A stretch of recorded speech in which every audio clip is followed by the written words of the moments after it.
difference. The heart specialists at Deborah Heart and Lung Center deliver advanced diagnostics and innovative treatment options ranging from minimally invasive procedures to complex cardiac surgery. The result? Measurably better outcomes from one of the leading heart hospitals in the country. Because when it's your heart, you don't take chances. DemandDeborah.org. Fox News, I'm Sue Guzman. President Trump has warned Iran it has one more chance to make a deal or else face severe military consequences. Tells Fox's Trace Gallagher what he wants to see Iran do during these discussions. The only thing that matters is action, and they want to make a deal. We'll see what happens. If they don't make a deal, it's going to be too bad. The president predicting a deal to reopen the Strait of Hormuz could come as early as today. Acting Attorney General Todd Blanche clearing a key hurdle to ultimately win Senate confirmation for the AG role full-time. Todd Blanche needed all 12 Republicans on the Senate Judiciary Committee to advance his nomination to the full Senate floor. Those Republicans came through for him. Fox's David Spunt. Overnight Russian missile and drone strikes on Kyiv and its surrounding region have killed at least 15 people and wounded 42 others. America is listening to Fox News. The Bloomberg Market Minute brought to you by Monastra Financial Group. Guidance you can trust. This is a Bloomberg Money Minute. This morning is the first of 3 mornings of reports tracking the U.S. job market for the just finished month. Paycheck processor ADP is set to post its tally of non-government job creation, with economists forecasting only 65,000 more private sector jobs created than cut, decelerating from 95,000 in June. That precedes the Thursday reading of July job cut announcements from Challenger, Gray, and Christmas. Then Friday's big Labor Department report forecast to show rising job growth across all sectors and unemployment holding at 4.2%. Recently announced workforce reductions will help money-losing electric vehicle maker Lucid save up to $1.4 billion this year. It's part of what the company that lost nearly $1 billion last quarter is calling a comprehensive operational reset. Lucid, which has pushed back against reports it was pondering bankruptcy, faces a pivotal moment with the upcoming launch of a lower-cost mid-size vehicle platform, which it hopes will help eventually generate a profit. Andrew O'Day, Bloomberg Radio. Ready, set, summer with the Honda Summer Event. Make every mile count with a great deal on an Accord or Accord Hybrid with a standard turbocharged engine or available hybrid powertrain.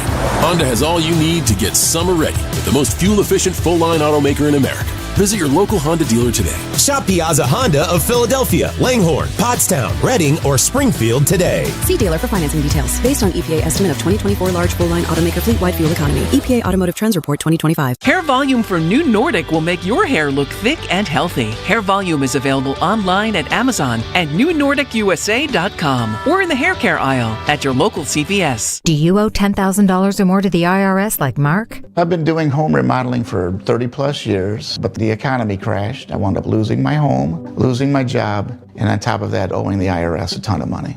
I owed the IRS $114,000. It really, truly was the worst part of my life. Then Mark found tax relief advocates. On news radio, I heard about TRA, and I thought, what's the worst that could happen? So I picked up the phone and I called them. When it was all said and done, TRA settled my $114,000 debt for $100, and I'm telling you, I was ecstatic. Could not believe it. Would recommend TRA to anyone. If you owe 10 or even hundreds of thousands of dollars to the IRS, don't lose hope. Do what Mark did and call TRA for a consultation. But TRA did. They gave me a second chance, and I'm forever grateful. Visit TRA.com or call 800-491-9914. 800-491-9914. That's 800-491-9914. There are many reasons to hire Morgan & Morgan for your injury case.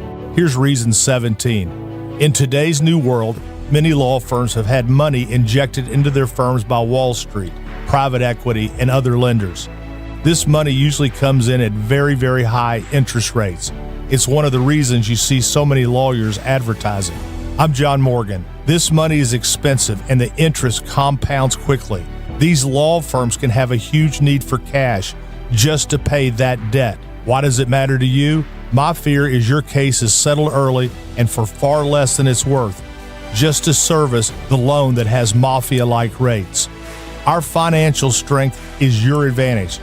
That plus our reputation makes our firm your firm. Visit forthepeople.com to see our results and verdicts. Morgan & Morgan, forthepeople.com. Morgan & Morgan, 2005 Market Street, Philadelphia, Pennsylvania. Pennsylvania lawyer will handle Pennsylvania cases. Prior results do not guarantee a similar outcome. Hey, this is Larry Stitus with Investor Schooling. How many times are you going to listen to my voice before you finally go to investorschooling.com? I can't believe you haven't signed up for a class yet. You're going to learn real estate investing. You're going to learn stock options trading. You're going to learn things about money that you didn't even know existed. Go to investorschooling.com right now. Oh my goodness. This Thursday, investorschooling.com, and take that free class. See you there. Don't miss the huddle at Citizens Bank Park on Sunday, August 23rd at 1:35 when the Phils play the Cardinals, and kids 14 and under receive a Pico Bryce Harper football jersey. Grab tickets today at Phillies.com. Be first in line to secure a 2027 Phillies season ticket package before the public on sale.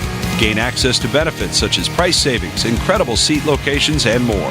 Reserve yours at Phillies.com/season deposits. When I hit my 50s, I felt like things were slowing down. This is Sandra's Metamucil story. I started taking Metamucil for digestion, but had no idea it would impact so much more. Not only did Metamucil help me feel more regular, but my heart health saw the benefits too. Metamucil. One simple routine, 4 health benefits. Digestive health starts here. Go to Metamucil.com for more details. You're still glowing, flirting, grooving. You've still got it. But your immune system weakens as you age, making it harder to fight illnesses like pneumococcal pneumonia and RSV. Vaccines are a key part of any health routine and can help protect you from getting really sick. Ask your doctor or pharmacist which vaccines you need. See more at PfizerForAll.com. Sponsored by Pfizer. Are you tired of climbing over that dirty, old, slippery tub? Your bathtub should be beautiful, functional, and safe. PJ Fitzpatrick is pleased to offer the Jacuzzi Shower System, installed in just one day, featuring low entry thresholds and designer walls and fixtures. You'll step right into luxury. Plus, PJ is offering a free shower seat and safety bars for all customers this month. Schedule your free design consultation at trustpj.com. Kia of CherryHill.com wants to save you money at the pump this month with a brand new gas-sipping Kia. Get up to 53 miles per gallon on our huge selection of K4s, K5s, Seltos, Sportage Hybrids, Sorrentos, and more. And with MSRP starting under $25,000, anyone can afford to start saving money at the pump today. Just minutes from all bridges. Or online 24/7 at KiaofCherryHill.com. Again, that's KiaofCherryHill.com. Running a small business is a daily balancing act. One late shipment, one price hike, one employee issue, and your whole month, maybe the entire year, could be in trouble. That's where LendSeek comes in. I needed $100,000 fast to keep up with inventory demands. LendSeek had me funded the same day I applied. Between their AI platform finding the fastest deal and a dedicated funding specialist guiding the process, it couldn't have been easier. Our AI-driven platform matches your business with the right program from over 100 funders, up to $2 million in as fast as 24 hours. Don't wait until it's too late. If you've been in business at least 2 years with more than $500,000 in annual revenue, qualifying is simple. No collateral, no out-of-pocket costs, no hassle. From lines of credit, term loans to revenue-based financing, LendSeek is open for business. Apply in minutes at lendseek.com. That's LENDSEEK.com. Late summer heat has hit Philly hard and August humidity is peaking. Don't let your energy bills skyrocket before taking action on failing windows. Call the pros at Window Nation right now. Throughout August, get 50% off all window styles plus 0 down payment and no payments or interest for 2 full years. Upgrade to energy-efficient windows from Window Nation. They install in just 1 day or less. Beat the heat, protect your budget, and save big today. Schedule your fast, free consultation now at windownation.com. Summer is such a special time to get engaged, and at Cozy Jewelers in Newtown Square, I'd love to help you find the perfect ring for that moment. I'm Paul Cozy, and whether you're looking to create something completely custom or want help selecting a beautiful diamond and ring that's ready to go, I'll personally work with you every step of the way. Everything we do is handled in-house right here at Cozy Jewelers, which makes the process personal, comfortable, and truly one of a kind. If you're thinking about taking that next step this summer, come see me at Cozy Jewelers, and let's make the ring that's meant for your future fiancé. For more expert appliance shopping advice, here's National Appliance Warehouse's own appliance guru. Hello, let's talk premium. These are the top-of-the-line appliances that dream kitchens are made of. If you're planning an investment like this in your home, where you buy is as important as what you buy. At National Appliance Warehouse, we're committed to delivering the superior buying experience you deserve. Our showroom features beautifully displayed premium appliances of every major brand, including highly sought-after Monogram appliances. Our team of gurus is well-versed at guiding you as you navigate the same appliances you'd find in the most magnificent homes and the kitchens of cooking enthusiasts. And the National Appliance Warehouse team has the expertise to properly deliver and install your stunning new appliances. The Friends and Family Savings Event is underway at National Appliance Warehouse. Elevate everything and save on Monogram appliances. Featuring sophisticated luxury and understated durability, you'll love expertly engineered and purposefully designed Monogram appliances. Click nationalappliancewarehouse.com or visit their showroom in tax-free Wilmington today. WPHT, WPHT HD, WOGL HD3, Philadelphia. Always live on the free Odyssey app. From the Piazza Premium Automobile Studios. Powering your drive with 10 brands and 20 locations. Free speech lives here. It's Kayal and Company on Talk Radio 1210 WPHT.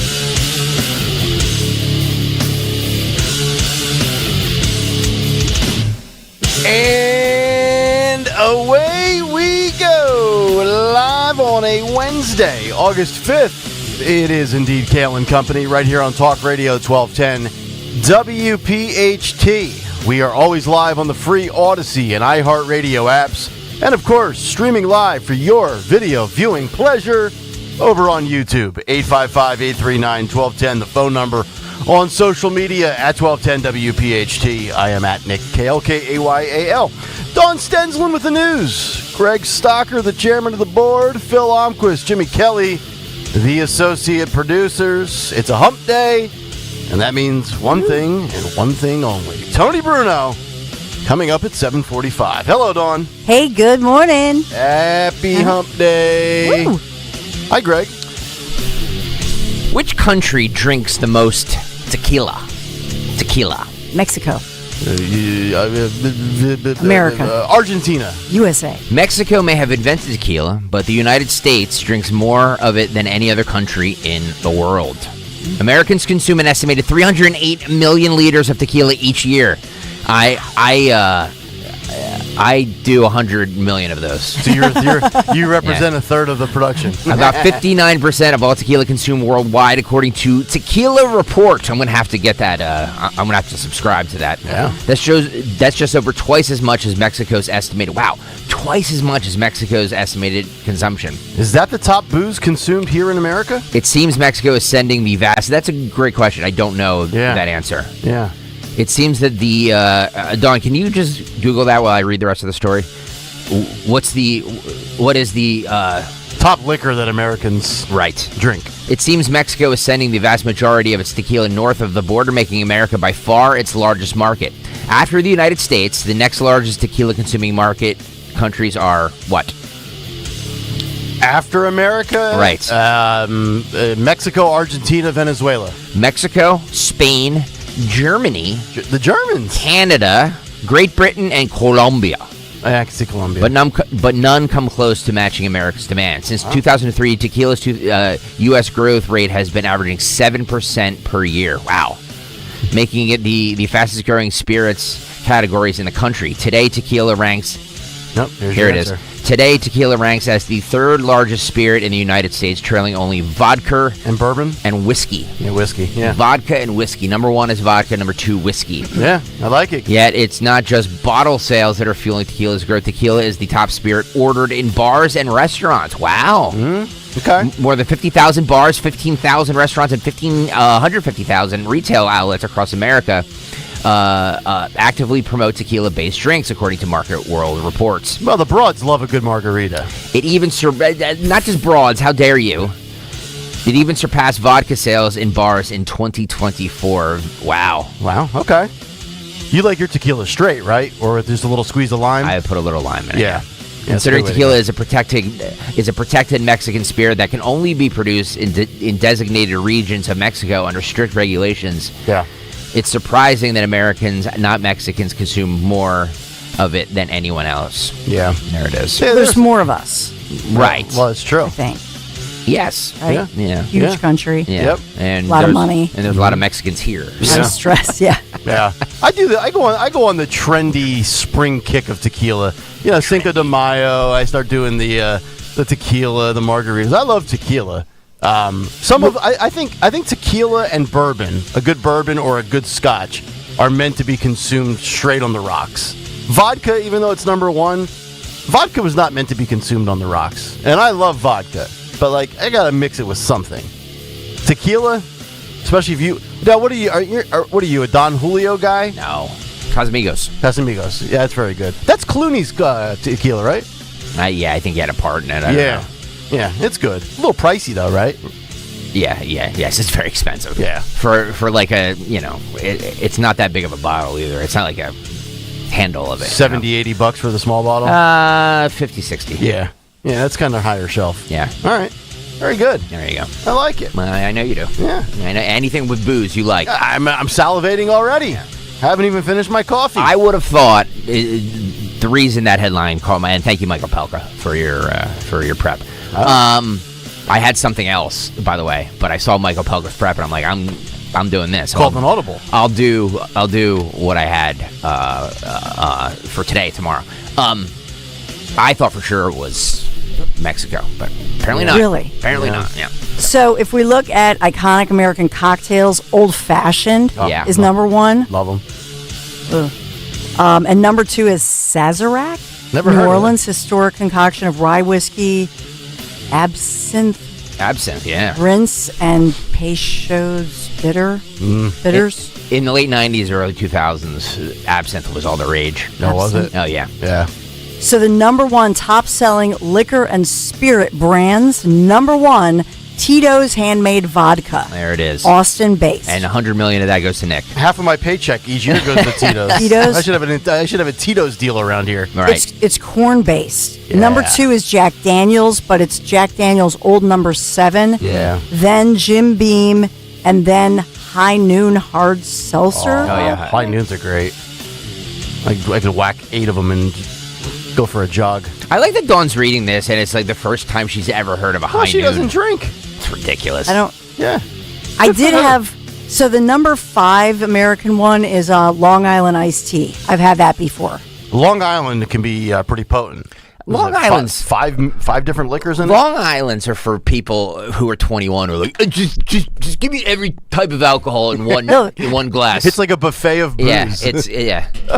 That's you guys. I'll never let my brother, if you meet him, tell you stories. But that's so he gave me Long Island. We were in college. We were like 21. Okay. And so he gave me those and I was never a big drinker, so I didn't even remember. The next day I woke up and he goes, "Atta girl." Yeah, we were. Dawn had her first sip of a Long Island and she was like, "Oh my God! Oh God, we're off to a start. Last time I ever had that. Yeah. Yep. But you can do that with your big brother. Oh, right. With your, I'm sure. Funny you say that. I do think the first time I had a Long Island was with my sister Erin. Her first husband at the time, introduced me to the Long Island. We were at this high-end hibachi place, and we were getting our drinks. And he goes, "You ever have a Long Island?" I said, "No." He explained. I tried it. I was like, "All right, it's like a potent iced tea." Yeah. Cool. Yeah. Not bad. Might get one later today. All right, we have a lot to get to on the big take today. Well, it's 6:08. You can start drinking now if you want. Yeah, to. what the hell? Woo. Why not? Well, look, it's 5:00 somewhere, right? Yeah. There you go. We have fraud in Philadelphia. We have record ICE numbers. We have Michigan Senate results. We have Tony Bruno. We have the Cut Sheet, Fight Club, all that coming up. And also an education trifecta that we have to get to. And America, I think, has a coping problem.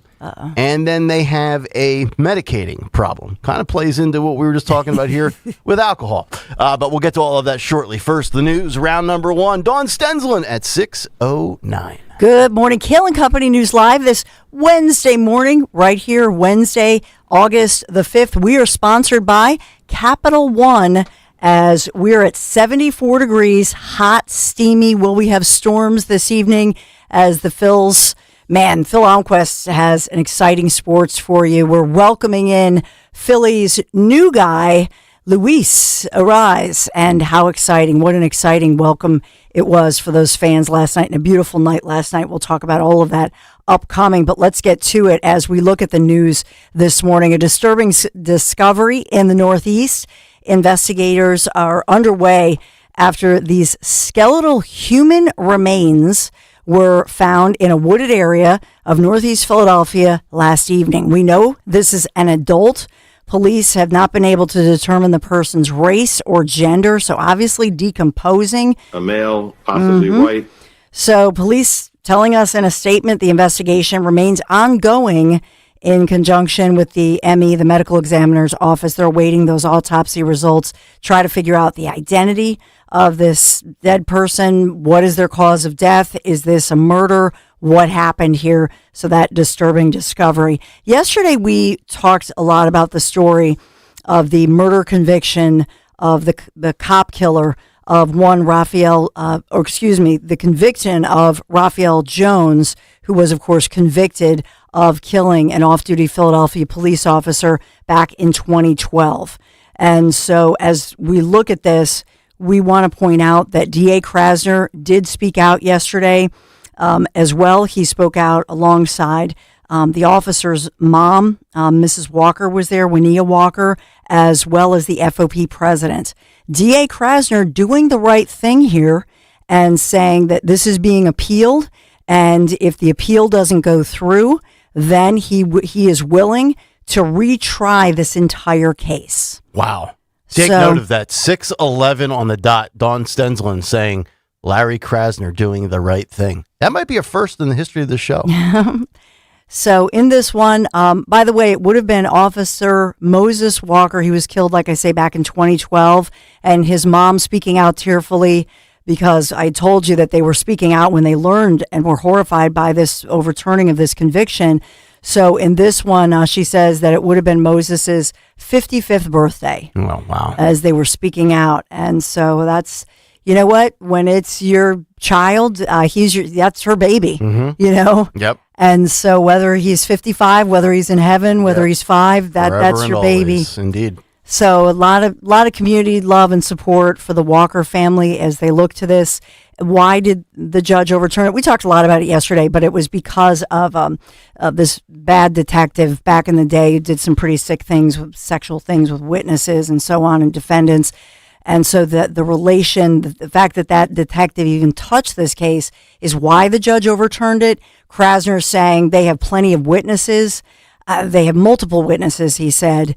And so that he's confident that if they retry it, they're going to get the conviction. Well, okay. So speaking out much to the satisfaction of the Walker family and as well, I will say the FOP, the police union. Mm-hmm. So put that one in the win column. Has for the sure. mayor issued a statement? I know we have Krasner, but you know what? I know this is Krasner's wheelhouse, so to speak, and it's not necessarily the mayor's, but just curious. I will, you know what? That's that's an excellent question. I will look to that and make sure to see if we have that one going on. Speaking of the mayor and city hall, I know that, remember we talked about on the Pride celebrations, there were some raucous behavior and some bad actors who were attacking and so on in the streets. Philadelphia police had to clean that one up. And then there were claims and allegations that police went too far. So I know at City Hall today they're having a meeting about that. Just to make sure that everybody's respected. That's a huge festival, brings in a lot of people from across the country and tourism dollars. Mm-hmm. So I know that they're looking at that one. So perhaps the mayor will be there and asked about this as well if Mayor Sherelle Parker didn't comment. Want to talk about the FBI and the EPA. This is a follow-up for you. I told you, and we've talked a lot about this issue of the FBI EPA warning for weeks now that they were fearing that hackers have been targeting internet-connected industrial control devices used by, for example, water and wastewater utilities. And we told you about states across the country. Pennsylvania, I had looked up, and yes, they use some of those same type of devices, but have said in Pennsylvania, because they got the heads up, as far as these hackers, they disconnected from any internet connection. That's how the hackers obviously are getting through. So we do have word in New Jersey that, in fact, New Jersey is one of the municipalities across the country that has been attacked. that federal agencies said these attackers gained remote access to quote unquote vulnerable systems, degrading some water operations. So we know that New Jersey Cybersecurity Communications Integration Cell responding to at least 2 different incidents across New Jersey, and they confirmed this yesterday. So it was caught. Usually what it does is immediately causes low water pressure. So it looks like they didn't get any further than that, but they shut everything down. So this continues to be an active situation, and we had talked about the fact that it would appear that this is the work of Iran and Iranian hackers. That's the allegation, and that's what investigators... It's not Minnesota? Just asking for a friend. Well, so 2 things can be true at the same time. Oh, yes, 2 things can be true at the same time. And that's part of what everybody's working towards. So the good news here... Are they labeling this cyber terrorism? Yeah, cyber terror, cyber security. Yeah. This is definitely the work of hackers. And this is definitely a situation that if it is not caught, which they've caught everything, and so they're taking all the precautions, that's why that's why they're speaking out more about it. It could potentially, if you even have such low pressure and you have these problems, you end up with bacteria entering your water system and potential. It's not that they're contaminating with a foreign body. They don't even need to do that. Mm-hmm.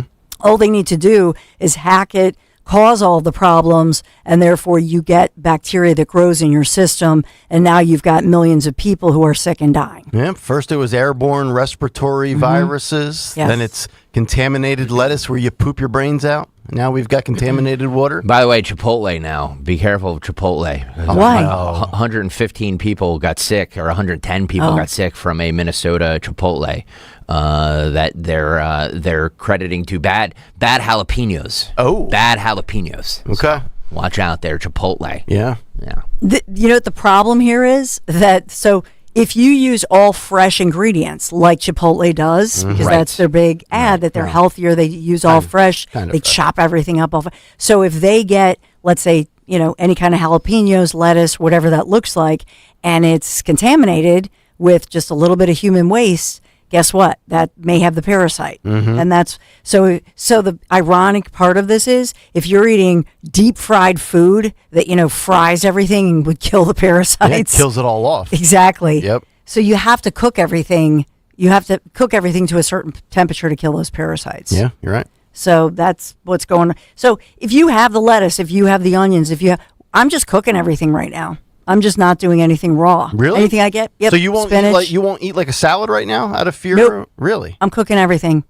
Put it in a pan, put some beautiful olive oil, some garlic, cook it up. You're the epitome of paranoia. Fear porn. Fear porn works on Dawn. I know. Why get sick? What are we having for dinner tonight, Dawn? Deep fried salads. Exactly. Yeah, no salads for now, kids. A lot of burgers and chicken and no lamb, though. No lamb? Nick shared, although your lamb looked good. I'm just not into it. How'd that lamb sit in the old gut? Quite well. Okay. Really? Yeah. Better than a lot of meals I've had lately. Doesn't clog you up. No. It's a solid stool. Eat those oof. There you go. So we have a big story.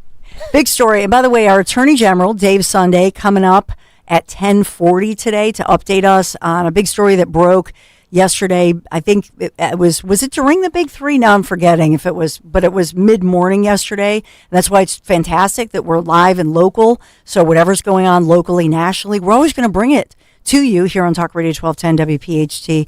But Attorney General Dave Sunday announcing those charges against all these different individuals that were allegedly defrauding Medicaid, defrauding the system by millions, and by submitting to the program nearly $1.5 million in reimbursements for work that was never even performed.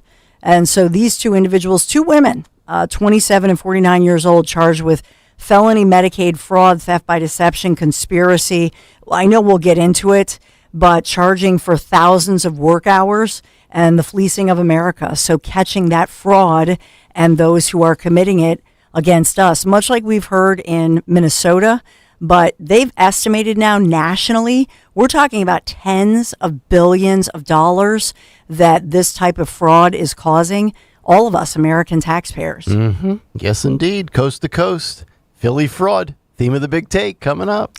So, and then we'll follow up to your big take, and that will be at 10:40 today with Dave Sunday, because these are active. Yeah.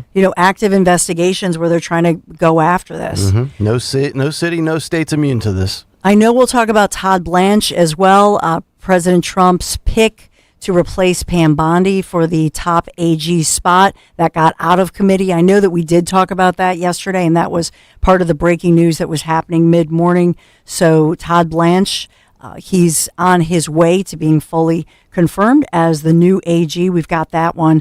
And we also have an update to the Naked Man that we told you about yesterday.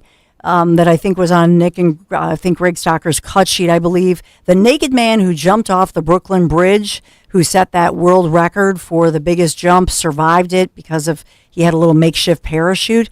Well, he's an activist against Kazakhstan's government, and it was actually because it was his birthday. Oh. Birthday activism. Yes. Birthday suit. In your birthday suit. In your birthday suit. Right. So because we wondered, what was the motive here? Yeah, that should change policy over there.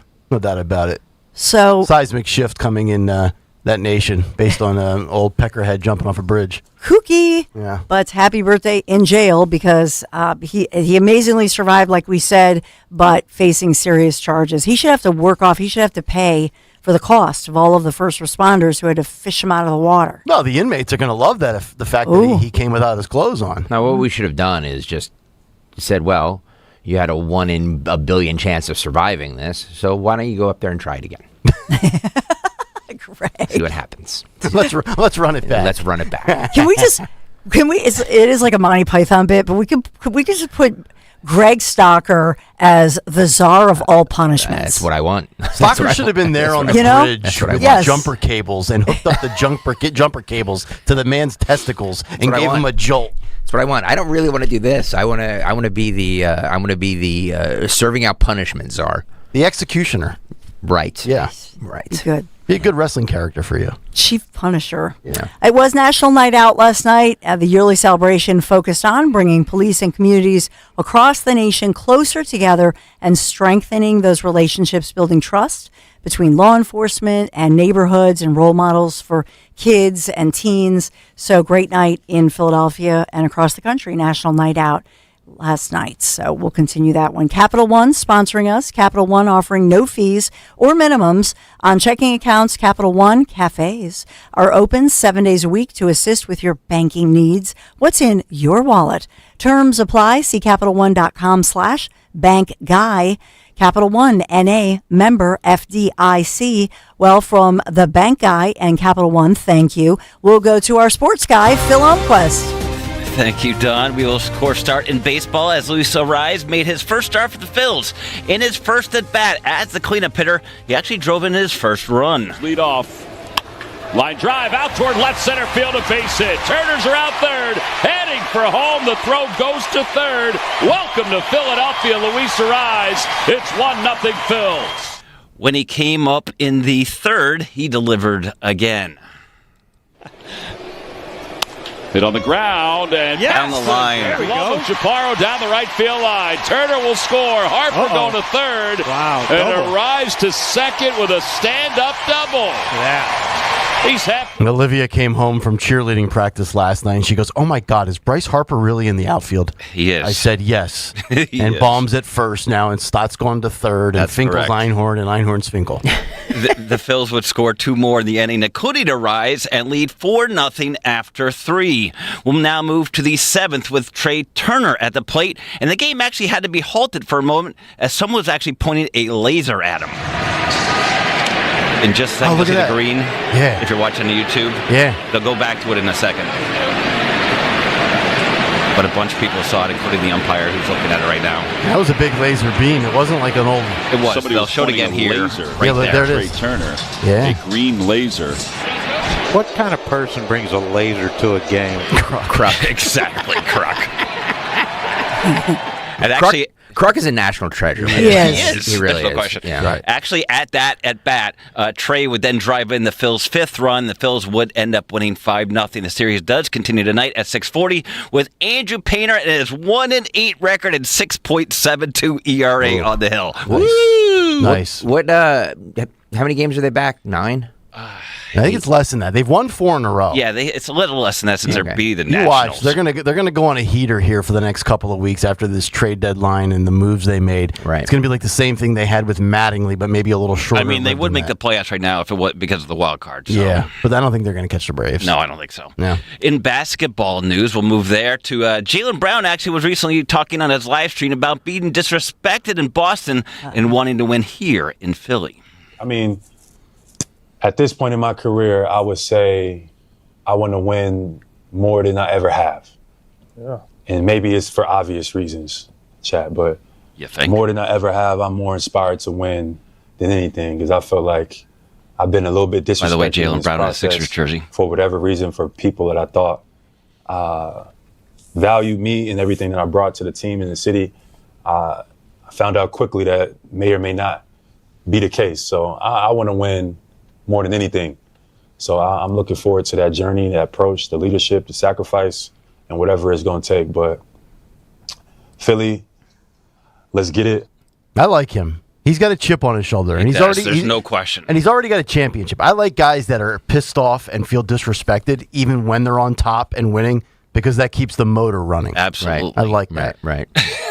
That's the attitude we have here at 1210 WPHT, right? You're 100% right. 100%. Yeah. Fight. We're always disrespected. Right. We're always disrespected, always. and never given the proper never accolades, Mm-hmm. and Especially me. So we're give me a break.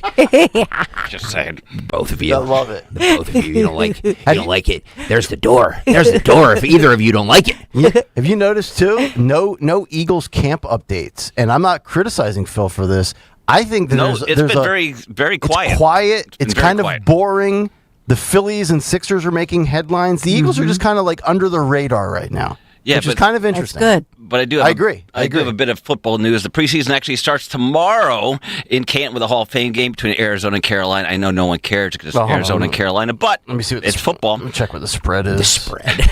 And Panthers by the are way, a 1.5 favorite. I'll take the Cardinals getting a point. And by the way, the college preseason coaches poll is now out. Penn State is actually 17th, despite going just 7-6 last year. The top 5 are Ohio State, Oregon, Georgia, Texas, and Notre Dame. And that's sports. All right, thank you very much, Phil. Philly weather, it's currently 72 degrees. Rain expected today around 11 o'clock. And then the possibility of some storms in the evening hours. We're going up to 85 degrees today. We'll come back, get to a Wednesday big take. Oh, Philly fraud. Let's talk about it. We'll do it on the other side. But first, a word from our friends at the Piazza Auto Group. It's summertime. It's road trip season, and those road trips are probably winding down. So why not do it in a new or certified pre-owned vehicle from our friends at the Piazza Auto Group, where you can choose from trusted brands that you've heard us talk about like Honda, Acura, Mazda, Hyundai, Volkswagen, and others. With a selection of 3,500 new vehicles and 1,600 pre-owned vehicles at any given time, Piazza is sure to have something for every budget and every lifestyle. Visit PiazzaAutoGroup.com to browse new and pre-owned inventory today or to find a Piazza dealership near you. Make sure you tell them Nick Kale sent you.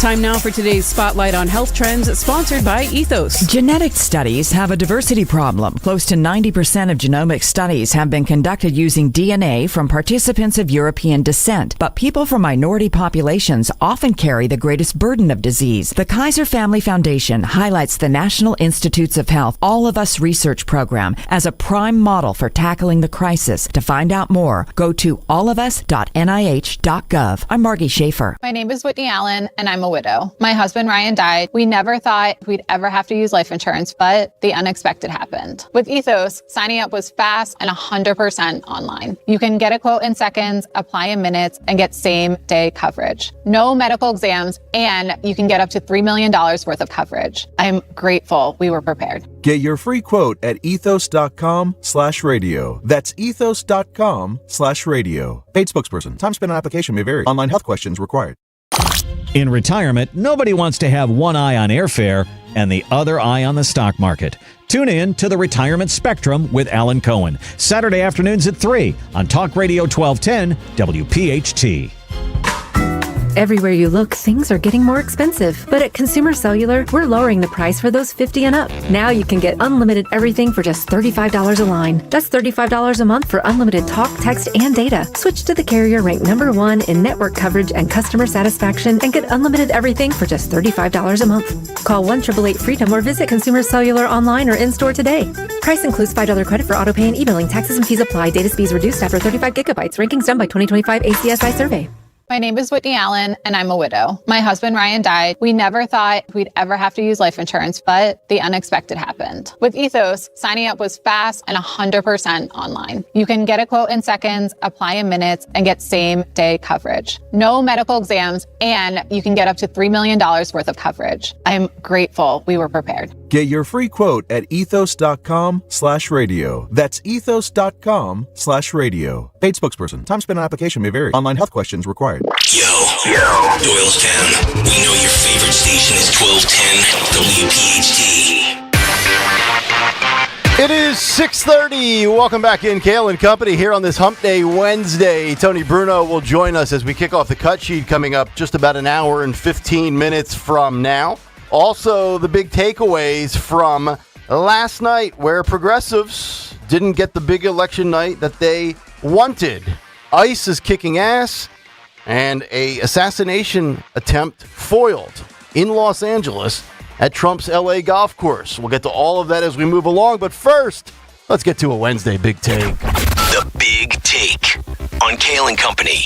Brought to you by Bucks County Estate Traders. The Big Take, Philly fraud. I was told that this never happens, and then I was told, well, it's not as rampant as you think. Never given any credibility, never offered an apology, and when one gaslighting mission dries up, it's on to the next. First, it was daycare fraud in Minneapolis. Second, it was hospice fraud in Los Angeles. Third, it was voter fraud in Mickey Sherrill's New Jersey. And now, right here in the city of brotherly love. Forget Philadelphia or Killadelphia, it's now Fraudadelphia, right in the backyard of Mayor Sherrill Parker and DA Larry Krasner, amongst others. Here was the breaking news shortly after Kayal and Company wrapped on Tuesday morning, courtesy of Fox News. Listen and watch. For 6,200 defendants nationwide so far, allegedly responsible for more than $45 billion in improper private and public insurance claims. Now, Philly has a large aging population that relies on federal health programs, so it could be a very vulnerable area for this. And officials, they've already been working behind the scenes with charges planned to be released today as well against 19 defendants involved in some really outlandish schemes. Now, Fox News has been told a little bit about some of these cases. I mean, this includes a home health aide who was billing for providing services while in jail. Another who investigators say claimed to be a person who was in need but was caught by federal investigators working a construction job. Home health care funds are intended to provide a lifeline for aging or disabled patients. It can allow a family member to provide that care if that's what fits best. But it's also, like I said, a really vulnerable system. It relies on the honor system. There's no direct supervision. The Justice Department, CMS, state attorney generals, they're now involved in making sure there's more oversight and arrests where need be. The honor system? No oversight? What in the world is going on here? This isn't like trick-or-treating on Halloween where old man McGinty leaves a basket of candy on his porch along with a note that says, "Use the honor system, kiddies. Please take one only." Homemade billing while in jail? Really? Claiming to be in need while simultaneously working a construction gig?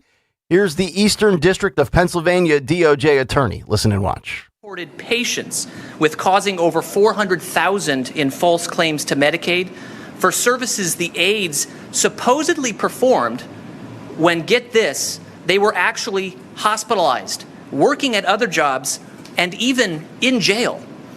Yes, the allegations include a scheme that billed taxpayers for home care services provided when the person supposedly doing that work was sitting behind bars. That, of course, is not health care. It's just pure theft. Another indictment charges a father and son for engaging in a fraudulent Medicaid scheme. In short, according to the allegations, the father didn't need the care and the son wasn't giving it. The son claimed to be providing services to his father while he was actually working as a driver for a rideshare and food delivery service. I've said this for 6 months now on this show. Americans are being bled dry. America doesn't have a revenue problem. It has a fraud and a fiscal responsibility problem. Dr. Oz, what say you? Listen and watch. Is personal care billing trends. I'm going to get these numbers to you slowly because they're really important. This is the federal government's data on Pennsylvania. Pennsylvania ranks 5th nationally in average monthly payments, both per beneficiary and per provider. That is way out there. Be number 5 in both those categories. More expensive, that is, in 45 states. Over 96% of personal care claims here are illness unspecified. That's how they're titled. So we can't track them. It doesn't help if the U.S. Attorney or the Attorney General can't possibly find the fraud because people aren't actually telling us what they're really doing. We have to change that history that's evolved here into the norm. And finally, average payments per beneficiary, more than $50,000. Think about that, $50,000 per person getting home care in this state on average, far above what you'd ever expect. All this points to fraud. It's unbelievable. 5th nationally, 96% of claims come in. I would deem them vague as hell, which means many of them are shady. $50,000 per person. That's almost the average salary per resident in Pennsylvania. According to ZipRecruiter, the average Pennsylvania salary is $51,141 per year, which, by the way, only ranks 40th out of the states in this country. You'd think that this would be the top story in the state's top newspaper, right? Well, wrong. Now, I will take this back and retract this if it changed, but as of 3:47 p.m. yesterday, on Philly.com, the online digital home of the Philadelphia Inquirer, there was a media blackout to this story almost 5 hours after the news broke. In fairness, credit to some of the local TV stations, NBC 10, Fox 29, and 6 ABC had the story. CBS 3, at that point in time, apparently had omitted it. NBC Philadelphia with this headline: more than 10 defendants charged in Pennsylvania home healthcare fraud schemes. The defendants were charged in connection with healthcare schemes that targeted Pennsylvania's Medicaid program, resulting in more than $4 million in fraudulent claims. They write, 19 defendants, including a home health agency, are facing criminal charges following an investigation into healthcare fraud in Pennsylvania. Officials announced on Tuesday during the news conference, state and federal officials announced that the defendants had been charged in connection with healthcare schemes that targeted Pennsylvania's Medicaid program, which resulted in over $4 million in fraudulent claims. Quote, the great fraud against the American taxpayer takes many forms, said U.S. Attorney David Metcalf. Quote, it is outrageous and unacceptable that anyone could steal money by billing non-existent home care services for caregivers who were, in fact, either dead, in prison, or trafficking drugs. Assistant Attorney General for the National Fraud Enforcement Division, Colin McDonald, said 18 of the 19 defendants have been charged in the last 12 days. Quote, used properly by honest citizens, the program allows those with physical ailments to be cared for by those they trust the most. But infiltrated by greedy and deceitful opportunists, this program becomes a money tree, a gravy train for criminal fraudsters. And speaking of fraud locally in Philadelphia, as well as the Keystone State, how about Scott Pressler? Totally underrated, under the radar story. Pennsylvania's Department of State, according to Scott Pressler, conducted a large-scale maintenance of voter rolls last week, which resulted in Democrats losing a whopping 54,178 registrations, while Republicans have gained over 30,000. So what's the big takeaway here? Well, this narrows the Democrat lead amongst active registered voters to just 25,811, the smallest in modern Pennsylvania history. Well, slap my ass. Another, I was told that this doesn't happen. Imagine being opposed to the Save America Act.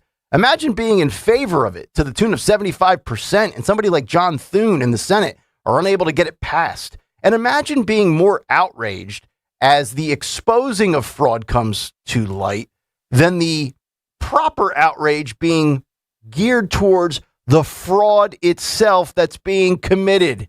And if you are outraged over the fraud being unearthed, as many leftists are, that makes you part of the problem, and you can't be trusted to be part of the solution. But wait, there's more. How about in the Big Apple? Think about this. Tri-state area, right? We've had voter fraud in Jersey, Medicaid fraud in Philly, and now in New York City, as the New York Post uncovers fraud at a senior daycare center in Flushing, Queens. Watch this interaction. 26,000 patients. Don't touch me. So why you camera me? I got call 911. Just Your facility received something like $30 million for Medicaid between 2018 to 2024. I really don't know that. I'm standing outside of Living Well's social adult daycare in Flushing, Queens. According to Medicaid data, this facility has 26,000 patients and has billed Medicaid $27.47 million between 2018 and 2024.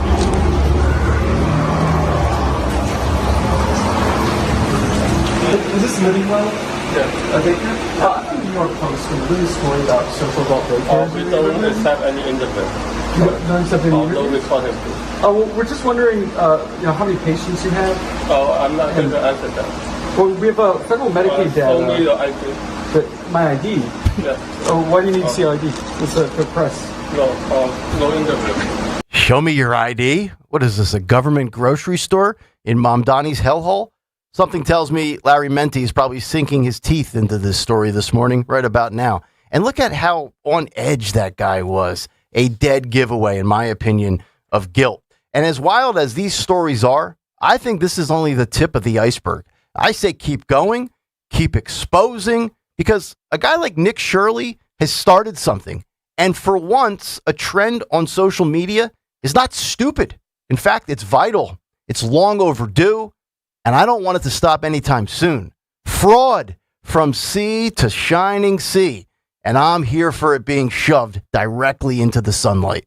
And that's the big take. The Big Take on Kayal and Company.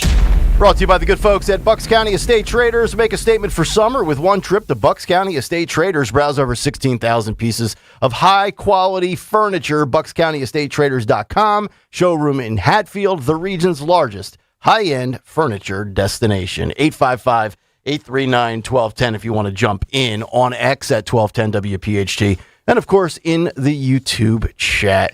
Dawn, I said it in the news when you highlighted it. No city, no state is immune to it. I actually think there's probably a lot more going on in Philadelphia. We've probably only begun to scratch the surface here as well. Well, that's just it, that I think they're looking nationwide, but they acknowledge that one of the things that they're looking at is the states with astronomical payouts. And so Pennsylvania, we rank number 5 in these Medicare, Medicaid services.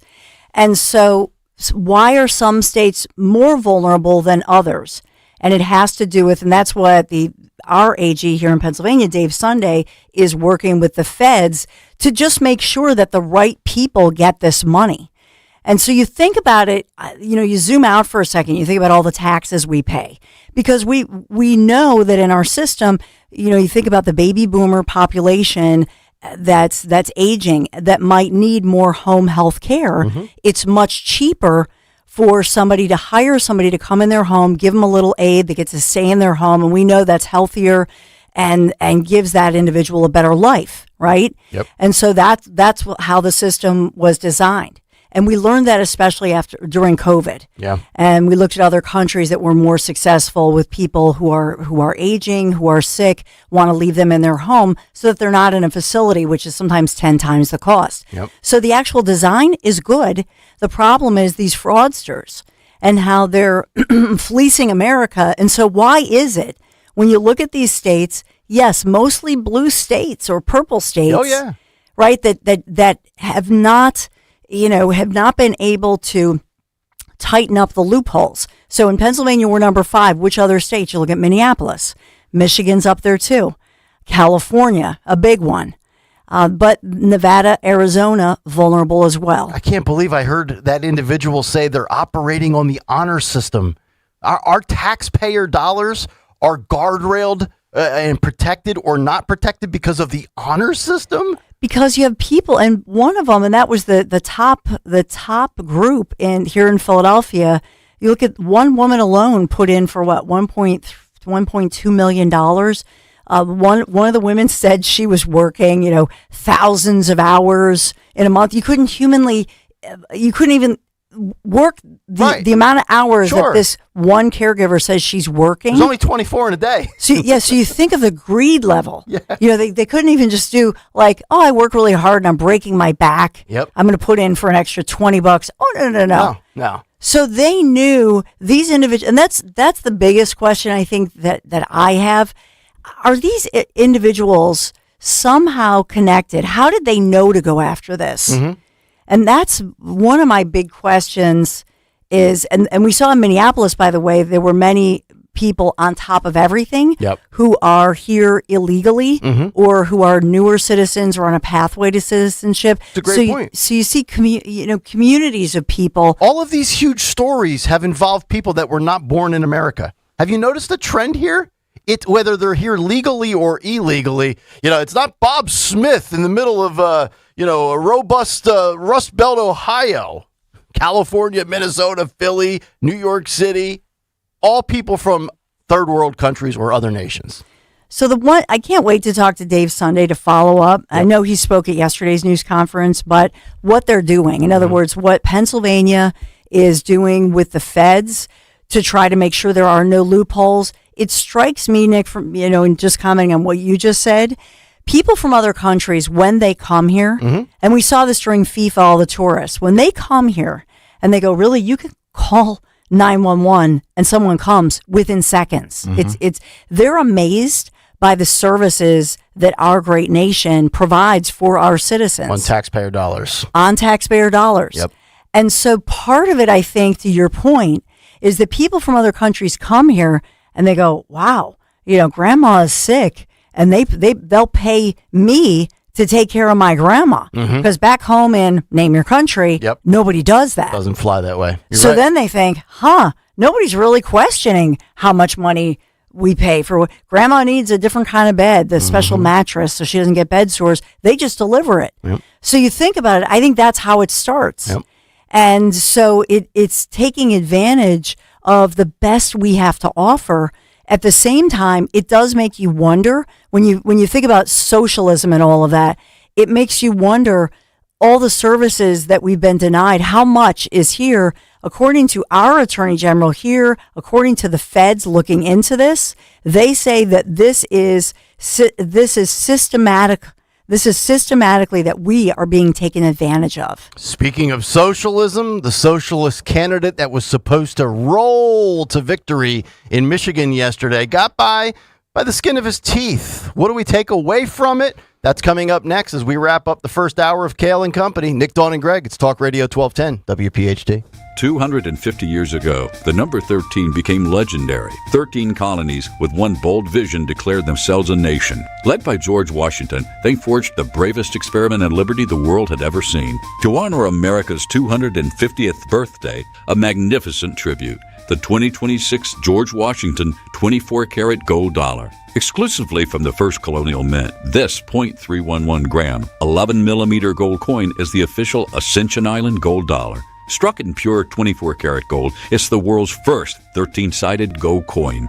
Minted in limited quantity with a stunning proof finish. It features Washington's portrait, 13 brilliant stars, and a golden eagle design inspired by the gold coin Washington himself carried. For a limited time, a special price of just $69 plus shipping has been established with a strict limit of one per household. To claim yours, call 800-929-1313. That's 800-929-1313. 800-929-1313. $5,000. That's the average amount of money people in the U.S. are now spending on gas in a year. $5,000. That's crazy. If you drive, you have to download Upside, the free app that gives you cash back for buying gas. That's right. You can earn cash back with Upside just for buying the gas you're already buying. You can literally start earning cash back today. I use Upside, and just last year, I made nearly $300. You're putting gas in your car anyway. Why not get cash back? If you like extra cash, download Upside. I'm saving the cash I earn from using Upside to help pay for a vacation later this year. Download the free Upside app now to earn cash back when you fill your tank. Use promo code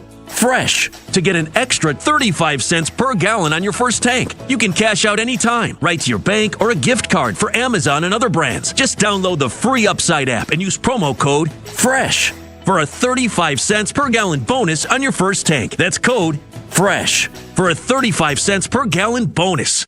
Attention. Have you racked up $10,000 or more in credit card debt? Are you barely getting by making minimum payments? With credit card debt reaching all-time highs, National Debt Relief is notifying consumers about significant debt relief options currently being made available to help those with overwhelming credit card debt. These options may reduce a large portion of credit card debt for those who qualify. You don't need to declare bankruptcy or take out a consolidation loan, and you may only have to pay back a fraction of what you owe, even if you have bad credit. National Debt Relief has already reduced the credit card debt for more than 550,000 consumers, so don't wait. If you owe $10,000, $20,000, or even $100,000 in credit card debt, you can now take advantage of this financial debt relief as the cost of living continues to skyrocket. To check what debt reduction you may qualify for, call 800-358-6868. That's 800-358-6868. Again, 800-358-6868. Julia owed the IRS thousands. I was paralyzed with fear. Then I heard a commercial for Optima Tax Relief. Optima Tax Relief is the leading tax resolution firm and have resolved over $3 billion for their clients. Optima Tax Relief settled my IRS tax bill. Call Optima now for a free consultation. It was amazing. Call 800-354-2840. 800-354-2840. Optima Tax Relief. For details, visit OptimaTaxRelief.com. Free speech lives here on Odyssey's #1 talk station. Talk Radio 1210 WPHT. 6:50, Kayal and Company here on a Wednesday morning. Nick, Dawn, and Greg. It's Talk Radio 1210 WPHT. Tony Bruno in the cut sheet just under an hour from now. The big race last night, the big primary for the Michigan Democratic primary for the Senate. Looks like it's official, looks like it's essentially in the books. And left-wing outlets such as Politico framing it very interestingly, and I think accurately, as progressives did not get the big election night that they wanted. Remember, last night, Abdul El-Sayed against Haley Stevens, who sounds like Kermit the Frog and has no neck. She was supposed to get blistered by the radical socialist, Abdul El-Sayed. And as of some of the polling numbers 5-6 hours ago in the wee hours of the morning, with 95% in, Saeed with a 1.4% lead, garnering 48.7 of the votes to 47.3. And Phil, if you want, you can throw up the graphic here on YouTube, which will show the raw total of votes right now. I believe Saeed had about a 20,000 vote lead. It was 725,000 votes to 705,000. And I think he's going to throw, yeah, there's the graphic. So I believe that the concession has been made that Saeed won. But the big takeaway is that this guy did not roll as many expected he would. And I just want to give you what Politico wrote. Remember, this is Politico. It's not Breitbart. The razor-thin margin will only deepen divisions over the future of the Democratic Party. Progressives didn't get the earthquake they expected, and moderates, I wouldn't call Haley Stevens a moderate, but moderates are relishing in their stronger-than-expected showing. In the early hours of Wednesday morning, with Michigan's marquee Democratic Senate primary still in limbo, one of the Democrats' key questions of the midterms remains unresolved. Can the party's most progressive faction, or the communist faction, let's call it what it is, successfully compete and go on to win in a battleground state? The razor-thin margin between progressive Abdul El-Sayed and moderate Representative Haley Stevens will leave Democrats arguing about the answer regardless of who ultimately prevails. The finger-pointing within the party has already begun. Quote, "These guys are unbelievably cocky," said a Democratic operative granted anonymity to speak candidly. The person was frustrated over El-Sayed's decision to attend a pool party with progressive streamer Hassan Piker on Monday, hours before the polls closed. El-Sayed led by 3 points by the time both candidates addressed their supporters around 1 a.m. on Wednesday, with thousands of votes yet to be counted. he performed best, this is Saeed, in the state's wealthiest and most highly educated places, while Stevens outperformed him in areas with lower average incomes and where fewer voters have college degrees. Public polling in the campaign's closing stretch showed El Said ahead of Stevens by double digits. Remember, yesterday on the show, I gave you what the prediction markets were forecasting. Kalshi had it at a 99% likelihood Said would win. And I guess at the end of the day, a win is a win. But all of the time we hear these things, like remember the big red wave in 2022? And it was more like a little pink trickle of cranberry juice in your vodka. That was basically, it was like Florida and nothing else, right? The House and nothing else. The progressives and their wave, according to Politico, never materialized on Tuesday night. Progressive candidates have notched a series of wins throughout the spring primary season in safe and competitive districts from California to Maine. Did Nick Kayal write that for Politico? Hold on a second. Isn't that what I've been saying for 4 months on this show? That don't over-evaluate and analyze progressives winning in safe districts? And let me just point this out now. Mike Rogers will go up against El Said in all likelihood. And I think El Said's got a better chance of beating Mike Rogers in the Senate, in the general this fall, than like AOC would of winning Michigan 2 falls from now. But again, and look at the prediction markets. Take this for what this is worth. Said yesterday had a 99% chance of winning. He's probably going to win by about 20,000 votes. Yet, when you look at the prediction market for the general this fall, the Democrat candidate is only a 60% favorite against the Republican. Now, that could change, but if you extrapolate that, I think Saeed's going to have a very tough battle this fall, because I didn't think for a second that he would struggle. I even said yesterday, I gave Said credit. I'm like, this guy's smart. He's well-spoken. Mm-hmm. I think I said he comes off presentation-wise in formal interview settings as well as, if not better than, Mamdani. So what do you make of this? So she has not conceded, and they're saying it's too close to call. But as of right now, he is ahead, like you said, by about 19,000 votes. NBC called it for him, though. Oh, they did? But yeah. Okay. So, but I'm looking at everybody else, CNN, Washington Post, nobody else they're saying it's too close to call. Okay. So just for the record, just want to give that up. 95% in. So by all accounts, Representative Haley Stevens, she's much more moderate. I don't know. I think that if I'm in the GOP, I'd rather run against him, Abdul El Said, than her, because she's much more moderate. Interesting. And I think that as this goes forward, questions about him, as they look into him and they pick away at, for example, his denials, that because it's different in a primary in August. Let's just be honest. Look at our parking garage right now. You know what I mean? Nobody here. Nobody's paying attention. It's Michigan. So I just think if personally, I would say she would have been tougher because she's more likable. She's more moderate. And as you said, I simply think that he has some negatives there, and then they're trying to chip away at him. They keep saying, for example, I was looking into this yesterday. So he goes by Dr. Abdul El Said, a medical doctor, but he did go to medical school, but he's an academic. He's an academia. Yeah, he's an academic guy. He's a bookworm that spent his whole life got on college campus and basically never left campus. So he's never treated a patient. He never went through residency. He does not have a medical license. To me, that was really interesting. If I'm on the GOP side, I think that there are, for Mike Rogers, there are some advantages there to try to go after this guy. And I think that for me personally, I'd much rather run against El Said than a Haley Stevens. You surprised that he performed best in the state's wealthiest and highly educated places? That's what I was trying to say yesterday was if you look at minority communities, they're calling this guy out. They're not voting for him. I think there are some real weaknesses because to me personally, this guy appeals to white, woke, suburban voters. College educated. Yep. Which also doesn't that kind of show you that the more education you get, sometimes you actually end up being dumber? So this guy's going to tax the hell out of you, right? So let's say, like you're saying, Dawn, you're a white, wealthy, liberal, elite, gated community. I don't know, you make $280,000 a year, and you're going to vote for a guy that wants to come for over 50% of your income? Like, I mean, that's just crazy. For what? The sake of virtue signaling? I'm sorry, Stalker, you were going to... Did a socialist win last night?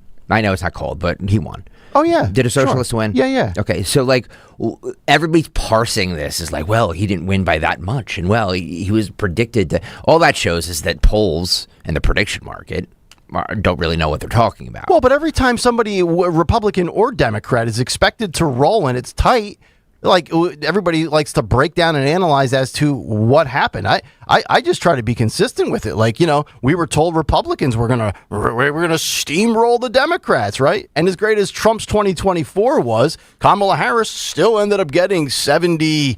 How many million votes did she get? Like, so I think you have to. Yeah, at the end of the day, the result is all that matters. But the fact that this guy was going up against like a female Kermit the Frog. Like she's hideous. Okay. But think about this. It's a three-way race. Let us not forget. So Mallory McMurrow got almost 61,000 votes. Okay. So that if it were a two-way, I think Haley Stevens could have won. If it were a two-way race. But I think Haley, Mallory, I think that's why Haley lost. Ask yourself this, that these people who voted for either of those two over Al Said, when it comes down to it in the fall, are they voting for Mike Rogers or are they voting for Al Said? Well, that's the big question. I think it's going to be close. So that all depends on whether or not the GOP, they're going to have to put a ton of money into this, and they're going to have to, they're going to have to look into Abdul El Said and look into his background and let the voters know who this guy is. And really let you know what you're voting for. Look, I'm not saying he can't win. I think it's going to be probably within the margin of error. I think it's going to be uber competitive. Like I said about 7 minutes ago, I think Saeed's got a better chance of winning Michigan this fall than AOC would in 2 years. I will say this. Here we go again with AIPAC. And so the big thing, this was a vote, this to me personally, because Stevens is an Israel supporter and somebody who took, a lot of money from AIPAC. And I keep talking about this. This is a very big deal with this anti-AIPAC, which is really a passive-aggressive way of saying anti-Jew. No, it's not. Yes, it no, is. It absolutely is not. No, it is yes, not. Yes, it is. Are some of those people anti-Semitic? Sure. Trust me. But, okay. Just trust me. Just because you're against AIPAC money doesn't make you I'm not against AIPAC. No. I'm not. I'm just saying just because somebody is against AIPAC money doesn't mean they're against, they're anti-Jew. That is a ridiculous sweeping statement by you. Okay. Honestly. People are just waking up to the fact that, it's not like Israel's not the little engine that could. They have nuclear weapons. So, do we need to spend as much money for them as we do? Well, let me throw this your way. Steve Pacarduni, who does a lot of stuff locally in Washington Township for the Republican Party in New Jersey, he says those voters are staying home, and he's referring to the ones that voted against Said. So does that help Mike Rogers in the fall for those Haley Stevens voters or those, what's her name? Molly. You had Haley and Molly. Yeah. Kind of sounds similar. Right. That was really my point. Those two would probably, maybe some will because they're just going to hate a Trump endorsed Republican. But what would you say the percentage is? Even if it's 25% stay home and don't vote for Said in the general, that could be the deciding factor for Rogers winning. But if you're a Democrat and you can't bring yourself to vote for a socialist, in a primary, can you then bring yourself to vote for the socialist against a MAGA Republican? That's the ultimate litmus test, and I think we're going to find out that answer in about 11 weeks. We'll see. That's Steve Pacarduni checking in. By the way, he said, Greg, give him more afternoon slots. He's ready. Steve. 855-839-1210. Scott says anti-AIPAC is a dog whistle for anti-Jew. It's not. Scott's right. I'm telling you it is. He's yes, not. It is. That is absolutely. I'm right on this. You're not right on this. Yes, I am. It's ridiculous. It's a ridiculous statement. It's not. It's actually not. Yeah, it's a dog whistle. It's a dog whistle for anti-Semitism. Give me a break. It is. That's everything what that is. Everything is a dog whistle for anti-Semitism these days. Honestly, no, no. Honestly, it is. Yes, it is. It isn't. Okay.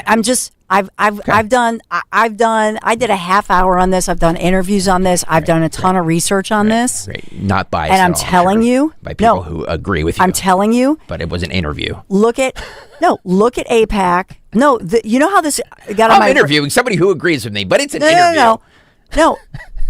If you look at Greg, I think I told you guys this. The way that this started on my radar was all of a sudden I started noticing especially my teenager started talking about AIPAC. Oh, they take AIPAC. I'm like, what's up with AIPAC? AIPAC is Americans donate to that. It's $1 billion. I have neighbors who donate to AIPAC. It's 3 billionaires that. No, it isn't. Like, this is grassroots. I have the graphic right here, and no, it's not. All right. There are some billionaires who have donated maybe $5 million or whatever. Okay. But look at their total numbers. Across America, there are millions of Americans. Millions. It is considered a grassroots. It is. Yes, do some wealthy people? They're completely transparent, by the way, and so they absolutely look at. You can look it up right now. I can send you the graphic of their donations. I have it in front of me, and so yes, from $5 million to $5 across America, there are a whole lot of people. You know, the biggest group, evangelicals in the South. Number one group of a block of money going to AIPAC. And so that's what that looks like. And so just trust me on this. They're going after the algorithms of these white woke, especially teenage to first time voters to college age and suburbanites, college educated. That's who they're going after to get into their algorithms and say, oh, they AIPAC. Look at that. They're dirty. They're against the Palestinians. So if you want to spend money in the United States, and not genocide in the Middle East, and they're bad. They're evil. If you want to spend money, anti-Jewish. If you want to spend money, to get around. If you want to spend money in the United States and not Israel, that's considered anti-Semitic. Like if you're, that's not what I said. I thought this administration was America first. America first. Sure hasn't proven that, has it? So in America, I'm not allowed I'm not allowed for an American-based group to support people in Israel. And Israel is surrounded. You can do whatever you want to. You can do whatever you want to, but the broad, that's all it is, and you can support whoever you want to. But the broad statement that if you're anti-AIPAC, you're an anti-Semite. What I'm saying is all these algorithms statement. And these different candidates and the underlying thing here is absolutely it's anti-Semitism. And we saw it on college campuses across the country. I'll never forget that video of the Jewish kids. I would have freaking driven to that. And there were multiple colleges, including in our area, although kudos to UPenn that did a good job with cleaning that up. But you saw that level of anti-Semitism that happened on our college campuses. And I'm telling you, Greg, I'm not saying that if you don't want to donate to AIPAC, that's not what I'm saying. I'm saying the algorithms are going after this way. It's a passive-aggressive way of being anti-Jew without saying the quiet part out loud. That's what these candidates are about. It's a lobbying group. That's all it is. It's a lobbying group. It's a grassroots It's lobbying. not There's nothing wrong with with grassroots stuff. It is Nothing grassroots. is grassroots. Yes, it is. You know what's grassroots? This radio station. Well, that's true. That's what's grassroots. AIPAC is not grassroots. And if you want evidence, look at how I disagree. You know what I mean? We will disagree. I could go on a marathon and disagree with you, and I could give you all the facts and all the graphics and so on, but we have a lot other stuff to talk about. But I'm telling you, I'm going to send you. We're going to go another 8 minutes, so you don't have to wrap up. I was told we're going to go a little long here. Dave Sunday is going to have to give us the verdict at 10:40. Right? As I moderate this, and Linda Kern's at 11. This divorce proceeding in family court between Fred and Ethel here. So where are you? Because you've mentioned this now for like 3 days. You keep bringing up the word algorithm. If I took a shot every time you said algorithm, with tequila, which is on the rise, which might be fun, and I would also probably die at 42 instead of 61. So is this like a conversation that has been brought up with like maybe your boys in college? Because it seems to me like the algorithms and the anti-Semitism, and I'm not really sure who I agree with yet, but we'll flush this out. Maybe I'll arrive at a conclusion in 7 minutes. Where is this stemming from? Is this like the Utes today? As far as remember that clip we had 2 days ago where Pierce Brosnan was picking apart that young anti-Semite. So, like, is this a younger generation theory? Not a theory. I asked Frank and Ian. Here's the funny thing. I asked Frank and Ian about this on Monday. Okay. Surge Philly, right? And so they're in their early guys who are 23-ish, and they knew exactly what I was talking about, and they went off about it. And it's something that unless it hits you, the only reason I'm talking about it is because all of a sudden my sons, I know who they've shared with me who they voted for. So I'm like, what are you like? What's going on here? And then I started saying, when you're at school and in classes, what's the mood toward? I'm telling you, it's this anti-Semitic, it's anti-Jewish, and swept up in that, the okay thing to talk about is AIPAC. Okay, so we're that's talking like about code word. What I'm trying to say is that's like the code word. So AIPAC plus money and anti-Semitism. If I was interrogating or if I was cross-examining one of these people that you believe are saying that AIPAC money is anti-Semitism as a dog whistle, so then are you opposed? So as I asked this person, are you opposed to money and lobbyists and big donors and all of the funding and all the dirtiness with dirty money or dark money that goes into candidates, parties, and politicians? Because if the answer is yes, then I would say your claim of the dog whistle for anti-Semitism is inaccurate. But if you're not opposed to the money, and I think there's a lot of us out there, probably all of us, that say, boy, I just wish one day there's no money involved in politics. Pipe dream, fantasy world will never happen. But if you're not opposed to money being in politics and swaying politicians, some people believe that Miriam Adelson has swayed Trump because she's a huge donor and Trump's one of the most pro-Israel presidents of all time. If you're not opposed to money in politics and you're making a sweeping statement like Stocker says that you are, or that these people that you talk to are telling you is the actual story behind the story here, then that would be anti-Semitic in my opinion. Because then you only hate money that goes towards Jewish causes because the root cause of your hatred is you don't like Jews. Right. Does that make sense? Mm-hmm. Yes. Hopefully I didn't, but that wasn't a word salad, you can go to trackapac.com and you can look up all the donors. There's some wealthy billionaires. Sure, the top 25 are billionaires who do donate, right? So you can look at it for yourself, and they donate big bucks, but then continue down the list. They're a Washington lobby group, the end, period. They are. Yes. They're a lobby group. That doesn't make them grassroots. That makes them influential in elections. Okay. They outed Tom Massey because he was against the Iran war, even though he wanted answers on Epstein, even though he voted with Trump 90% of the time. Sean Farish and Cat Turd, called him a traitor. To say that they don't sway and influence elections and they're not a Washington lobby is ridiculous. And to say you're anti-AIPAC means you're anti-Semitic is also ridiculous. What I'm trying to say here is that those algorithms that if you look up Stevens, right, who it looks like she's losing to the Socialist, if you look her up all over Reddit and all over the social media sites, that especially those white woke, probably 19 to even I'll say early 30s, that they see she takes AIPAC money and all. So she believes in the genocide of the Palestinians. People are smartening up to it. People are smartening up to it. Anti-Jewish. It's not anti-Jewish. Yes, it is. No, it's not. I'm telling you, it is. It's not. Are there is that kid who wouldn't work for a Jew, as he said, is that anti-Semitic? Absolutely it is. And look at the culture by which he felt so confident in saying that. I'm not saying that it's not, but saying that you're anti-AIPAC means you're anti-Semitic is ridiculous. That's not what I said. That is what you said. You have to listen to what I'm saying. I'm talking about algorithms that use that terminology. Algorithms. Wink, wink. But these are algorithms. And this is absolutely going on. And algorithms can be manipulated, is what you're saying. And in my humble opinion, these campaigns, they have the wording and they're using this. And even the pervasive way that nowadays, they can tell these jokes, like these jokes about what a Jewish trait is that that never, it hasn't existed. And all of a sudden, I think it exists, and I've heard Jew jokes for 30 years of my life. I don't know. I think they're just more. They're more allowed to be public now in light of October 7th, 2023. It's just this weird vibe that I think all goes together.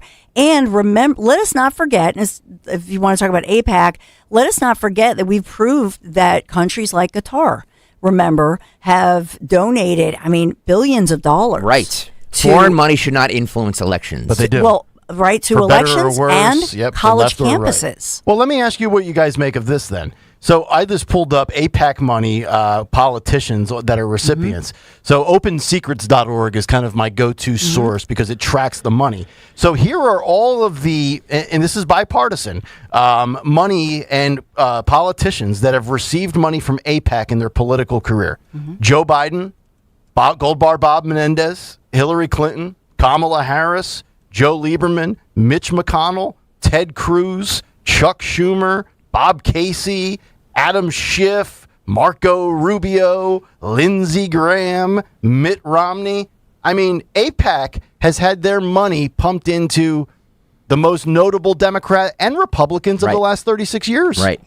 And again, which is why it's not on party lines. And so it's whoever will further the agenda of a foreign nation. That's who they want. And that's not in the best interest of the American people. We send billions of dollars to Israel. Billions of dollars. There's homeless vets on the streets. We're sending billions of dollars to Israel. What are we doing? And there's a lobby in Washington that has people like Dawn saying that if you don't support us, you're anti-Jew. It's ridiculous. It's a ridiculous statement. It's not. It 100% is. And your algorithms have now programmed you to say that, if you're anti-AIPAC, you're an anti-Semite. It's ridiculous. It's. So if you go, here's what's interesting, and you're right. So you're looking, I think, at a more trusted site when you talk about who the donors are. The reason I said track AIPAC.com, on the cover of it, the first thing you see is Abdul El Sayed. Primary win, 100% AIPAC free. Then it goes to John Dureski, House of Representatives in Washington's 4th District, 100% AIPAC free. Then it goes to Pramila Jayapal, U.S. House of Representatives, Washington 7th, AIPAC free, 100%. So what they're talking about is all of these. Will Lawrence, 100% AIPAC free in Michigan's 7th District. Rashida Tlaib, the House of Representatives, Michigan's 12th, 100% AIPAC free. Why is AIPAC the number one thing that they're going after? Why of all of these far left progressives, it's not that they're 100% for, pick, government health care. The number one issue that they put on their page, 100% AIPAC free. What does that tell you?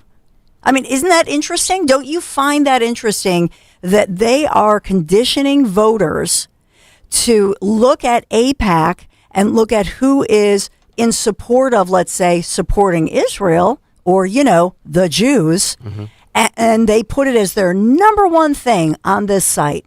And it's a number one campaign, a piece of their campaign. They want that known. It's on their platform. They want that out there. Yep. Yeah. How come? I don't disagree with How that part. come? I know what their messaging is, what they're trying to achieve with it. Yeah.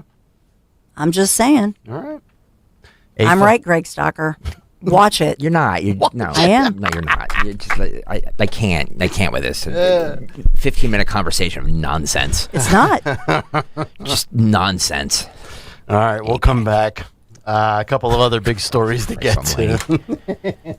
ICE and a failed. Why don't you go over a 990 with Mark Levin? Oh, wow. Wow. Oh, God. It's Kayal and Company. We're back after this. Well, it's official. My friends have all switched to Pure Talk because I told them they could save a bunch of money on a super reliable high-speed network with unlimited data. And because they're my friends, they trust me. As for the rest of you, well, Pure Talk understands that even though you might like me, you're not just going to take my word for it, nor should you. For that reason, and for a very limited time, Pure Talk is offering any of their plans for just $15 a month for the first 3 months, including their top-tier unlimited plan that normally sells for $65 a month. Think of it like a test drive, a super simple way to save $150 while you kick the tires on Pure Talk's blazing fast network, and a fine way to see for yourself why I switched from big wireless, along with a few 100,000 of my closest friends. Dial pound 250, say Mike Rowe, and be connected to Pure Talk's friendly U.S. customer service team. Again, dial pound 250, say Mike Rowe, and let the savings begin. Hi, this is Dom Giordano. Many people put off dental treatment for years because of fear, anxiety, or a bad experience. At Bent's Dental Group, your comfort comes first. Dr. Robert Bent, Dr. Emily Bent, board-certified prosthodontists, understand every patient is different. Every treatment plan and every experience is customized to each individual's comfort level. You'll be saying, I wish I hadn't waited so long. Schedule a consultation with Bent's Dental Group and discover how comfortable modern dentistry can be. 610-272-6949. You know what I love? American-made products, baby. That's right. It's Rich Zioli. American-made products, and that's what you get from Emmons Roofing and Siding. Owens Corning shingles are made in New Jersey. Certainteed siding made right outside of Philly. Provia windows and doors handcrafted in Ohio. And because Emmons is platinum with Owens Corning, your roof comes with a lifetime workmanship warranty. That's accountability on American-made quality from an American company right in our backyard. EmmonsRoofing.com, EmmonsRoofing.com. The Birds are back, and another championship run starts now. Don't just watch the season, be part of it. Hit the road with thousands of fellow fans and take over the opposing stadium. Fans of Philly has road trips available now for Nashville, Arizona, Chicago, London, and more. Every trip includes airfare, game tickets, and an exclusive pre-game party. Book your seat today with the official travel partner of 94 WIP and the Eagles Radio Network at fansofphilly.com. That's fanswithap.com. What if everything you learned in history class was only half the story? I'm Dr. Hrini Bhatt, host of Hidden History. Every Monday, I go where history gets mysterious. Vanished civilizations, doomsday prophecies, paranormal phenomena, and events that science still can't fully explain. On Hidden History, I treat these moments like open case files. Not myths, not superstition, just incomplete explanations waiting for a closer look. Listen to and follow Hidden History, available now wherever you get your podcasts. At Uline, the prevailing opinion is, if you don't live it, you don't believe it. The people at Uline believe in hard work, and they live it by being there 24/7 to answer your call, having 41,000 items in stock, and offering same-day shipping from 12 locations across North America. Business owners, sellers, buyers, shippers, and packers believe it. Uline is the hard-working, dependable source for your shipping and industrial supplies. Visit uline.com. In the military, the mission was clear. You knew what to do. Now, the mission has changed. Stepping into civilian life isn't about finding a job. It's finding your purpose. I wanted a career that would leverage the skills and discipline I gained in the military. IT just felt right. My Computer Career offers class schedules that fit into your life and skills in high demand. Put your VA benefits to work. Visit mycomputercareer.edu/CWP to jumpstart your IT career today. An elite CompTIA certification partner. Financial aid is available to those who qualify, including VA benefits. Autoimmune disease.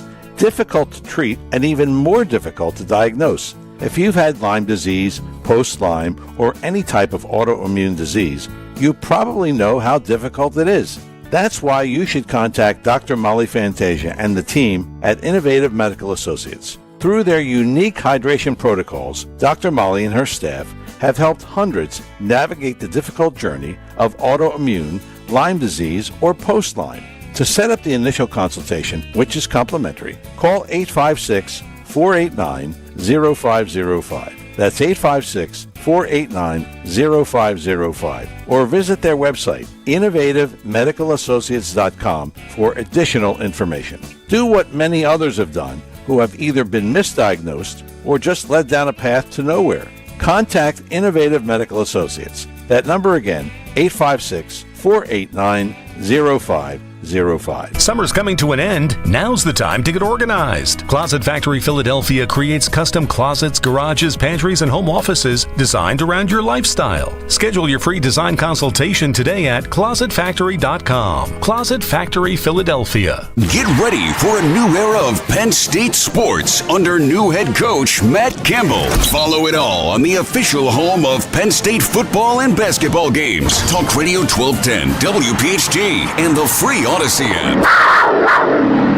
There's nothing simple about choosing an engagement ring. Most people don't know where to start. That's why they turn to Family and Company Jewelers on Route 70 in Marlton. JR will walk you through every step: diamonds, settings, styles, and how to choose what actually fits their budget and their partner. There's no pressure and no confusion, just straightforward guidance and a wide selection to compare with confidence. The goal is simple: leave knowing you made the right decision. Family and Company Jewelers in Marlton, New Jersey, South Jersey's diamond destination. Now, you can listen to Talk Radio 1210 WPHT on the iHeartRadio app. It is 7:24, Kayal and Company. Nick Thought and Greg live on a Wednesday morning here on Talk Radio 1210 WPHT. Get us on the free Odyssey app. Watch the show live on YouTube, as typically 3,000-4,000 people have tried to do every day. Still blown away by the fact that we just obliterate so many people on YouTube, whether they're in this company with Odyssey or not, whether they're in this format or they're in sports. Monster YouTube numbers. We appreciate that. 855-839-1210 to jump in. Tony Bruno, cut sheet coming up in 20 minutes. Two other big stories before we get there. It happened again, folks. It happened again. Another deranged lunatic plotting to kill the President of the United States. And this one, very similar, in my opinion, to what Trump endured in September of 2024, roughly 7-8 weeks after the Butler, PA attempt. Remember, we had that absurd nutbag in Florida lurking in the weeds and the bushes on the fifth hole at Trump's golf course in West Palm. And yesterday, the headline comes out, big news: man arrested at Trump golf course ahead of the president's visit, and he allegedly had a weapons cache. Here's what we know so far. Huh? Cash. How much? Cache was a lady's. Oh, I'm sorry. Yeah. I butchered that word. Yeah. So an armed suspect identified as, this is, and people are going to automatically jump to a conclusion that I'm not going to go to yet until we know more details. But the guy's name is Janine John Taele, Taele, 38, arrested at Trump National Golf Course after allegedly monitoring security preparations ahead of the president's visit, authorities said. Police say they later recovered an illegally modified AR-style rifle, body armor, high-capacity magazines, ammunition, and notebooks containing, quote, concerning statements from his home. Now, that would lead me to believe that this is some sort of manifesto, as this idiot was preparing and plotting for days, weeks, or months ahead. Just want to give you a couple of other details here. Harry Mays just sent me an update to this. Harry's listening to the show. Good morning, Harry. A Los Angeles County judge set this guy's bail at $250,000, ordered him not to possess any weapons, barred him from Trump National Golf Club, and prohibited him from leaving California while the case is pending. Next court appearance scheduled for August 26th. But again, I'm thinking, wait a minute. Getting set, planning, plotting to assassinate the president of the United States. You're out on bail at $250,000? And obviously, bails could be reduced by 10% down to 10%, and you're barred. I'm barred from Trump National Golf Club, and I haven't done anything wrong. All right, like, what are we doing here? And yet again, this easiness, the ability to get that close. Now, keep in mind, and I think I was watching a little bit of Jesse Waters last night. By the way, the first time I actually watched Fox News, swear to God, true statement. First time I actually turned on Fox News at home in about 4 months. And I was just waiting for the Phillies to come out of commercial. I'm flipping through the channels, and they made it sound like the guy was just arrested yesterday. The guy was arrested on Sunday. So I got to rip Waters and Fox for a little bit, like, because Trump is he in Los Angeles right now today? Because he was en route. The New York Post yesterday was tracking and monitoring his entire trip from Washington, D.C. out to the West Coast in Los Angeles.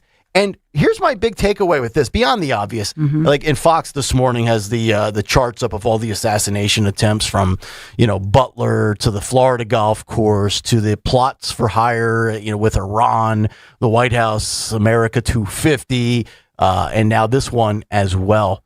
Maybe we really need to dial back, and this is kind of goes back to our surveillance and our security and our safety conversation yesterday with tracking everybody's every movement. Maybe we should have more of a clandestine rogue approach to just where the president is, where he's going, and not offer people the ability to track his every single movement. I don't know, considering people have tried to kill him now to the extent we know 7 documented times in just over 24 months. It's kind of scary. And I don't know that this story is getting the credit that it should be getting right now. This should be a bigger story than it is. To be honest, I thought you were going to have it in the news this morning. You texted it, so I thought you were doing something else with it. Fine. That's why I didn't. But yeah, he was set. So usually, a couple days in advance, you get the schedule. So it was a Republican. I know Newsom invited him, but he also at Trump National at his golf club in the LA area, he had a RNC event, fundraising event. Yep. Which is a rare West Coast trip. How many times does he go to the West Coast? You're right. No, he doesn't go out there too often. That's a good point. According to the LA County Sheriff's Department, the investigation began on Sunday when plainclothes federal agents spotted this guy walking the grounds of Trump National Golf Club while taking photographs and videos and appearing to monitor security planning activities. Deputy from the Lomita Sheriff's Station responded around 3:30 p.m. and contacted this individual. And during a pat-down, deputies allegedly recovered a 16-round magazine loaded with hollow point ammunition from the guy's pants pocket. Authorities then searched his vehicle, which was parked in the golf course parking lot, and recovered a loaded pistol with a round in the chamber, along with another loaded magazine containing hollow point ammunition. And I'll just say, I've been to one Trump golf course, Trump Philadelphia, which is over in Pine Hill, New Jersey. And I'm telling you, and I get it, this one in LA is better than the one in Jersey. The one in Florida, certainly better. Bedminster in New Jersey as well, the different direction heading towards New York is probably better as well. And I'm not just talking about golf specifically, but I'm guessing security and the perimeters being protected. Having gone into Trump Philadelphia, it's one gate, it's wide open. Yeah, okay, there's bushes. You're in a bad section of Pine Hill, New Jersey. It's tucked away. It's secluded from all the riffraff. But any Tom, Dick, or Harry can roll right up into the parking lot of the golf course. And I'm sorry, like, we still, we're just coming off of the redo of the White House Correspondents' Dinner, in which it got pushed off weeks because of somebody was able to get access down a stairwell in a hotel that should not have been containing residents and citizens and customers. The whole place should have been shut down, non-operational to the public. And we had a guy get within one floor and one hallway of the President of the United States of America. And here this guy is 2 days out and he's doing reconnaissance work. Why does it feel to me like, I don't know, I feel like I'm the only one that bangs this drum here. And I think I'm a pretty fair critic of Trump when I hear or see something I don't like, whether it's the Iran war or tariffs. It's weird, and I don't know how to really describe it. But the most ardent Trump people, it's almost like they don't give these stories oxygen. Why is that? Does anybody understand? Think about whoever the biggest Trump supporter is in media, and they don't talk about these stories. Yet, it's amazing. The same people that cry about weaponization have nothing to say when somebody wants to put a bullet in your guy's head. Bizarre, no? Yeah, I will say when he was there last night, there were Trump supporters. There were protesters too, but that it was heavy security, especially in light of what happened over the weekend arrest. But it was a private fundraiser there, but you did have a lot of supporters come out with signs, and they cited this. So there were people drawn, to that area. I was kind of glad to see that there were people just say, we just want him to know that we support him, and we're sad to see that there was, another apparent person who wanted to, do something nefarious or want, they were aware of it. It's one of the reasons they wanted to come out to show their support because of now we learn of the weekend arrest. Yeah. Last big story, and I think this deserves a lot of attention as well. The Trump administration immigration push, which has just fueled ICE's biggest arrest month in agency history. These figures coming out yesterday. The record follows June's 43,000 arrests, as we now have new hiring, new funding, and the end of the DHS shutdown, which is fueling the surge. So the stats come out yesterday. The Trump administration's immigration crackdown reached a historic milestone for the month of July, as U.S. Immigration and Customs Enforcement made roughly 51,000 immigration arrests, setting the highest month arrest total in the agency's history. ICE averaged approximately 1,645 arrests per day last month for the month of July, according to multiple federal sources who spoke with Fox News. The historic total comes just 1 month after ICE set what was then a new monthly record with roughly 43,000 arrests in June, giving the agency back-to-back record-setting months.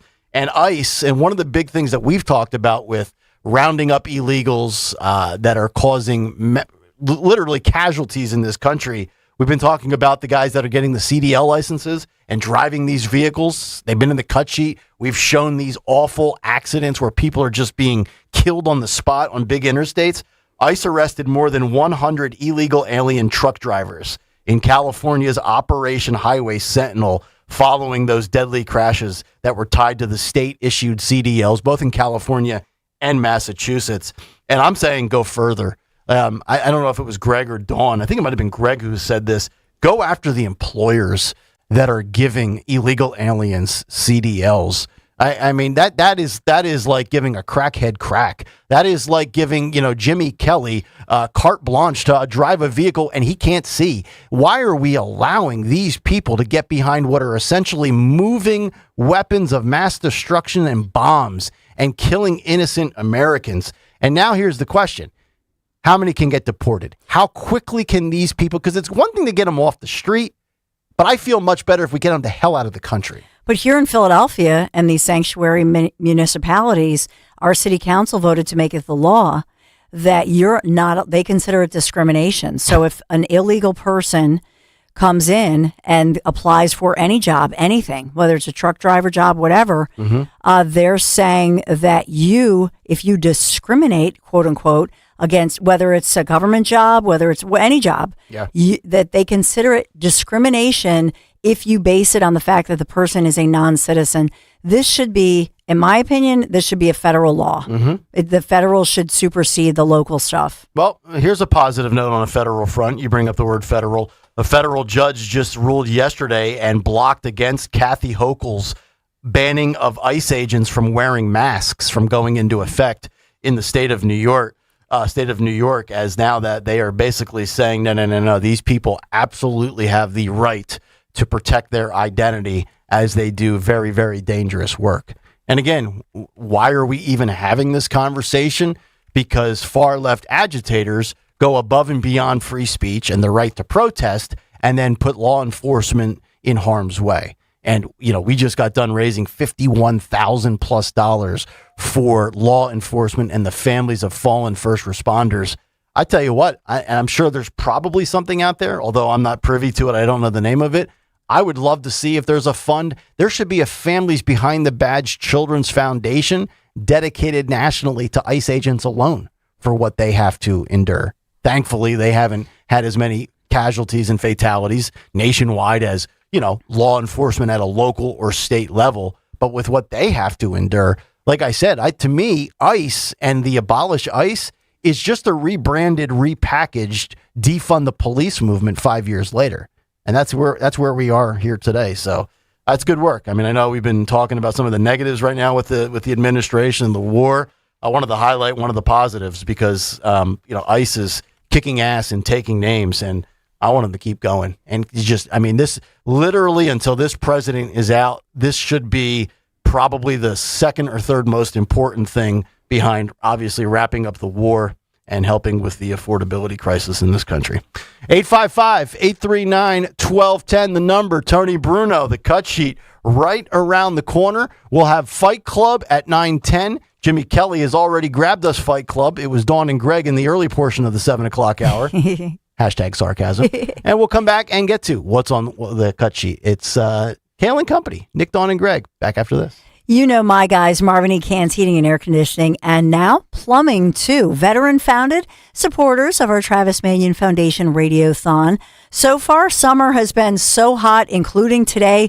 We're in for a hot, hazy, humid stretch here, about 90 degrees for the next few days at least. I can't remember this kind of heat, but if you haven't had your AC tune-up, you better get it now. I'm glad, because outside it's so hot and humid, but inside my house, it's just a beautiful, constant 74 degrees, feeling good. If my guys at Marvin E. Cans feel your unit actually needs to be replaced, they're going to install a new Train system at a fair price. Train, Trane. It's hard to stop a train. Go to marvinecans.com, marvinekanze.com. Make sure you tell them Dawn sent you. Hi, this is Dave Barlow from Barlow Buick GMC in Woodbury, New Jersey. It's time to step up to the plate. The summer sell-out event at Barlow is here. Add Barlow discounts to factory rebates, and these deals are knocking it out of the park. The GMC lineup is stacked with power, with the Sierra leading the way. The Buick lineup combines style, comfort, and confidence. Slide in the Barlow Buick GMC in Woodbury before these deals are out of here, or shop 24/7 at barlowautogroup.com. Buick, exceptional by design. GMC, we are professional grade. I'm John Morgan of Morgan & Morgan, America's largest injury law firm. Over 35 years, I've seen it all. Car crashes, work injuries, defective products, medical mistakes, lives flipped upside down in an instant. But I've also seen something else, the power of fighting back, the power of winning. Over $30 billion recovered and counting. Size matters, reputation matters, results matter. There's only one Morgan & Morgan. Morgan & Morgan, 2005 Market Street, Philadelphia, Pennsylvania. Pennsylvania lawyer will handle Pennsylvania cases. Prior results do not guarantee a similar outcome. Is life insurance still on your list from earlier this year? Now is the perfect time to just get it done. A buddy told me that securing life insurance sooner rather than later can help you lock in lower rates for years to come. So I added this to my list this year and got it done. I called SelectQuote and was shocked at how easy and affordable life insurance is. I'm 40 and got a $500,000 policy for $18 a month. My wife's also 40, and her $5,000 policy was only $16 a month. Plus, with SelectQuote's same-day coverage, no medical exam was required, and we were covered by the time we hung up. Checking this off my list felt great, but the peace of mind knowing my family is protected feels even better. Call SelectQuote at 1-800-280-5858 for your free quote today. That's 1-800-280-5858. Or go to SelectQuote.com. That's 1-800-280-5858. Details on example rate at SelectQuote.com. Here's a harsh fact. 40% of women and nearly 20% of men suffer from varicose or spider veins. Left untreated, these veins can cause tired, heavy legs, swelling, burning, cramping, aching, even restless leg syndrome. In some cases, it can lead to serious health risks, like blood clots. USA Vein Clinics offers minimally invasive treatments that take as little as 15 minutes, covered by most insurances. Call 267-223-7162 and schedule your appointment today. Don't wait. Call 267-223-7162 for free information today. Imagine walking, exercising, and sleeping peacefully again. Varicose and spider veins won't go away on their own. USA Vein Clinics can help. Call 267-223-7162 for fast, easy, and affordable solutions. USA Vein Clinics treatments are covered by most insurance plans. Don't put this off any longer. Call 267-223-7162. Hey, this is Larry Steinhaus with Investor Schooling. Listen, I know sometimes you worry about coming to see me because you don't want to invest in real estate, because you don't want to deal with toilets, trash, or tenants. I'm going to teach you a way that you don't have to deal with toilets, trash, or tenants, or even own any real estate and invest in real estate at the same time.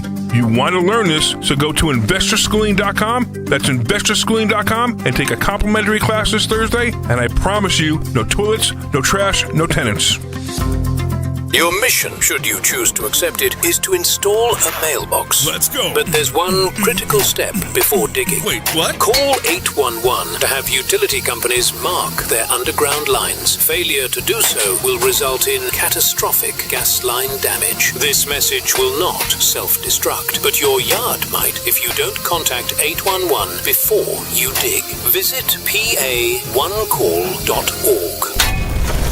Maybe I should have listened to the home message first. It feels like every day there's something in the headlines that could make you wonder to yourself, is now even a good time to retire? So many people are waiting, and those folks are going to be waiting a really long time, I hate to say, because there's no perfect time. The market is always unpredictable and volatile.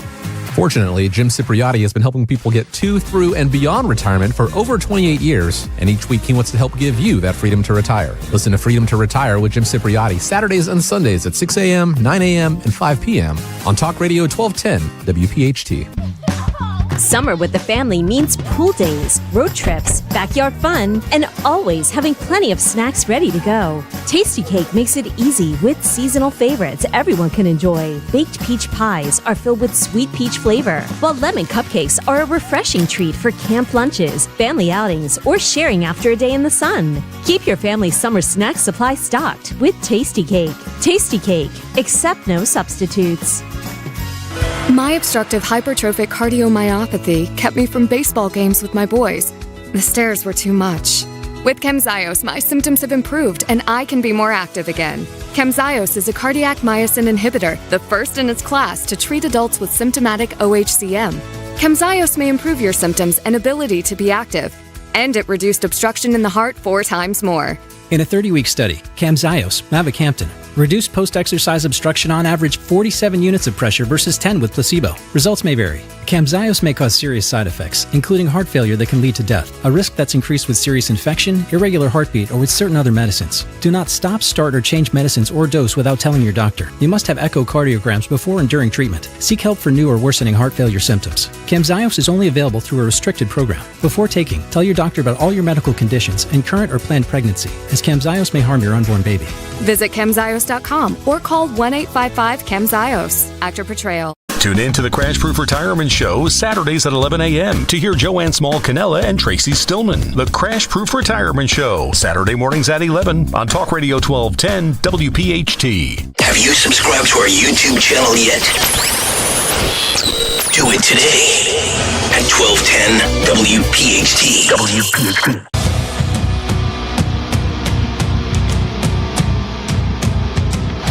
7:45 on the dot. Welcome back in. Kayal and Company here on a Hump Day Wednesday. What's on the cut sheet? Locked and loaded.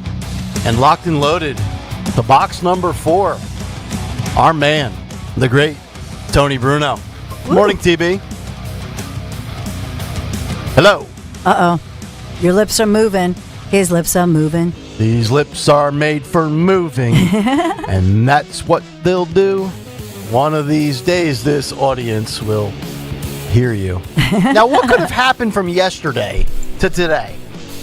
What goes on down there? Is somebody playing with the buttons somewhere?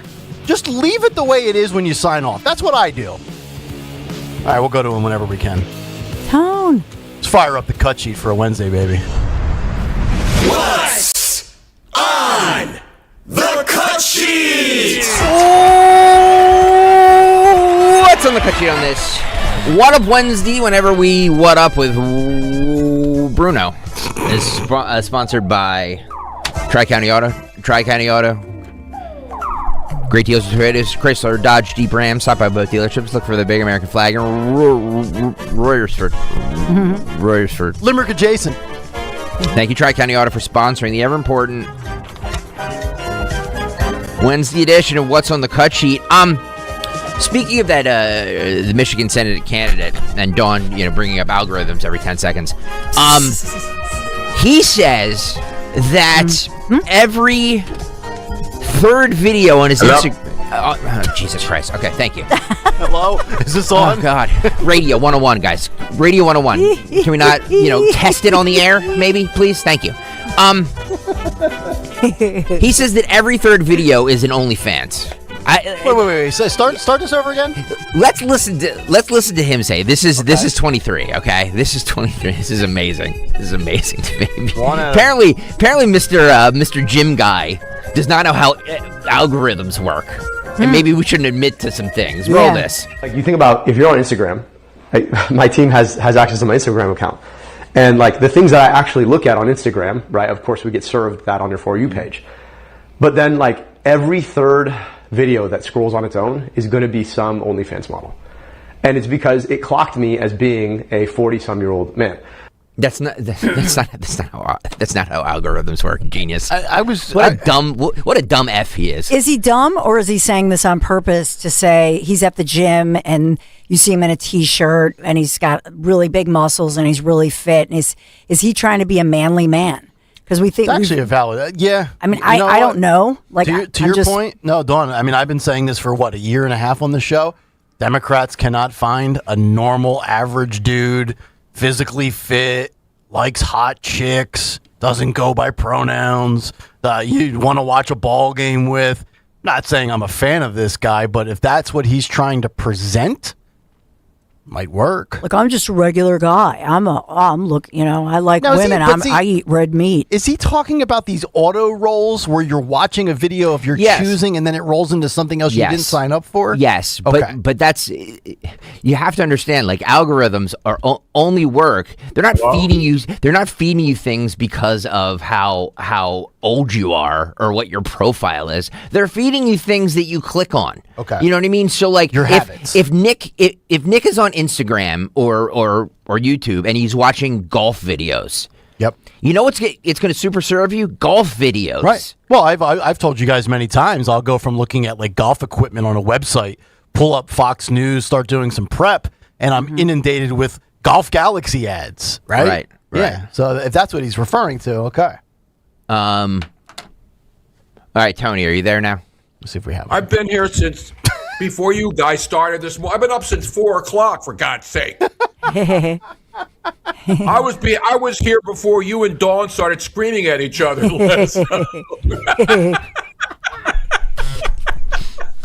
We weren't screaming. It's an outrage. Even Steve Paccaroni is ripping me on the check. Paccaroni. Oh no, sorry, Steve. No. Are you packing a Rooney, or are you just happy to see me? Oh God. People say Tony screaming at a muted mic is a classic. I love it. It is classic. You're having like a Bill O'Reilly moment. Let's do it live. We'll do it live. Yeah. Do it live.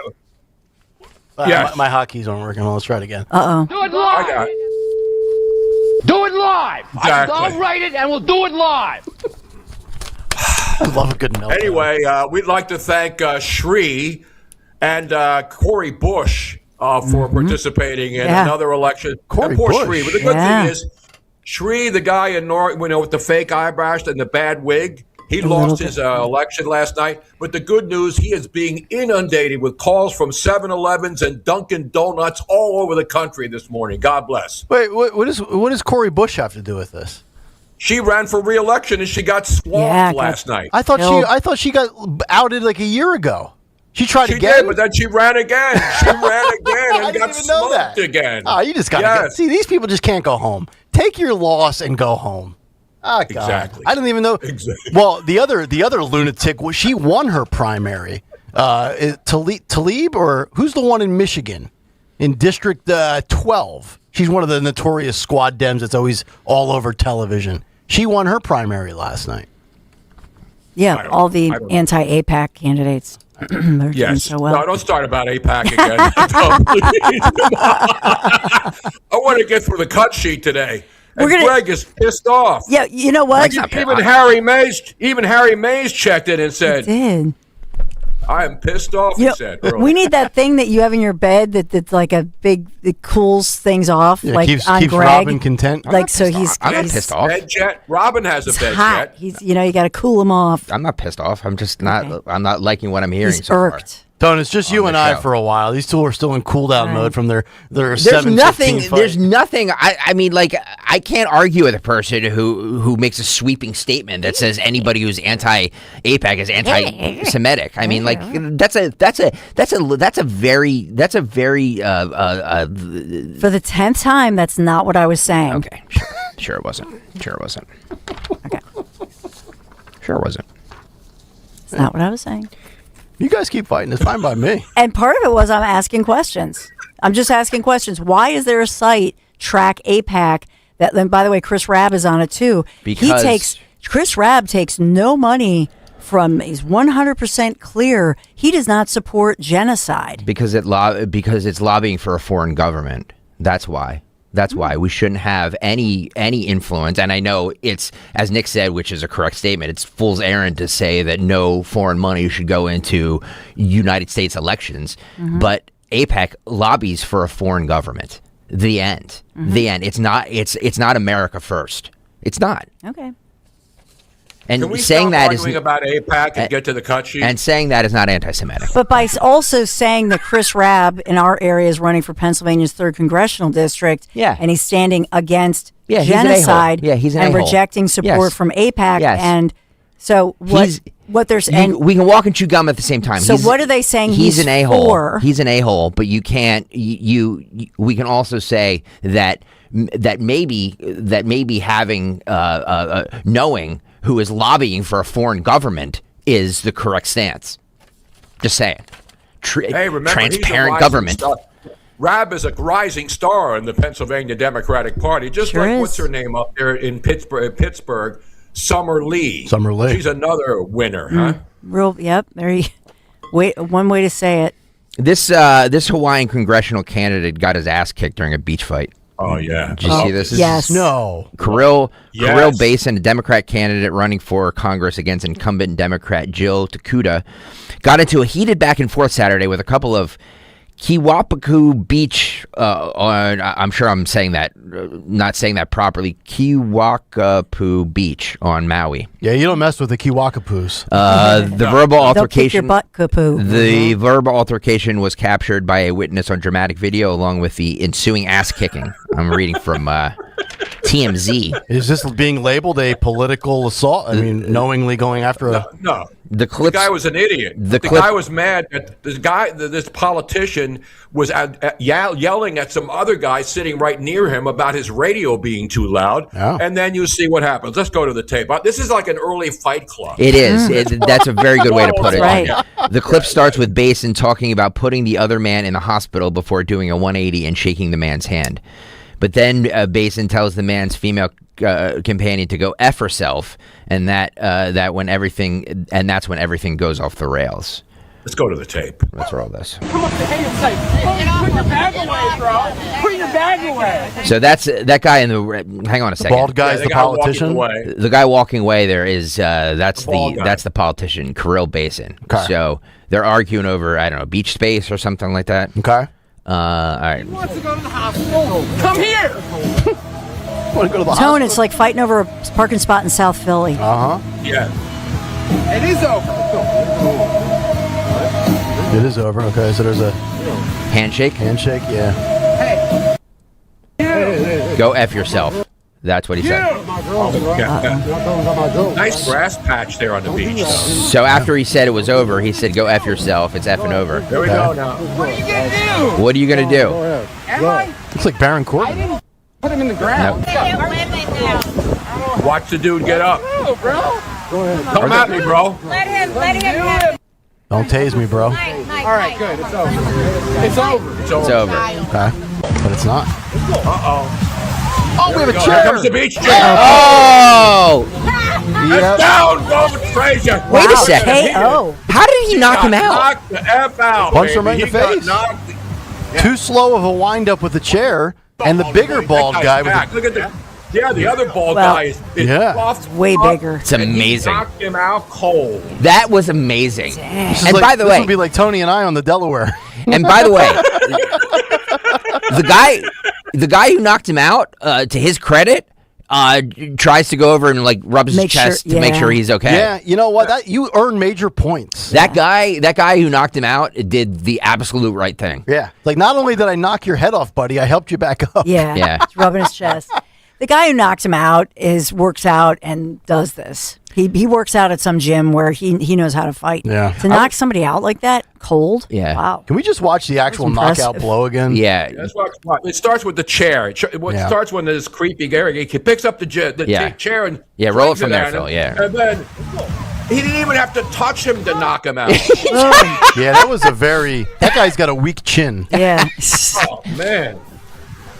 And you thought Mazie Hirono was the dumbest politician in Hawaii.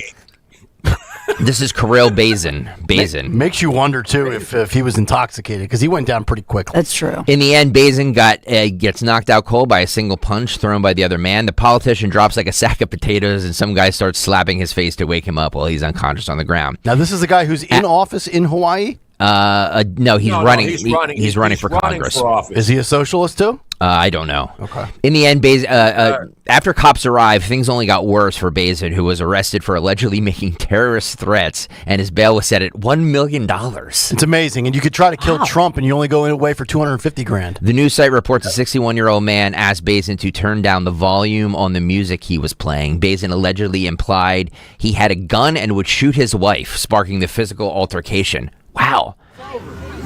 Like I said, there's something in the water out there in Hawaii. Aloha means goodbye to this guy. You're damn right. The news site reports during the fight, Bazin allegedly produced a knife and threatened a bunch of people with it before he got knocked out. Let me ask you this. Do you think there should be some level of just public decorum when you're at a beach or a pool and you're playing music that other people can hear as far as how loud you can have it? Yes. Because I've noticed this at my pool as well. Somebody starts playing, like Jimmy Buffett or something, and I'm like, dude, I don't even want to hear that from my neighbor on their deck. Here's the thing: you dummies wear AirPods throughout your entire life, walking through society where you don't want to be bothered, but then all of a sudden you pull out a boombox at level 50. I agree with you 100%, but I am a giant hypocrite because when I'm on the beach and the people in front of me are blasting music, if it's music I like, I'm like, turn that up. You're jamming. If it's music I don't like, I'm like, can you believe these people? So then what do? You go AirPods and drown it out? No, I don't. I could watch that I've watched that about 500 times. Right. You have to slow it down. We should do if Tony Romo were still employed by CBS right now, we would get him on and you watch. Before he swings the chair, boom, the right hand comes right under his glass jaw. It's glass jaw. Yep. Glass jaw. That's what the guy the guy who hits this dude hits him as he's trying to hit him with the chair, and he comes under. That's right. That was a straight jab to the jaw. Yeah, that's Glass Joe from Mike Tyson's Punch-Out, the guy that used to fight in the first round. Not Don Flamenco. He's another guy. Remember Don Flamenco? Yes. Our buddy Irk checks in on Twitter. He says this fight at the beach was brought to you by APAC. Don't trigger Greg.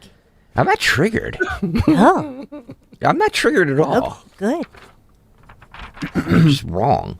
Don't they deliver food to all the people in Pennsylvania who are stealing, to the millions of people who are stealing our money? Doesn't APAC deliver food that way? Glass Joe was the first guy you beat, right? Yep. In Mike Tyson's Punch-Out? Yep. And then it was Don Flamenco. Do we know the pecking order of the That's Mike a good Tyson question. Punch-Out? One of the greatest video games ever made next to the Madden 05, 06, and 07. Well, it's because you were the voice. Thank you very much, Greg. Nick. Nick, Greg, it doesn't matter, right? All right, the original roster of Mike Tyson's Punch-Out. Hang on, because this is way more interesting. I know it's Glass Joe is the first guy. I know that. Than me schooling Dawn on APAC. He's not schooling me. Glass Joe was number one. Von Kaiser, number two. Oh, that's right. Was he a Nazi? Was Hassan Piker endorse him? Second guy. Piston Honda was number 3. Oh, I forgot about Piston. That's right. Don Flamingo, number 4. Don Flamingo had the stupid mustache. No, Don Flamingo was the guy who was a little. He was kind of like flamboyant. Lighting the loafers a little bit. You know what I mean? King Hippo was number 5. King Hippo, yes. Hippo. The Great Tiger was number 6. Bald Bull, number 7. Bald Bull, yeah. Soda Popinski. That's right. Wasn't Bull and Nick? Nick was watching all of the WrestleMania, SummerSlam for two days of SummerSlam. Yeah, that was the ESPN. How about the ESPN, the sports leader, on the front page of the weekend, Saturday morning? Their lead story was SummerSlam or whatever the hell it was called. 2 days of SummerSlam. Well, that's because ESPN owns it now. Yeah, and they're not going to. I know that. That's plus they're not going to. They're not going to cover Mike Vrabel, Diana Rossini, so they got to put something else up there. All right, so Soda Popinski. Then we have Mr. Sandman, Macho Man, and then Mike Tyson. I don't think I ever got past Mr. Sandman. I never actually made it to Tyson. Really? Oh, I made it to Tyson many times back in the day. Oh yeah. Okay. That was my go-to game before Madden 05, 06, and 07. Mike Tyson's Punch-Out. Nintendo, man. Right. Back when video games were great. I would like to salute 31-year-old Malik Chandler. Okay. I am going to lobby President Trump to pin the Medal of Freedom on this man, Malik Chandler. This is a local guy, right? No, this is from Ohio. This is a 31-year-old Ohio father who lured a 20-year-old man to his house before shooting him after allegedly finding a video of the man raping his 11-year-old daughter. I would give him a pardon. Oh, yeah. This gentleman, we need to erect a statue of him and pin the Medal of Honor on this man. Okay. Roll this news story. Detectives began looking into 20-year-old Diego Montoya Gonzalez after the mother of Guilty. an 11-year-old found a video on her child's phone. The mother of the victim called Grove City Police to report that her 11-year-old child was sexually assaulted by, at the time, an unknown adult male. The next day, prosecutors said the child's father lured him back to the home. The child's father started messaging the defendant on a TikTok account as if he was his daughter, stating that, quote, the daughter, was home alone because, again, quote, her parents had left. At about 6:09, the defendant showed up to the back door of the residence. The father answered the door and ultimately shot the defendant twice. The child's father sat in the courtroom as Montoya Gonzalez was arraigned. He's charged with felonious assault, but we're not showing him to protect the identity of his daughter. According to a complaint, the father told police he planned to beat Montoya Gonzalez up, hold him, and call for police. But he believed Montoya Gonzalez was reaching for a gun, so he says he shot him.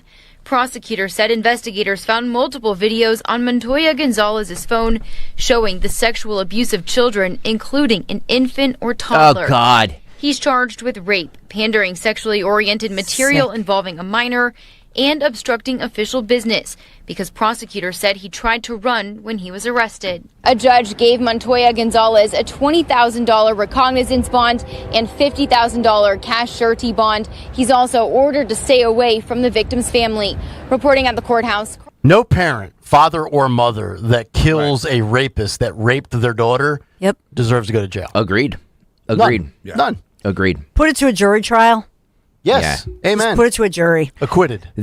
So he shot this guy but didn't kill him, obviously, right? Or did he? No, I don't think he killed him. No. And he also wasn't planning, according to his defense, that he thought he was reaching for a gun, so he, in self-defense, shot and killed him. Here's what I would do. Here's what I would do with him. I would bury him up to his neck in quicksand. Poke out his eyes with a dull rusty butter knife. Just peel him out. Put teas in his eye sockets and put the eyeballs on the teas and play golf with it. That's what I would do. Wood chippers are that's why wood chippers are. There's a perfectly good wood chipper right there, sitting right next to this dude. Right. His name is what? Diego Montoya, and I'm here to kill you. What was the character in Princess Bride? My name is Princess Bride. Yeah. What was the guy's name? That was Saul. That was not Saul. That was Saul from Homeland, right? Don't know. I don't know who the guy was, but he says, "I am here to kill you." Yes. My name is Well, I forget. It sounds like this guy's name. Well, according to Francis Gill, who is a DSA leader, that's the Democrat Socialist of America. They don't believe in jail. Leader refuses to say that rapists and murderers should be in prison. Yeah. How about that?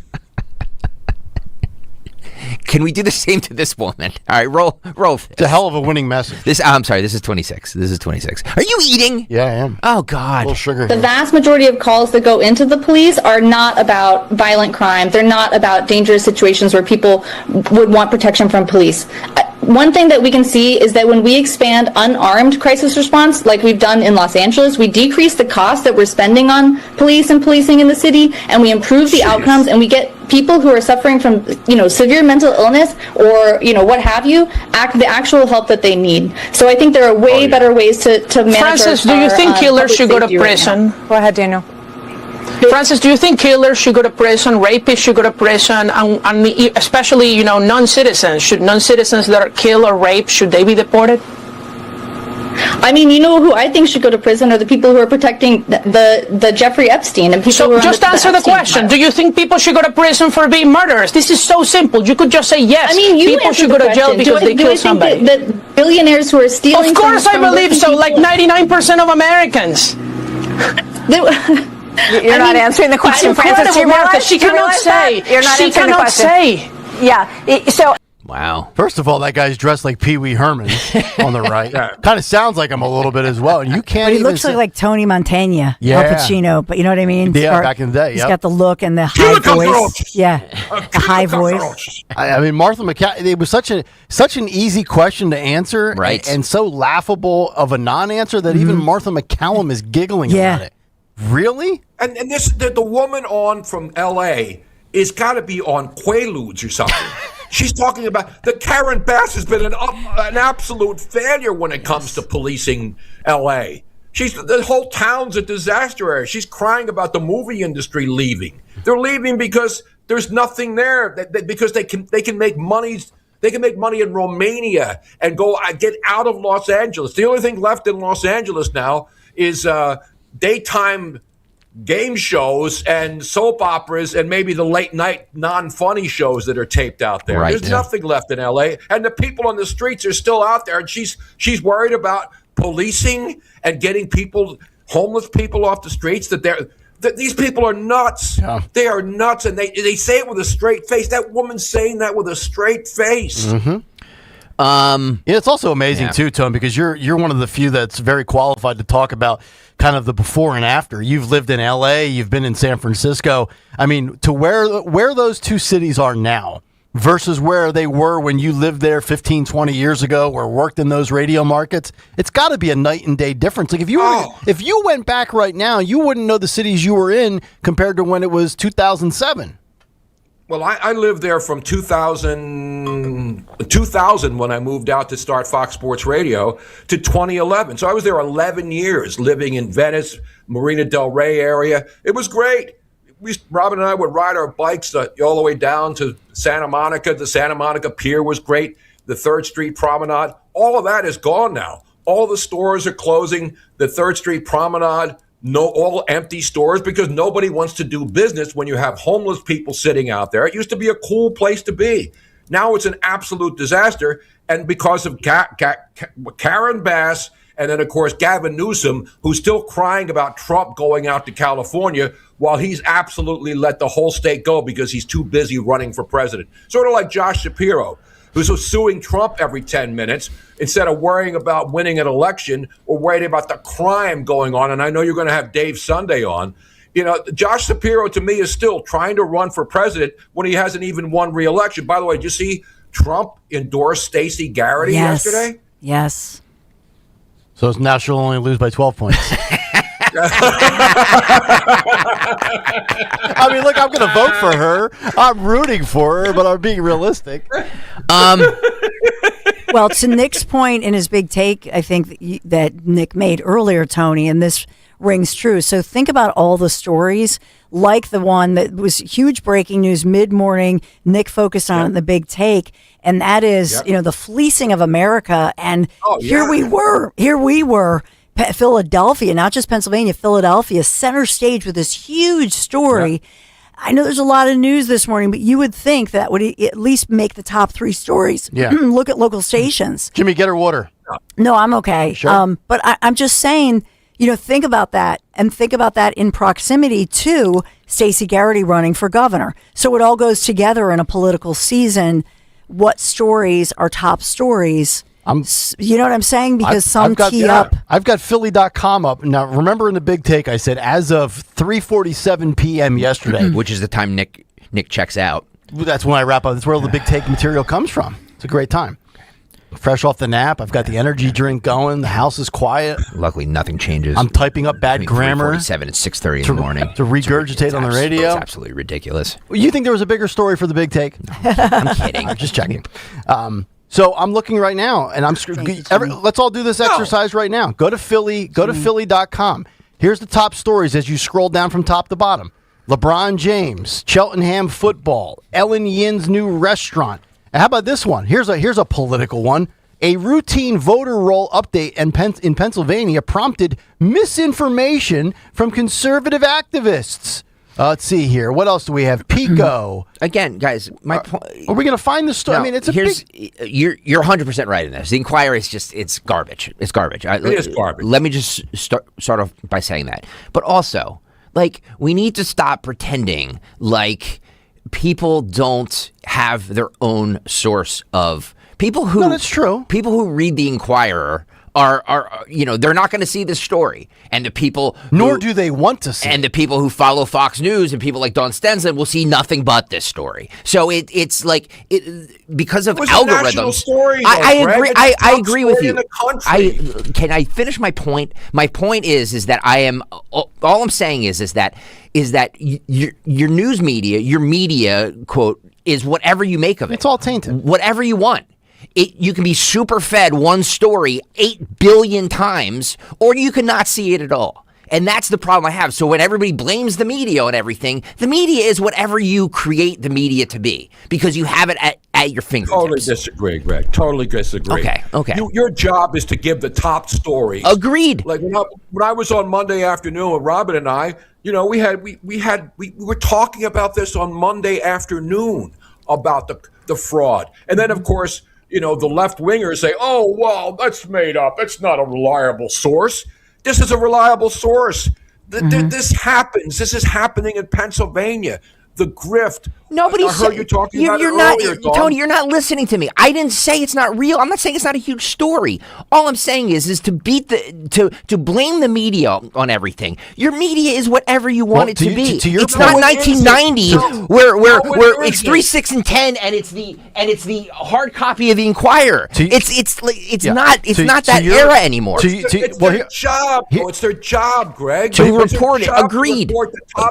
But Tony, here's the thing. This is where I agree with Greg. Media is no longer about journalism. Media is about finding your little niche where there's a demand for left wing or right wing. It's all bought and paid for. So, I mean, there are very few just straight down the middle journalists and outlets anymore that give you the big stories, regardless of whether it makes a Democrat look bad or a Republican look bad. That's why I lean on people like Catherine Herridge and Schellenberger and Taibbi. I like the people that have worked in both legacy media or have started a Substack and have just said, you know what? Both sides are kind of full of crap. Here's what's going on. That's the way I look at it. But and again, I get it. I'm not expecting Philly.com to resemble Newsmax. But that story has to be on your website right now. Agreed. It just has to. Agreed. When the Department of Justice is in your city. Or Fox News or MS Now. It has to be. Well, let me ask you guys this. Since we're going down this rabbit hole of algorithms and what people see and what people don't see. Nick, let me ask you first. Do you know Max Miller? Is that the guy in Ohio that's being forced out? It's Moreno's son-in-law. Moreno's son-in-law, ex-son-in-law. Okay. Did you see any of the clips of him on with Jake Tapper yesterday? I did not, but Okay. I know he's kind of doubling down and refusing to get out. So Max Miller is being, and I believe today is the deadline for him to remove himself from the ballot of he's running in Ohio there. And he's a Republican, and he should be. He should be run right out of there. But how would anybody know that story, Greg, and not know the story about massive fraud of our tax dollars in I agree with you. Pennsylvania? I agree with you. Okay. I agree with And you 100%. Just understand this. I'll just say this, that ABC News Network and as well locally, I can tell you, Fox 29 or 6 ABC or CBS 3, they all have a department, probably as many as people as we have for our live morning show here, and they're dedicated to social media. So the stories that they're covering, they're pushing out and they're paying money and sometimes taking ads out on the stories they do, because in part it's also their self-advertisement and that sort of thing. So they're pushing their news stories, their reporters, and so they are in essence then affecting the news and what's covered, what's seen, and what's not seen. Right. You're They have one job. 100%. They have one job. Tell me the top stories. Agreed. That's their only job. Agreed. Tell me. I get opinion. I get the Maddows and all these other Jake Tappers and Dana bashed. Has she been? Has she recovered from her bashing? Dana. Has she, Dana bashed. Has she recuperated? She got bashed on Sunday. She was not well equipped for that job at all. No. So getting back to this Max Miller, he's a congressman from Ohio. It's today is He should be gone today. So today but he's not. He really doubled down. He had this. I mean, he had this back and forth with Jake Tapper. That is. So just in case you don't know, because your algorithms Who watches Jake Tapper don't feed it to you. In case you don't know the story, because your algorithms don't feed it to you. This is a Republican congressman out of Ohio. He's Bernie Moreno's son-in-law, right?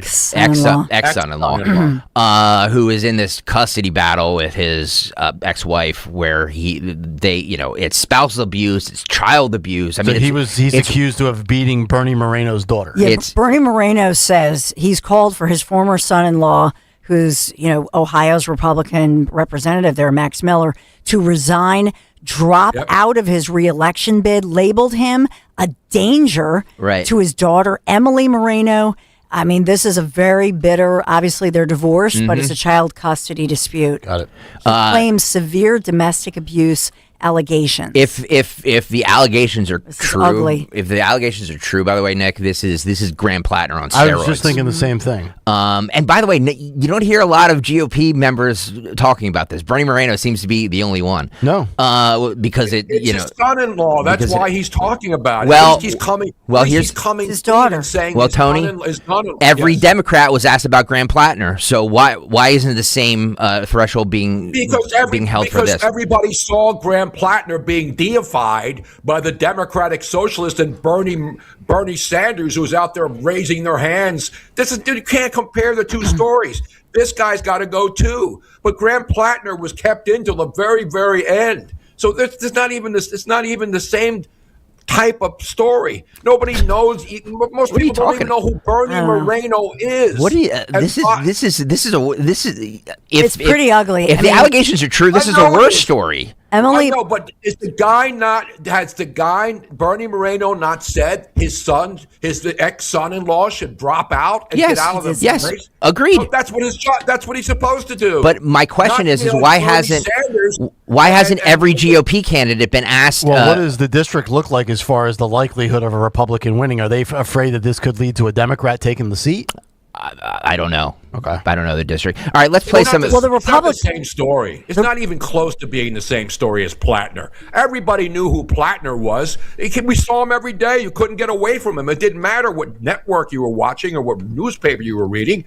He was a joke. And then you had the Democrats dying with him to the very last breath. And then you brought in a guy who's banging his cousin who replaces him.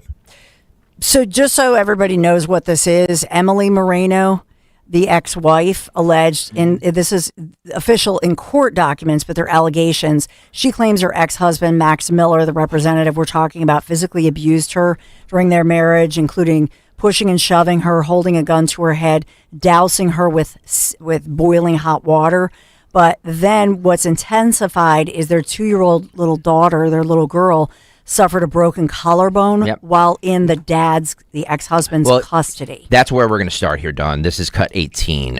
He explains Mr. Tapper, that. no. And just to further more than that, Mr. Tapper. there have been 2 investigations that have already been looked into me. And I would like to just have a little bit of moment to explain. The first investigation that was looked into me was that my ex-wife, Emily Moreno, filed a report of child abuse against me. That first incident, 2 individuals were held liable for abusing my daughter at a daycare, which I have a private settlement agreement from. I was found not guilty. They looked at my fingerprints. They made me take off my shirt. They made me look at my body to make sure that I didn't abuse my daughter. And that was number 1, Mr. Tapper. Number 2, when I was reported for child abuse for my daughter for a broken collarbone, my daughter was in my ex-wife's care 9 out of the last 11 days, and she took her to the emergency room, which is a contempt violation from our shared parenting plan. Furthermore than that, Mr. Tapper, is this. These matters have already been looked into. Ms. Moreno has already gone to the police. The police are not investigating it. Ask yourself, why aren't they investigating these things? You see your... All right, well, so I have just 2 things. So you say 9 of the 11 days in the custody of your ex-wife. Well, that would leave 2 days where you had custody. So did that possibly happen in that 48 hours? And then secondly, here's the other thing. Pay attention if, in fact, this guy, Miller, drops out or is forced out, however it plays out, if the story goes away. Remember with Plattner, once Plattner dropped, how quickly everything just stopped, right? Including the female that basically lit his campaign on fire when she did that interview. Right. It's amazing how these things go quiet. Now, maybe they're just going through the court proceedings and it's not for public consumption. Certainly a possibility, but just keep an eye on that. 19 here. This back and forth continues. Because there is a police report from the suspected child abuse incident in February involving your daughter, and that report details that the child protection team says that your child had a right clavicle fracture and, quote, a bruise that accompanies the injury that appears to be in a handprint and appears to have been inflicted, unquote. Now, your ex-wife stated to police that your child told her in the days leading up to the discovery of the injury, quote, "Daddy, kill you." And your ex-wife also said your child had said, "Daddy angry," and Daddy's house is scary. Now, according to your wife, your daughter articulated these statements to Children and Family Services. So can you explain why your child may have said those things? Jake, I wish you could talk to my beautiful baby girl. She can't string together sentences like that. She's 2.5 years old. She doesn't have the ability to articulate any of what you just said. No, that's not true. That is an entire fabrication of the truth. 2-year-olds can say daddy's scared. Wait. Can I stop it right here? Can I stop this right here? Yep. We were just talking about how the media doesn't cover stories, especially the big story in Pennsylvania where Philly.com has nothing on it, even though it's one of the biggest national stories. Why would anybody watch Jake Tapper, a fraud, Jake Strapper, and spend a lot of time talking about this one story where this guy has to go through a court proceeding? I think he looks guilty to me. So why are we spending all this time talking about a guy who's on in the afternoon with no ratings, but we're not worried more about the local media not covering a story about the biggest fraud in the country happening in Pennsylvania, the state that we represent? Well, they're covering it to show you that this happens on the Republican side as well as the Democrats. Of course it does. They're kind of running. Of course it does. There's like 2 things at the same time. They're running cover to get retaliation and revenge after what Plattner got outed and enforced out. But then also, like I'm sorry, my wife worked in Child Protective Services as a social worker for 17 years. And whether or not the police report says one thing, you know what they always err on the side of? They agree and they usually rule on the side of the kid and the mother, especially in a family setting. Can I just tell you something? And this is important. Yeah. So I'm looking up, this happened in Bay Village in the Cleveland suburbs. So Bay Village Police and Child Services closed this has been going on since the spring, since I think early April. Bay Village Police and Protective Child Services both have closed their investigations into the little girl, the toddler's broken collarbone. They found the allegations unsubstantiated. They declined to prosecute the dad or anybody due to insufficient evidence. Well, then in that case, then this guy should not step down. If the legal system is played out and this guy has not been, again, here's the other thing. In the sake of consistency and fairness, I did say, even though I think Graham Plattner did what he's accused of, if I'm not convicted or found guilty, I'm not allowing anybody to force me to drop out. So I hear you. Here's the thing. This could here's I'm just going to say this. It's the Cuyahoga County Division of Child and Family Services. That's the county.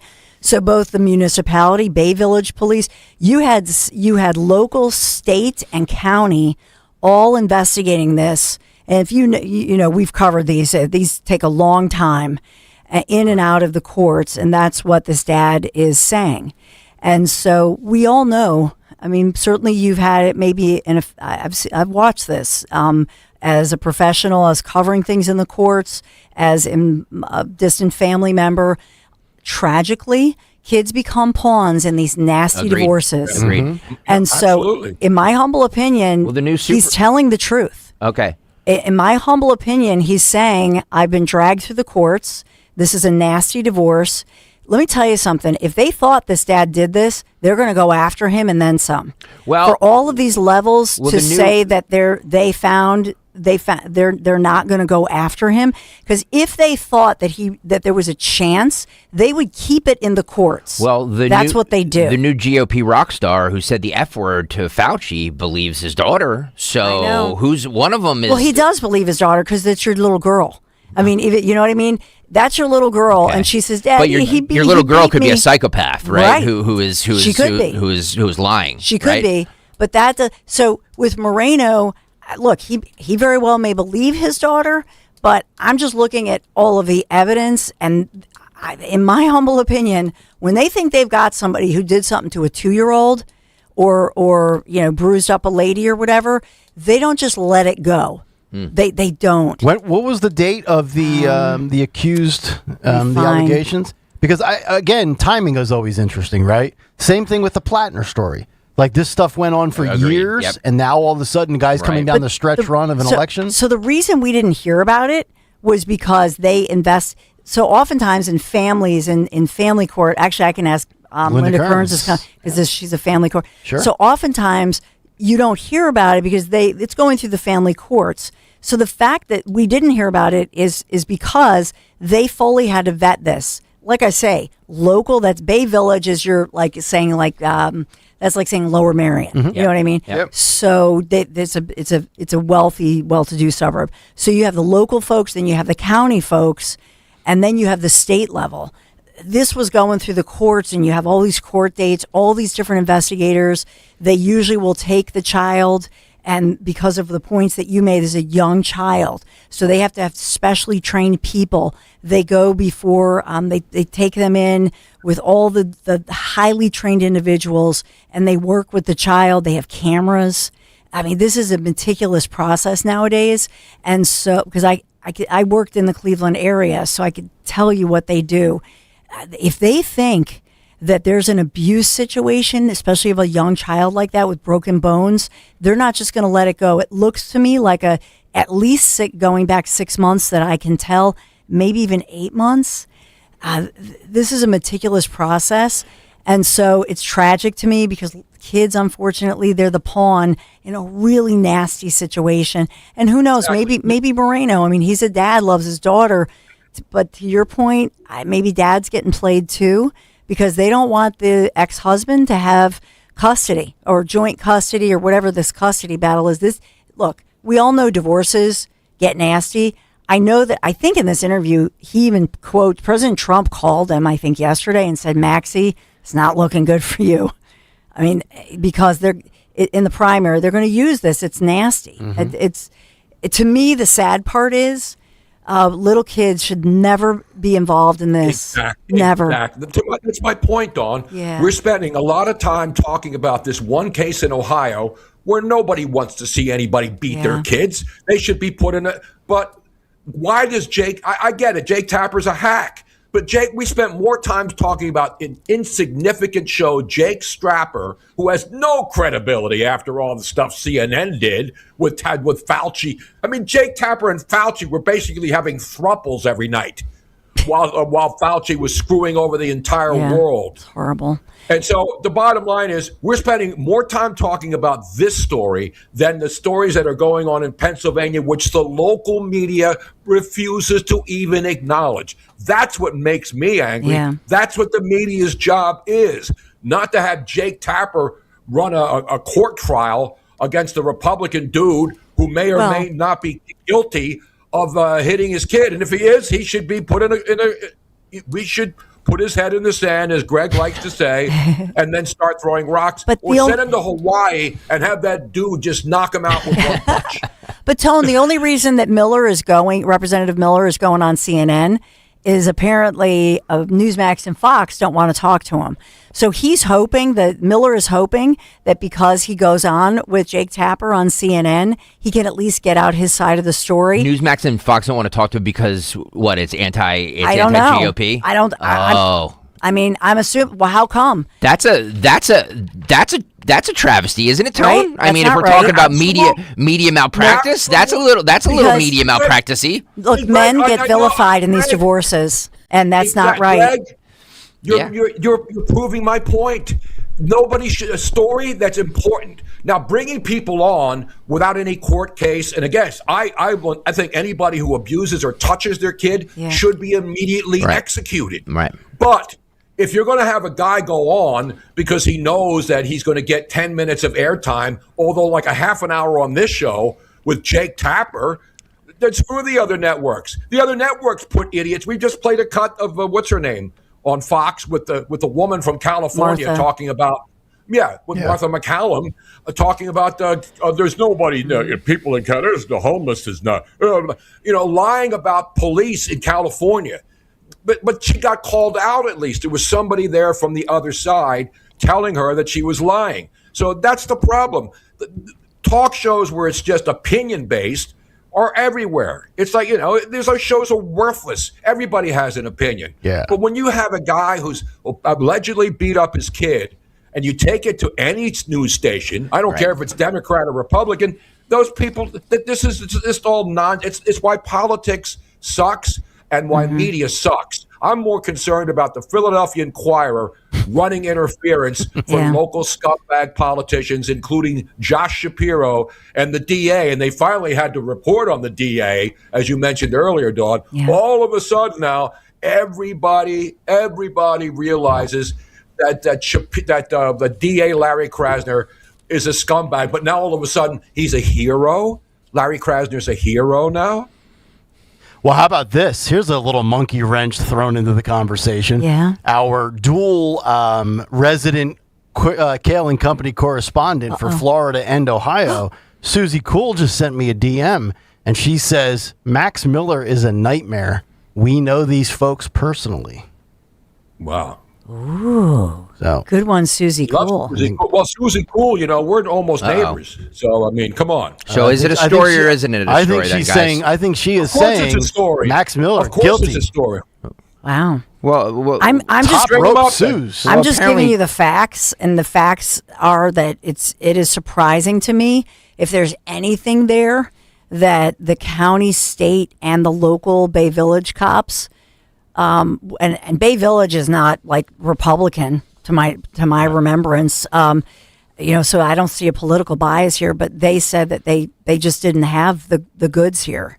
They didn't. They did their investigations and they would have charged him. Kind of surprising. He might be a nightmare, but to your point, I mean, the prediction markets as far as whether or not Max Miller will drop out, only at 25%. Well, he has you realize those today markets are all fraudulent. They're all wrong. What did they say about this Abdul guy in Michigan? What did the Kalshis and all of these gambling sites say about what was going to happen yesterday? Well, no, they said he would 99% likelihood he would win. I think the polling markets were off more than anything. Were, but they had him winning by double digits. There were some polls at the end of July that actually had her winning.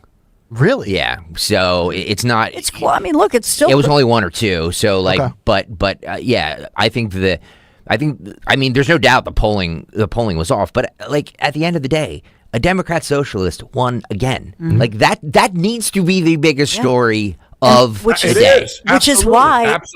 Which is why the Republican, I mean, he's going to run against that. And so they will make this guy look as far left as they possibly can. No, they don't have to make him look far left. I mean, he is. So, well, you're talking about Mike Rogers will be running against Mike Rogers, his campaign. By the way, Kalshi Politics this morning, Michigan Senate odds winners, Abdul El Sayed 62%, Mike Rogers 38%. That's what Kalshi Politics is saying this morning. It's going to be close. It's going to be very close. 62 to 38. That doesn't sound like they're thinking it's going to be close to me. Well, they said Saeed would win, a 99% likelihood that he would beat the chick he beat last night, and he won by what? 2,000 or 20,000 votes? Yeah, not even. He won by a point and a half. So if 99% said he was going to win, and he won. So, were they wrong? No, but is your news person just saying technically it's not called? But there's a difference in probability of winning versus margin of victory. You know, the Eagles could be favored by 7.5 points, and the odds of them winning that game are 91%. But if they don't win by a big amount, it doesn't mean that the 91% likelihood of them winning was a bad number. They still ultimately won. But Saeed against Mike Rogers, if 99% likelihood of winning against that chick last night was lock, stop, and barrel, right? Mm-hmm. And he won by a small 1%. Then I think it's fair if you're trying to extrapolate that and move it forward and apply the same approach. If you're only a 62% favorite, well, then in theory, I guess you could be knocked off and be defeated, right? Sure. Yeah, that's all I'm saying. And remember, there was Mallory McMorrow, the woman who was dancing around and then finally bailed. She was still she got 61,000 votes. And she was the third candidate there. She got 4% of the vote. Right. So imagine if she was off the ballot, how that would have changed. Well, you think the people that voted for her over Abdul El Sayed or Haley Stevens had different mindsets? I think it was a whack job too. No, that's valid. I think the biggest question moving forward is for all of those people that did not vote for Saeed but chose one of those two females. What do they do in the fall? Right. Are they voting Saeed? Are they voting Mike? Or are they sitting it out? My guess is Haley Stevens yesterday, before the vote was counted, said that no matter what happens, she will endorse the candidate. So she was basically saying she will endorse Saeed. But I'm wondering if her voters will vote for Saeed. That's what I'm asking. I think they will. Yeah, most of them. I think they will. It depends on the districts. I mean, right. I was watching some of the coverage before I got bored, like 10 seconds into Hannity when he came on last night, and I turned it off. There's the Detroit, you look at the map. You got the Upper Peninsula. Michigan's a big state. You got the Upper Peninsula who votes differently, and every election cycle, things change. Detroit and those inner city hotbeds. What's her name? Did well, Haley Stevens. Right, right. All right, we have a ton more. As usual, we went off the rails on one thing. Dawn talks about Piazza. Stay there. Don't move. Don't move. We got a lot more. A lot of Trump news too. Breaking. There's a feeling that comes with driving a Mercedes. Yeah, hopefully all good news, right? And you know what the good news is? If you're hitting the road this summer, the feeling that comes with driving a Mercedes-Benz. Yeah, it's a feeling of confidence, craftsmanship, and arriving exactly where you belong. So during the Mercedes-Benz Welcome Home celebration, discover exceptional offers on a remarkable selection of new vehicles. Oh my goodness, these are beautiful things. The GLC and the GLE SUVs. Visit your authorized dealer, Piazza, in Westchester, Wilmington, or Atlantic City. Experience the luxury, the innovation, the performance that truly sets Mercedes-Benz apart. The Welcome Home celebration happening right now. Mercedes-Benz of Westchester, Wilmington, Atlantic City, PIAZZA, PiazzaAutoGroup.com. Tell them Dawn sent you. In Philadelphia, Chase is proud to root for the home team because they're our team too. We cheer from the bleachers and on the sidelines. We cheer for gymnasts and quarterbacks. And with more than 80 local Chase branches and 5,000 nationwide, we are right beside you, Philadelphia. Neighborhood bankers, digital tools, national strength. Chase, make more of what's yours. JP Morgan Chase Bank, N.A. member FDIC.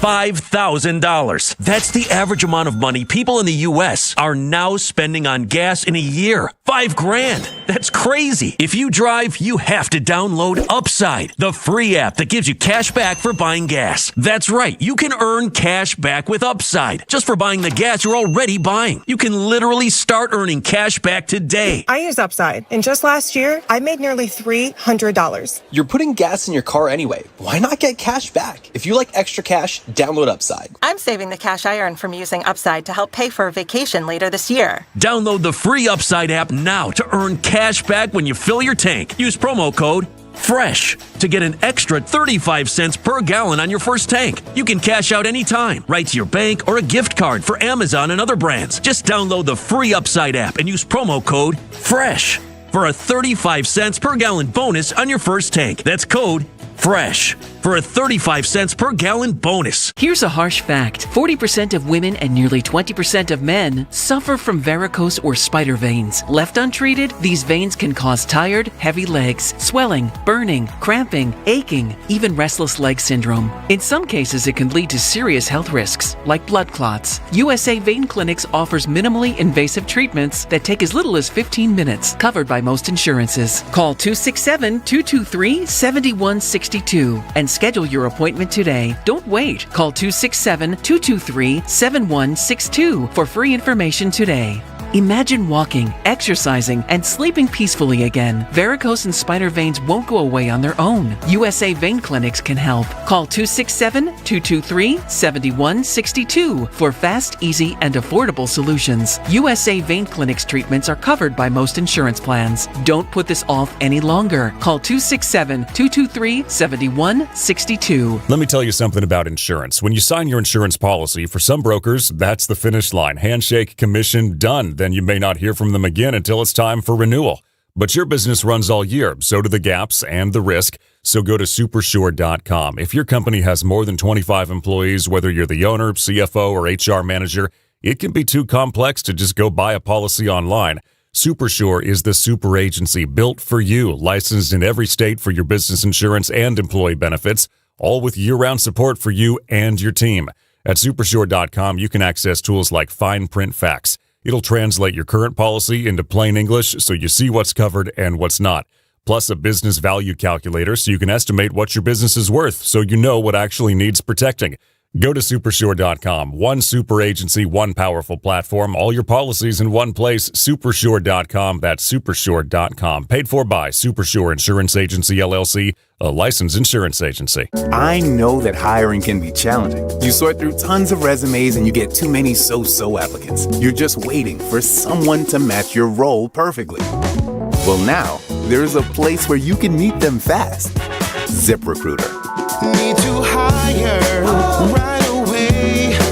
Start your search for strong candidates. The right fit awaits. Build your team, build it sooner. Meet your match on ZipRecruiter. Just head to ZipRecruiter.com/free right now to try it for free. And you're on your way to meeting your match. 4 out of 5 employers who post on ZipRecruiter get a quality candidate within the first day. So try it now. Go to ZipRecruiter.com/free. Once again, that's ZipRecruiter.com/free. Meet your match on ZipRecruiter. Try it free. Now you can listen to Talk Radio 1210 WPHT on the iHeartRadio app. Oh yeah, fired up, ready to go. What a Wednesday show it's been. It's a What Up Wednesday. Tony Bruno with us here on this hump day, August 5th. Fight Club. Woot, woot. Woot, woot, yeah. Whoop, whoop. My wife does that from time to time. She's like, whoop, whoop. She'll send me a text, whoop, whoop. What is that? Where does that come from? It was that commercial that was played here, I don't know, about a year ago. Really? All the women in the chat on YouTube, and don't forget to hit that like, subscribe, and hit that like, smash the like button, smash the subscribe button. But all the women go woot woot. Yeah. Let's see how many other Odyssey sports stations were kicking their asses for YouTube-wise right now. Oh, boy. Let's see what markets I can go to. We say it like it is. I wonder how they're doing in Detroit today. What is that, 97 won the ticket? Let me take a quick gander here. I like to do this around this time of day each morning. How's your old sports station doing? Well, let's see here. The Ticket in Detroit has 215 people watching. Uh-oh. We have over 600. Oh, boy. And that station puts up like 30 shares. My old station, let's take a gander here, which we'll just continue to beat no matter who they trot out. A whopping 237. Wow. Oh, man. Boy, they've got LeBron. You've got Eagles camp. Phillies have won 4 in a row. They've shuffled their lineup around like a beer league softball team. Still nobody watches. That's all right. By the way, Mangle Mush says, I'm a dude and I do woo-woo too. But I mean, most of the women do it. I mean, anybody can do woo-woo. Can I get a woo-woo, though? It's back in the old day in Oakland. Remember when they used to put those things on their exhaust pipes that would go woo-woo? Yeah. Right? By the way, speaking of LeBron, so this reporter, Peter Hamby, I don't know, he was on Bill Maher show on Friday. Oh, yeah. And he said that Shapiro got LeBron to Philly. Yeah, I sent you that a couple of days ago. Yeah. Yeah, I talked about it the other day, too. Hamby's Josh, I talked about it Monday afternoon. If you believe that it was Josh Shapiro who made the call to get LeBron James to decide that he was going to come to the 76ers, I got a bridge to sell you that he takes credit for rebuilding, even though it was a government property on 95. Hamby's the guy who said that 56% of people still trust Fauci. That's an accurate poll. Oh yeah. I gave you that in the big take on. Wow. Let me just say this before I say it's an accurate poll. It is a real poll that said that. You know what I mean? Like he didn't just pull that stat out of his butt. Yep. All right, let's roll this. How much credit do you think Governor Josh Shapiro deserves for helping recruit LeBron James to the 76ers? I reported this. Well, he's a Jew, so none. He went to a club called ZZ's. Have you been to ZZ's? You've been to ZZ's? Yeah. It's like a private club in New York. Josh Shapiro was there having dinner with the Clintons, Bill and Hillary Clinton. They see LeBron James across the room. Bill says, come over here. Josh Shapiro stands up and starts jawboning him about, this is when he's a free agent, coming to Philly. Politico reported later that he really put the work in with Rich Paul, his agent, whatever. So, look, Josh Shapiro might run for president, but if you look at the tweets after he got LeBron coming to, he's up for re-election this year for governor. This is complete. Hold on. Thank you. People in Philly are loving it. They're loving it, but that's not why LeBron James did it. LeBron James did it because he wants to play with Joel Embiid, Maxey, and they got Jaylen Brown. That's why. Damn, Bill. I'm just telling you what happened. I'm not telling you that Josh Shapiro made it happen. I might have to put Bill on the sports for Kayal and Company. That wasn't the real reason. Replace Phil. It's an easy ring. He's got 2 years left. He plugs in nicely. Okay. So we really... Are you mad about him leaving? No, wait a minute. No. Oh. I'm a Knick fan. Oh, okay. Shocking. He's a Nova Knicks fan. You're salty about the Sixers news. I'm not salty. I'm just saying I know why LeBron James did it. Everybody knows why he did it. That's why he wants to play with the best players, the biggest chance at the ring. It wasn't because the governor. Oh, right. I mean, the governor wants me to do it. could certainly court him to come, but it has no impact on LeBron's decision. Why was Josh Shapiro in New York anyway? Isn't he running for re-election? No. He was at the Polizzi Social Club in Philadelphia. That's what he said. The bottom line is that LeBron said ZZ's. ZZ. I don't know this social club. ZZ's Zillionaires Club is the restaurant. Is that social club's loyalty reward program. LeBron's here chasing championships, and he wants to play really good golf courses. It's in South Philly. It has nothing to do with money or Shapiro. Yeah. How come I don't know of this place in South Philly when I am the mayor of South Philly? Well, you're not invited because only the former president and Josh Shapiro can get in there, apparently. Oh, okay. And Bill Clinton and Hillary, they were both there? Yeah. It's Italians. Amazing. It's an Italian club, Tony. Yeah. Polizzi's Social Club. Oh, I know where it is. 1408 South 12th Street in Philadelphia. I know exactly. It's right around the corner from where I lived. Members only. I know where it is. It's right around the corner from Passyunk, right? Down there? Yeah. I lived right there at 13th and Mifflin, for God's sake. Yeah. Passyunk. Yeah, that's a club you're not Passyunk. that's a club you're not invited to, Tony. Sorry. I'm Italian. I go in there whenever I want. I could break a leg of lamb in there over Josh Shapiro's head. How many selfies did Josh take with the Clintons? Can you imagine in there having dinner with Bill and Hillary? Ugh, God. Again, this elite class that you're not a part of, and we all sit here arguing. I'm glad not to be a part of it. I don't want to be a part of it. We all sit here and argue over these people, and they're at these social clubs laughing at all of us. I don't argue about any of these people. I despise them all. Yeah, I despise my own Republican. I despise my own Republican-run city of Cape Coral, where the Nazis also work here. The Republicans in Cape Coral are Nazis. And so I'm going to vote them out. That's what I do. We have an election. I'm voting out my stinking mayor and his wife and everybody else.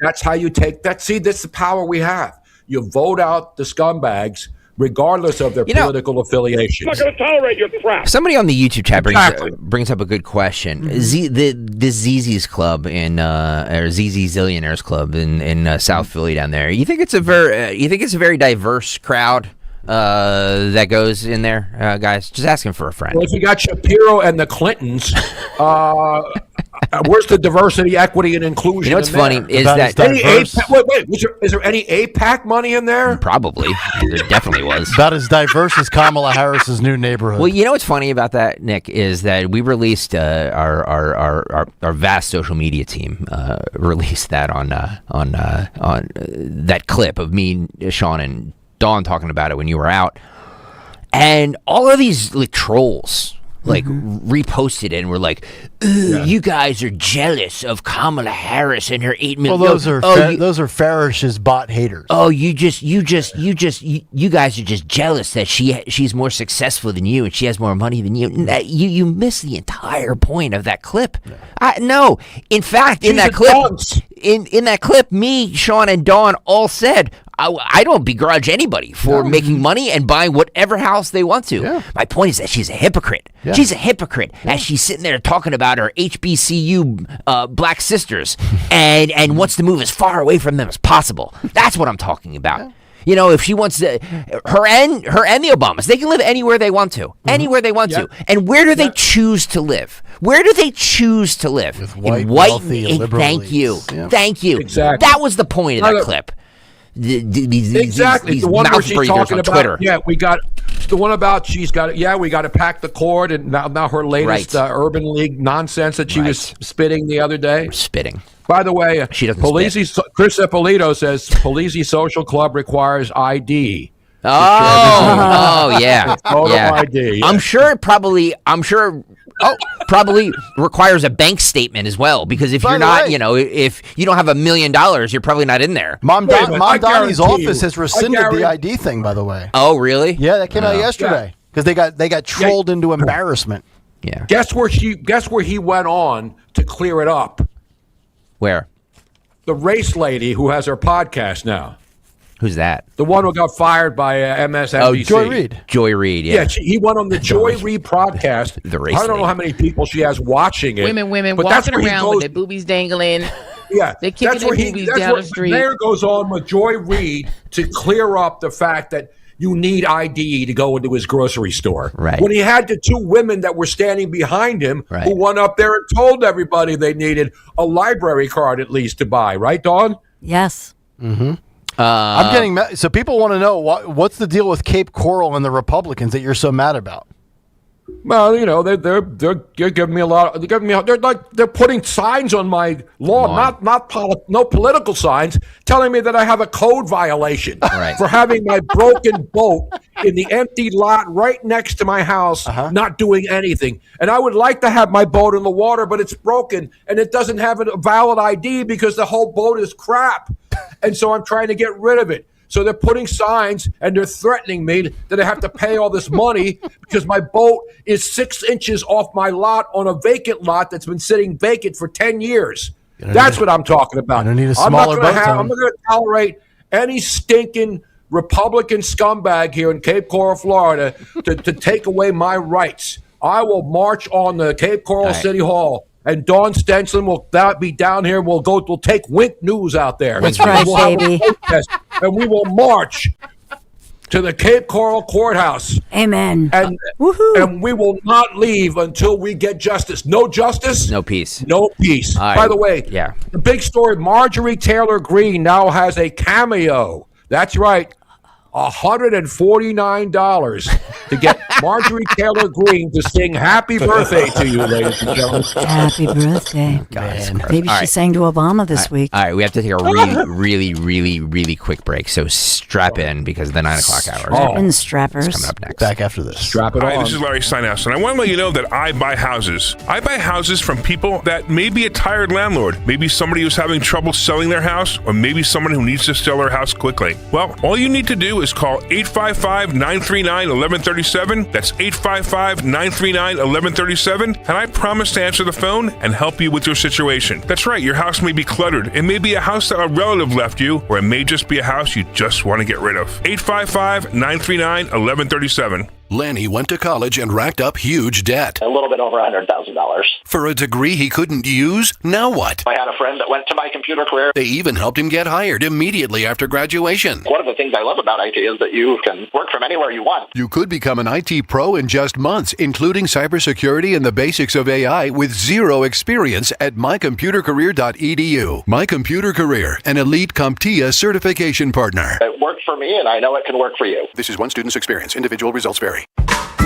Everywhere you look, things are getting more expensive. But at Consumer Cellular, we're lowering the price for those 50 and up. Now you can get unlimited everything for just $35 a line. That's $35 a month for unlimited talk, text, and data. Switch to the carrier ranked #1 in network coverage and customer satisfaction and get unlimited everything for just $35 a month. Call 1-888-FREEDOM or visit Consumer Cellular online or in-store today. Price includes $5 credit for autopay and e-billing. Taxes and fees apply. Data speeds reduced after 35 gigabytes. Rankings done by 2025 ACSI survey.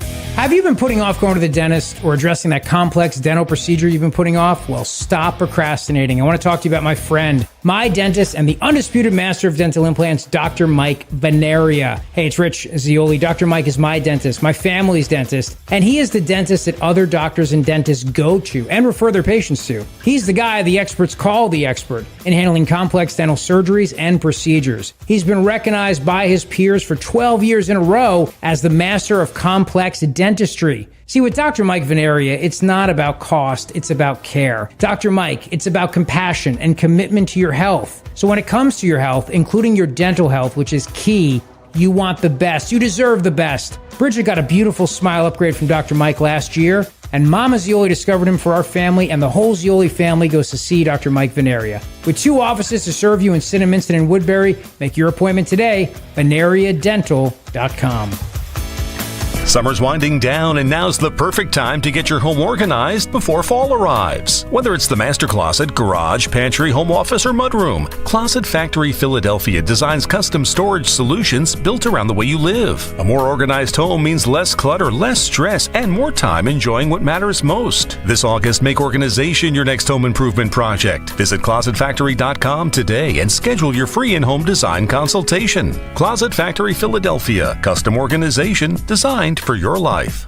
You're invited to the Invitation to Lexus Summer Sales Event at Lexus of Cherry Hill. Discover more than an exceptionally crafted vehicle. Experience everything a Lexus makes you feel, from exhilarating performance to inspiring electrification. Explore the redesigned 2026 Lexus IS and the all-new Lexus ES, available in hybrid and electric. Visit the family-owned, veteran-owned, 8-time J.D. Power Dealer of Excellence for the customer sales experience. Lexus of Cherry Hill. For J.D. Power Dealer of Excellence information, visit jdpower.com.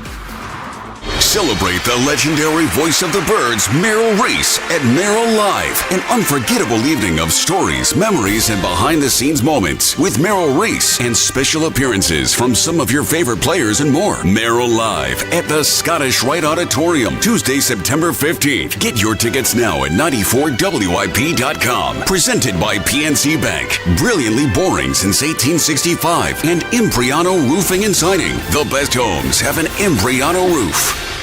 From Chester Springs to Clementon, we know your favorite station is Talk Radio 1210 WPHT. It is 9 o'clock. Look at that. 4th and final hour has arrived.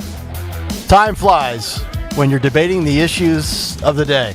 It is Kayal and Company. Nick, Dawn, and Greg. Tony Bruno is with us. It's a What Up Wednesday. Fight Club just about 9 minutes from now, Cut Sheet rolls on. Before you know it, the music and the big three. What else is in the hopper? What else can we fight about? A reporter asked Trump about the future of Jeanine Pirro. And he didn't have a listen to that laugh. He didn't have a glowing endorsement. You know, honestly, I don't think she cares. She's what, 74? She could go back to TV. Right. She's probably responsible with her money. If Trump were to gut her like a fish today, I don't think it would change. I don't think it would rattle her one bit. I wouldn't let it rattle me either. At 74 years old, if somebody kicks you to the curb and you're set anyway, you just take the rest of the summer off and move on. But I also think it's not as much about, I think that's her. That was probably Jeanine Pirro. That was probably her at 25, 35, 45. You know what I mean? Like, I think there are certain people who say, this is who I am. I'm saying it like it is. She's a strong woman. She is. Yeah. And I think she has always been that. I agree. And so I think she's... I'll tell you this. If he does fire her, it's going to look bad on him. Not bad on her. It's going to look bad on him. He's not going to. I'm not saying he will, but if he did, he'd have a lot of... He's just mad because she used the law to determine that former Olympic whack job didn't break any law. That's because they didn't have enough evidence to bring charges against him. But Trump tone, I did report, I think yesterday, that so Trump, even after he made the comments and at the Resolute desk, when the reporters asked him about all this stuff and the yellow tie, and Greg played it on his cut sheet, later in the afternoon, Trump called her and Burgum in, both of them. He wanted both of them in front of. And read her the riot act according to reports. Well, so Burgum said because Burgum's the one, Interior Secretary, right? So Burgum was the one who obviously briefed the president and said, we got 2 police reports that they were cutting stuff. So he called both of them in and he wanted them both to make he wanted to know. He keeps claiming there's videos. Well, there are videos. Where are these videos? Well, they should release them. Okay. But she's You don't think a bunch of videos? You don't think if there are videos? Well, he should worry about solving the Iran situation and not worry about the freaking reflective pool. I agree. But he's been asked about it. Roll this, and then we can comment on it. And everybody saw the vandalism. All you have to do is look at the tape. If you look at the tape, plus we have a witness or 2 witnesses that saw the vandalism.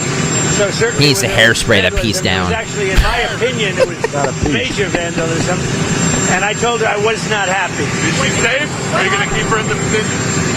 I haven't made a determination. He has not made a determination. He likes her. He likes her. And the thing about she's saying is that, did they have some woke yahoos who were going over with some little thing and doing something? I think they do. Her point was you could not cause that extensive nature of this huge, look how big this reflecting pool is. What she's saying is she's not refuting that you had a couple of yahoos trying to do something over here or something over there. But to say that all of this massive level down the whole center of the thing is caused by these couple of yahoos with a freaking box cutter, it doesn't ring true. Yeah. She didn't have it. She has to have the burden of proof to wallop somebody with a federal crime in federal court.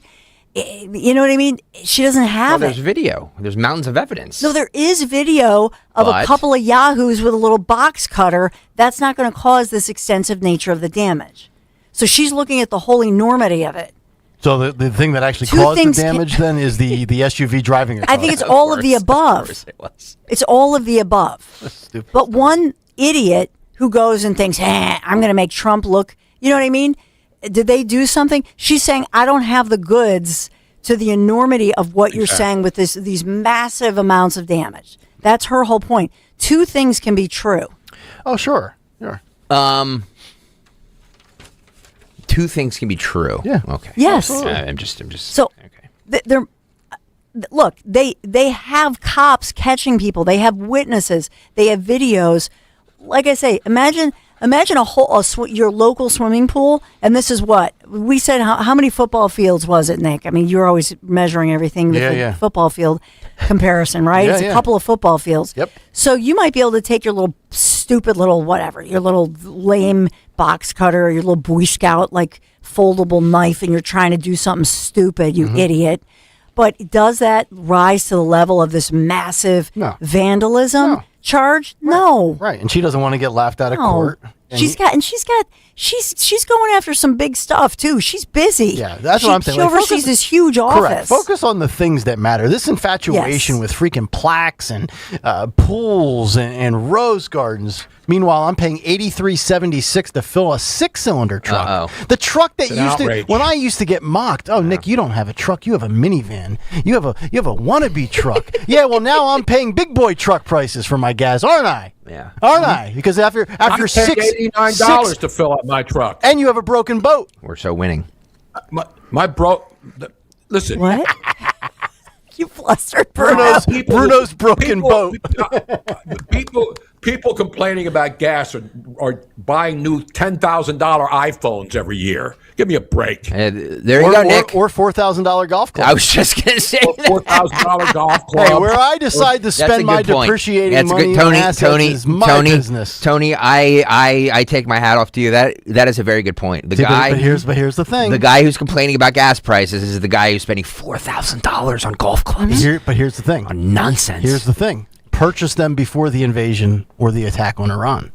Had I have known gas was going to go up, I might have stuck with my clubs for one more year. Right. Well, I'm selling my truck soon now that I don't need it anymore because I got all my stuff out of store. What kind of truck do you have? I got the Ram, the big 8-cylinder, 6.8. Yeah, you got a Hemi? You got a Hemi in that bad boy? Yeah, it's the biggest Hemi you can get. Oh, wow. I had a Semi once, but now I have a Hemi. Well, now the Semis are driven by illegals with CDL licenses. Exactly.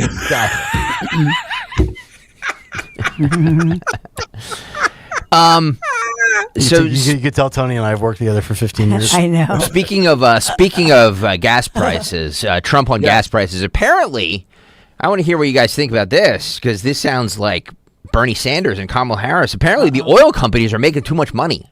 So, how much money is too much money? Just asking for a friend. Who said this? Trump said this. He said that oil companies are making too much money. But I thought we were capitalists here. He is, but who's he talking to? He's not saying government control. What he's telling these guys is he's like, knock it off. Because knock what off? Stop price gouging? Stop doing what you're doing. You know what you're doing. Exxon didn't just say, hey, let's make gas go from $2.89 to $4.39. Whose decision was that? The problem with gas is the fact that it's so much different in every state. Yeah, well, there's different taxes for each state. Yeah, of course. Not all of it. California, not all of it's on the president. Right. No, I know it's not. But, Trump, apparently mayor, one of the food chains are agreeing, like Walmart supposedly is now lowering prices on stuff. I don't know if all of that's true. You know how you find out? You go to the store and you see if prices have come down. Exactly. All right, let's roll Trump. The markets were way up today. You had oil coming down to $75 a barrel. It was in the high 60s before the war started. Right. Yet gas is still 30% higher than it was. $6.27 here in California I paid yesterday.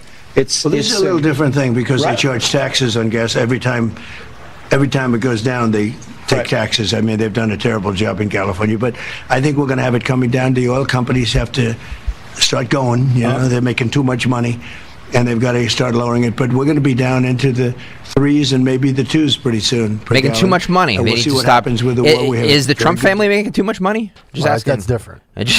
Just asking. Rules. I mean, they need to start coming down, right? Here's an incredible quote from Bill O'Reilly of all people. Bill O'Reilly on News Nation. We'll do it live. I'm sorry, not that one. On News Nation Monday night revealed that he is tormented by a conversation he had with Trump before the Iran war, in which he warned the commander-in-chief that the conflict would be the, quote, biggest gamble he would ever take. He said in February, I talked to the president, just him and me. I said, this is the biggest gamble you're ever going to take in your entire life, messing around with these people.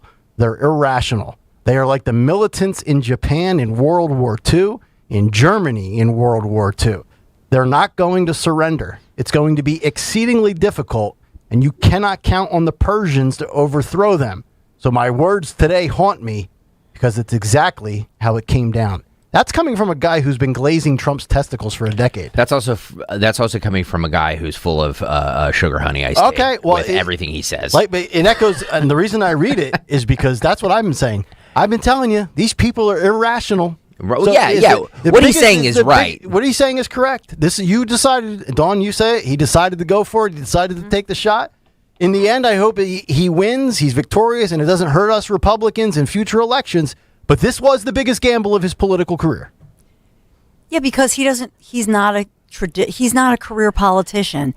If you want to believe him, okay, what President Trump is saying, that these, to your point, irrational nut jobs, that they were doing activities that proved to obviously his advisors, to him, that the case was made that these so-called irrational nut jobs were in fact assembling nuclear power level weaponry, and that it was a scary thing, and that even though if you believe that he's greedy, or you believe that he wanted to win the keep control over the Senate, right, and not be basically persecuted and be a total lame duck for the last 2 years of his presidency, what motive here's the thing, you always have to look at motive. What motive could POTUS have had? What motive could Trump have had?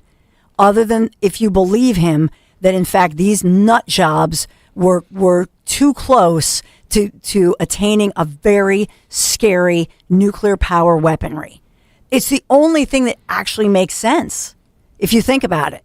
So either you believe that he got played, and the warmongers or the greedy or whatever you want to believe, but he's not an idiot. So either you believe he totally got bamboozled and he got played, or that these nut jobs really were just making everybody a little too nervous, that they were this close to having nuclear weaponry, which we don't want them to have worldwide because of the threat that they would pose to the world. So I'm going with, okay, I'm going to believe that why would he risk it all? Especially for Greg Stocker, you're always saying how wealthy this family has gotten, right? How wealthy they've... Just this year. This family, right? If they're so greedy and all they care about is winning and making money and rolling in the dough, then why would they care? Why would they care what? Why would he then risk it all? Because if he loses in the midterms, and everybody seems to be saying that the Republicans are going to lose, right? And that he's going to spend the next 2 years just getting impeached, and his whole family, no matter what anybody says, they're going to get, the IRS is going to go after them, and the government's going to go after them, and they're going to be persona non persecuted. That's what's going to happen. Well, why would he risk all of that? He won't have Shree filing articles of impeachment and the guy with the cane anymore because they've been voted out, including Thomas Massey, who I've been telling you for a long time is a fraud, and now is teaming up with Tucker Carlson to form a third party to run up against Trump. Mm-hmm. Well, Trump's not running, but to run as, I don't know what party they're creating. Yeah. But it's like wrestling has more credibility than politicians. Do you realize that? Politics is wrestling. He's 100%. Yeah, but at least you know, like there's every time there's a hero in wrestling, they turn out then to be the bad guy, right? Yep. So they make the turn to the bad guy. That's what Tucker Carlson and Thomas Massey and all of these other morons and what's her name, has her own Cameo page now. Oh yeah, speaking of that, is that a clip that we have? No. Okay, that was just something brought up. All right. No, I think there is a clip. Is there? Well, send it to Phil. Because I don't have it. I'll see. Yeah, I'll send it to Phil. Go to Fight Club. All right, let's go to Fight Club. Why don't we just take that segment from Dawn and Greg in the 7 o'clock hour and replay that? It would be the first time in the history of this show you wouldn't hear this. It's a Wednesday edition of Kayal and Company Fight Club. Thank you, Nick Kayal, for bringing up I Love Lucy during the coffee break. It does show us that you watch other television programs. How are those all in the family DVDs, by the way? Probably sitting under a bottle of Tito's right now. Thank you for bringing up that great memory of Mike Tyson's Punch-Out. Reminds me of walking on the boardwalk and all you hear is, mighty blow, mighty blow. It's just so ridiculous. Hi, this is Mike Tyson reminding you to take your Zoloft and that fights equal ratings. You got knocked the out. We're gonna knock you I'm not out. looking for a fight, but if you want one, you came to the right place. Jimmy doing a Mike Tyson impression. I want to eat his children. Today's Fight Club was submitted by Teresa. Hey, Teresa. Teresa. Thank you, is Teresa. that a We first time, long time? It is a first time. Yep. Teresa and George, we love you. Even women like fights too. Well, they should. I mean, 90% of the fights we play are chicks throwing down. She said, check out this fight from the Mexican Baseball League. I saw it on Breitbart. You probably haven't seen it, but just in case, because fights equal ratings. Thank you, Teresa. I saw it. This is awesome. Teresa. This is awesome. This is a Mexican League slugger punches a player who tagged him out. Now, this is in Spanish, so Nick, you're going to have to do the play-by-play. Uh-oh. Al primer picheo de third. contacto a terrenos Goes home. del tornillo. They've got him in a rundown. No puede quedarse con ella de primera. Uh-oh. Después Ándale, se pega ándale. con Félix. It's like hockey. Oh, man. Wow. Hay un show grande en el terreno de juego del This is great. No se hablaron mucho, I love the Spanish telecasts. telecasts. Bueno, lo que sí veo es a un Dan Vázquez que está también por allá, Donis Medina.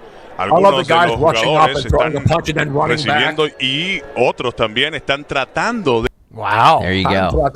I mean, it was a I guess no, it wouldn't have been a force out. It was a tag out. Yeah, it was the tag. Yeah, run it back, Phil. And that without the big boy, audio. number 13 in the white and red, looks like a Phillies game. Yeah, it Back does. in the day when Mitch Williams was pitching. Oh, it looks like a current Phillies yeah. game with bad strategy. Hey, they're on a roll now. Yeah, 4 in a row. I love the guy throws the guy who got hit at third base. He throws the glove at the big guy who threw a punch at him. Yeah. By the way, we got to get this. We got to get this clip of Joy Reid reacting to Steve Kornacki. Do we have that one on the cut sheet? This was a late edition. I got to send it. See, I'm not good at sending clips and stuff. Here's what you do. You open up an email, you type in the email address, you paste the link, and you hit send. I know how to do it. I know. I'm just trying to focus on the cut sheet. But you have and the to fight you club. have to give a description with the cut, or that'll trigger Stalker and Phil. Paul Tiers wants to know, Tony, if you have any cars up on blocks in your front yard. No, as well. I do not. No, my boat was sitting in a marina in my backyard in South Cape. Yeah. And I didn't have a lift, so it had all the barnacles. It never got hurricane damage. But I took it out and then I brought it here because the engine is shot and the outdrive is shot. Other than that, it's a perfectly great operational. And now my city is telling me that I have an invalid registration. The boat doesn't run. Why would I register a boat that doesn't run? It can't run. Uh-oh. It can't even limp. Uh-oh. It can't even move. Can't even limp, Don. Exactly. Right. By the way, I might start watching Phillies games in Spanish broadcast. From Yeah, they're great. Ricky Ricardo, he's the best. I can't deal with Tom McCarthy anymore. Doesn't talk like a normal human being. He's brutal. Yeah. Fransky's the only way to go. Yeah, Fransky's and great. The guys, the radio guys are the best. Yeah, McCarthy's just a pain in the ass. Tom McDonald, I mean, what's his name? Tom McCarthy does NFL games. He's really a talented play-by-play guy. Another You have Syracuse no appreciation. Nah, just that fake broadcast voice. He doesn't have a fake broadcast talk voice. like a human. Everything doesn't need to be accentuated. I don't know. Is that even a word? Yes, it is. Sometimes I don't even know what I'm saying. All right, we have more for the cut sheet. What's gonna get us arguing next? You'll find out in a second. Dawn Piazza. Are we going to agree on anything today? No. No. Not as long Isn't as it I'm better here. when we disagree? I have no idea. Isn't it better when we fight? I guess. Fight. By the way, Cole in the YouTube chat says Fransky and LA are top notch. Yes, they are. Oh, absolutely. Absolutely. Right. Are we ready to hit the road? Road trips this summer? Think about driving a Mercedes-Benz. It's a feeling of confidence, craftsmanship, arriving exactly where you belong. So during the Mercedes-Benz Welcome Home celebration, you discover these exceptional offers right now, and this is a remarkable selection of beautiful brand new vehicles, including the GLE and GLC SUVs. Just visit your local authorized Piazza dealer, Westchester, Wilmington, or Atlantic City, and you experience all the luxury, the innovation, the performance that sets Mercedes-Benz apart. The Welcome Home celebration happening right now. Mercedes-Benz, you deserve it. Westchester, Wilmington, Atlantic City, PIAZZA, PiazzaAutoGroup.com. Make sure you tell them Dawn sent you. It feels like every day there's something in the headlines that could make you wonder to yourself, is now even a good time to retire? So many people are waiting, and those folks are going to be waiting a really long time, I hate to say, because there's no perfect time. The market is always unpredictable and volatile. Fortunately, Jim Cipriotti has been helping people get to, through, and beyond retirement for over 28 years, and each week he wants to help give you that freedom to retire. Listen to Freedom to Retire with Jim Cipriotti Saturdays and Sundays at 6 a.m., 9 a.m., and 5 p.m. on Talk Radio 1210 WPHT. This is a test of the emergency alert system.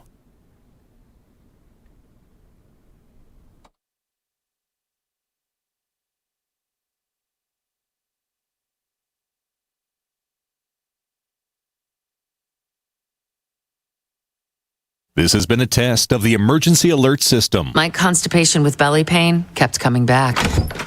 I'm back! Like her. Future me. You know why I'm here. Our doctor figured it out. Your symptoms keep coming back because it's irritable bowel syndrome with constipation, or IBS-C. And Linzess could help you get ahead of it.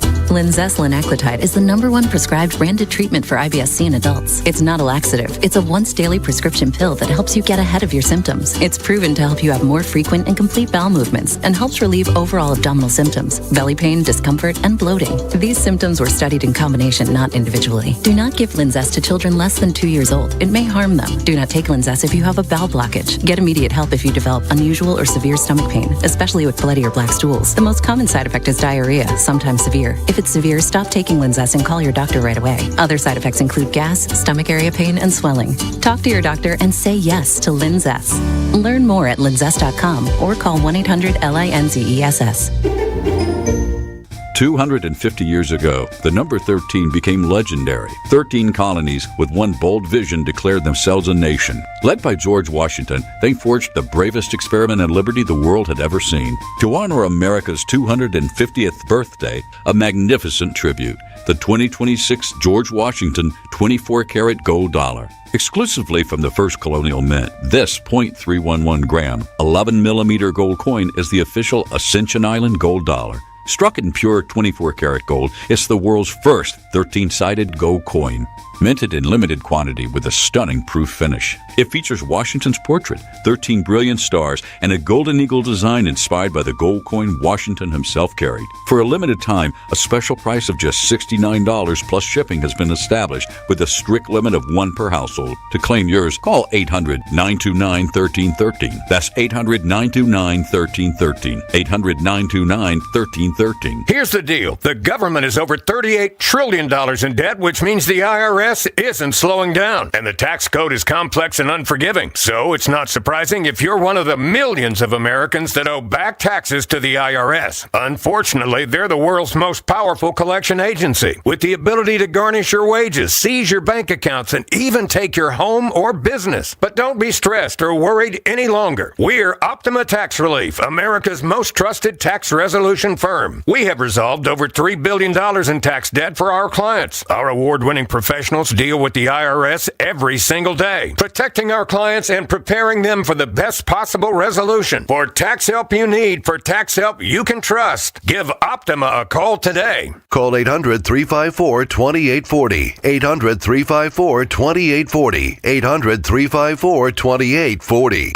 Optima Tax Relief.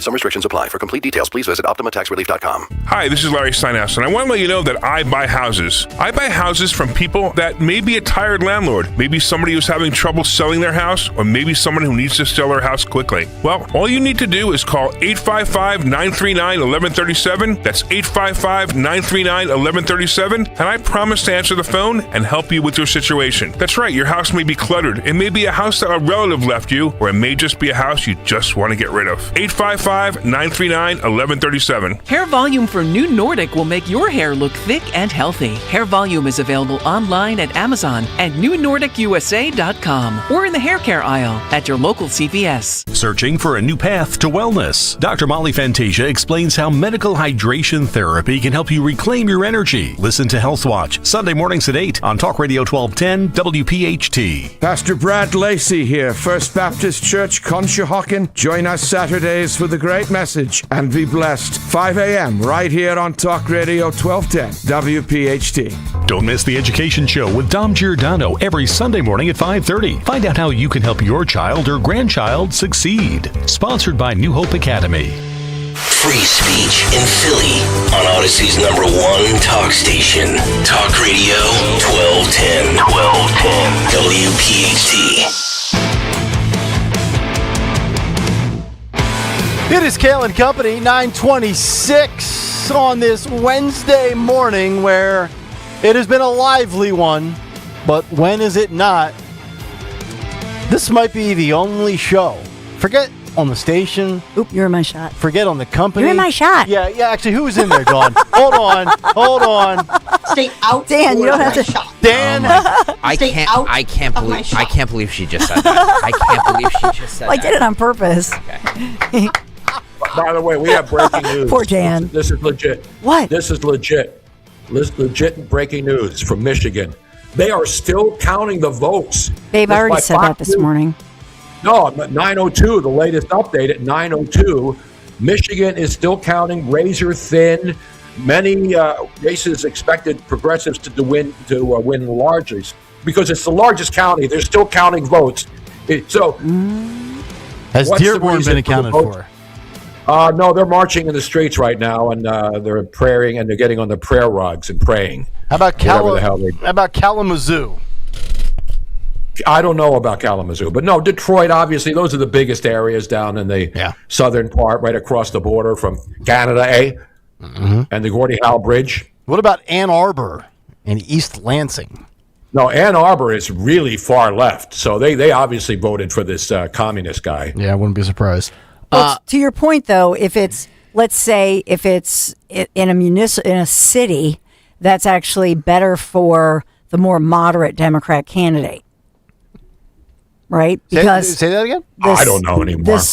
Because the white woke suburbs, the wealthier suburbs, the high-educated, high-income earners are the ones going for the far left cray. I mean, NBC has already called it, so NBC has. Well, I mean, it's only one network, though. Okay, right? The rest of them have not. Has anybody called else?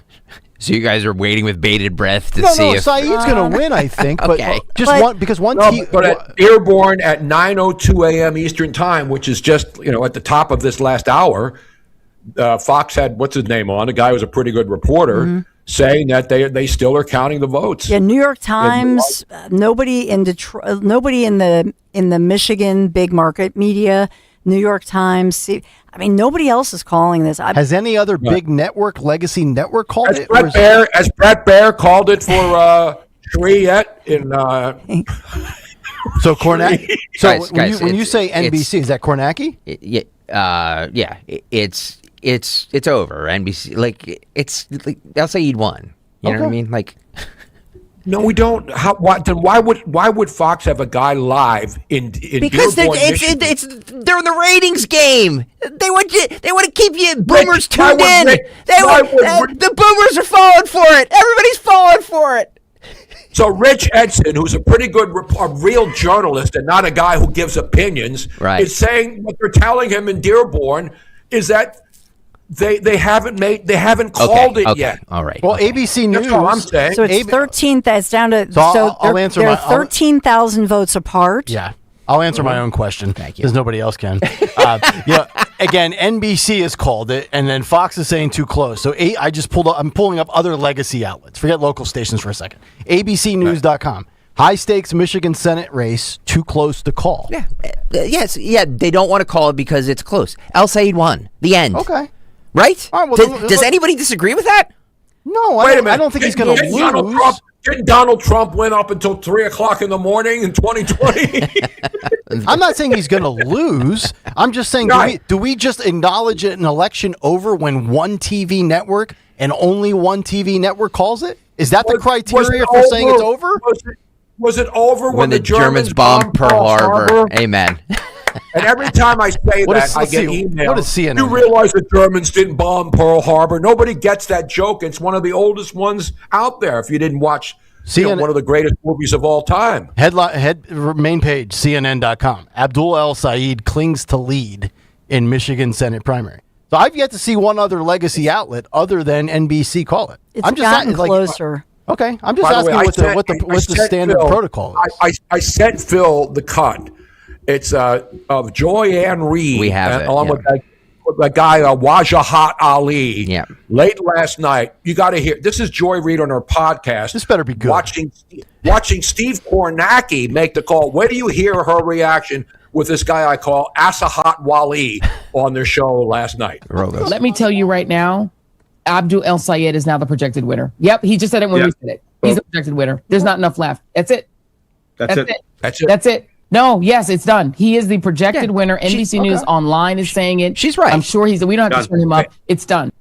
That's it. We're done. Okay, so so it is now official. Steve Kornacki has said it. We've said it here. You guys got to watch it happen live on air.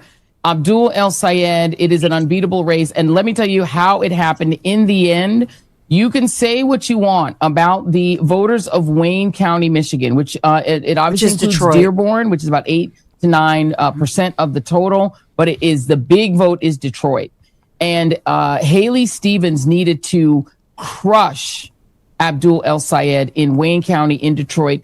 She did not. She won Detroit. She won the Detroit suburbs. She won all the Detroit suburbs. I'm going through each of them. Oakland County, Macomb County, 52% Wayne of the County. vote. She won all the Detroit suburbs, Monroe County. She won all those little suburbs. She even won a few of the exurbs, but not by enough. In the end, what Waj was talking about, that 4-point victory, Waj, it's now 51-46. That is her margin in Wayne County. That's not even close. It's 51-45, and they still have to count 6%. The equivalent, Waj? Yeah, this was her last night. No, so here's let me just say this, Tony. Let me say this point to you. The reason others are not calling it is they still have 6% of the vote in Wayne County, which is where Haley Stevens, the moderate Democrat, is way up. She's up 51% to his 45 with 6%. So this is like Philadelphia. Okay, so it's a concentrated area where she's winning, and that's why, even though it's close by a hair, that's why they're not calling it. But my point is that at the very end of that, after she's talking about what's going on prematurely because Kornacki called it, she then goes on and calls it the greatest. That's why I wanted you to hear the very Barack end. Obama winning North Carolina in 2008. This is go back a little bit, right near there. It's an earthquake. It's bigger than Barack Obama winning. This is the equivalent, Waj, of Barack Obama winning North Carolina in 2008. This is a earthquake. This is an earthquake that just toppled the $60 million AIPAC queen. Tony, what is she saying that's wrong? What is she saying that's wrong? Because she called it and she said he won big. He won big, and he called what's her face Haley Stevens, that nutcase, the AIPAC queen. I think that the fact that this guy won it all, I think it is big. I said weeks ago, or maybe last week, he didn't win it big though. That's the point. He didn't win it big. Okay. Yeah, because Mallory McMorrow has so many. Like I said, she has 61,000 votes. This was the biggest race, I believe, of this year. This is the biggest race because this determined the future of the Democrat Party, and now we see the future of the Democrat Party. It's going to be with nut jobs. Everybody knew he was going to win. Everybody knew he was going to win. Well, Stalker, you did say that a few days ago, but based on the fact that the margin of victory was smaller than everybody anticipated. And I remember asking you this a few days ago. Mm-hmm. Do you think Bob Brooks, and you said no, but now based on the results, is Bob Brooks versus Ryan McKenzie going to eclipse this one as far as where the barometer is pointing? Yes, because that's the next big one on the docket. Yes, right? yes. I do think that. Look. This is sealed now because you guys can sit here and say, well, there's 6% of I'm just being proper. He won. Yeah, I'm doing the same. I know he won. He was supposed to win. That's the point. He was supposed to win big, is what Brune's saying. To call it Barack Obama winning in 2008 is kind of ridiculous because when she was going crazy with her live watch party, they're still counting votes right now. Mm-hmm. And obviously, Dearborn is basically the Islamic State. Dearborn, Michigan, is overrun with the Islam. It should be its own separate state of Islam. So she's saying it in a way where she's happy. She loves this. Joy Reid loves this. Does. That's why she's comparing it to Barack Obama. I don't like this. I'm like, this is scary as hell. But to say that it's like a Democrat socialist won in Michigan, a swing state, a Rust Belt state. That's during a primary. I get it, but that's a big deal. Mm-hmm. That is a big deal. That everybody's just saying, well, it wasn't by that much. Okay, all right. Hang your hat on that come November. Well, it wasn't by that much. Well, he still won. Still won. I look at it a little. I agree. Go ahead, Tom. No, I agree he won. No one's saying he didn't win. I'm just saying that when you consider Dearborn is basically Islamabad, he's supposed to win. Have you seen the streets of Dearborn, Michigan lately? But Dearborn, isn't all of Michigan. You know what I mean? So like Michigan is Trump won that state twice. Right. So we can't sit here and say, well, it's Michigan. No, it's Michigan. Michigan is a lot like Pennsylvania. You know what I mean? So yes, it is significant that a Democrat socialist is winning. Absolutely. The Democrat. Yes. Well, now just imagine if Fong wins the governor's race in Wisconsin. She will. She wants to cancel Thanksgiving. She will. I don't know. I think I talked about this last Friday on the afternoon show, and I said I was the one reading her tweets about Thanksgiving and about going into a Culver's and having people think that, and then she's ripping her husband who was white, and then she owned a restaurant and she doesn't want Thanksgiving. I mean, just her. Now she's deleting those tweets. I guess her campaign people didn't realize that last week when all of her tweets were coming out, she has to keep going on and defending them. But she still holds true. But you know that she's going on the conservative. She's going on Fox. She's going on News Nation. And she's just trying to clarify when it's too late to clarify. So listen, she'll probably still win in Wisconsin. That's how crazy those people are up there. Let's go to Hong.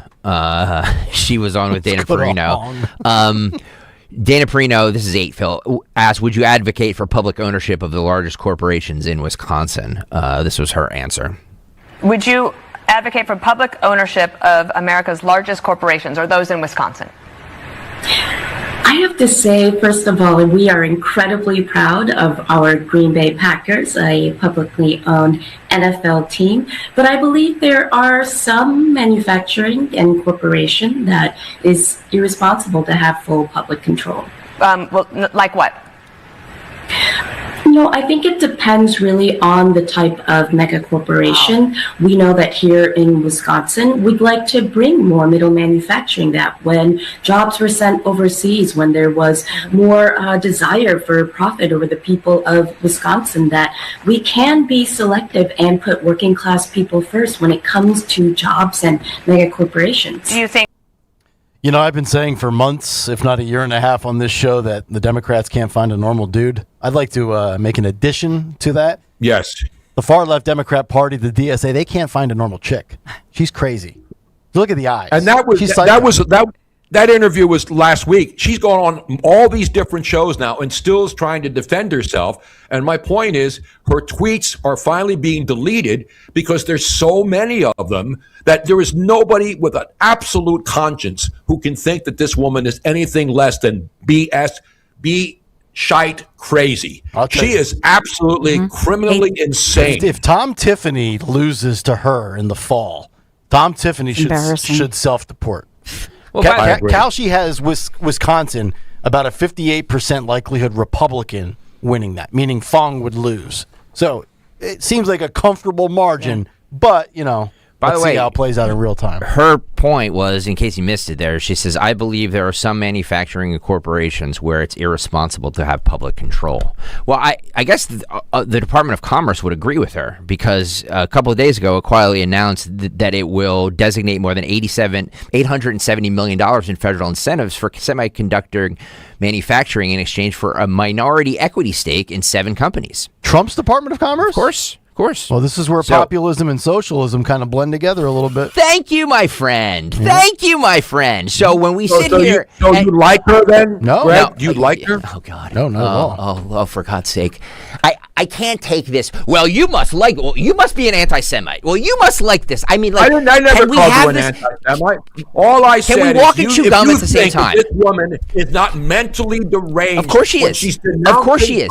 But all she's doing is advocating for populism, which is what I just read you, what the Trump administration is doing. It's the same thing. It's the same sided coin. Again, where we... Trump's the president. This chick's going to be governor of Wisconsin. Okay.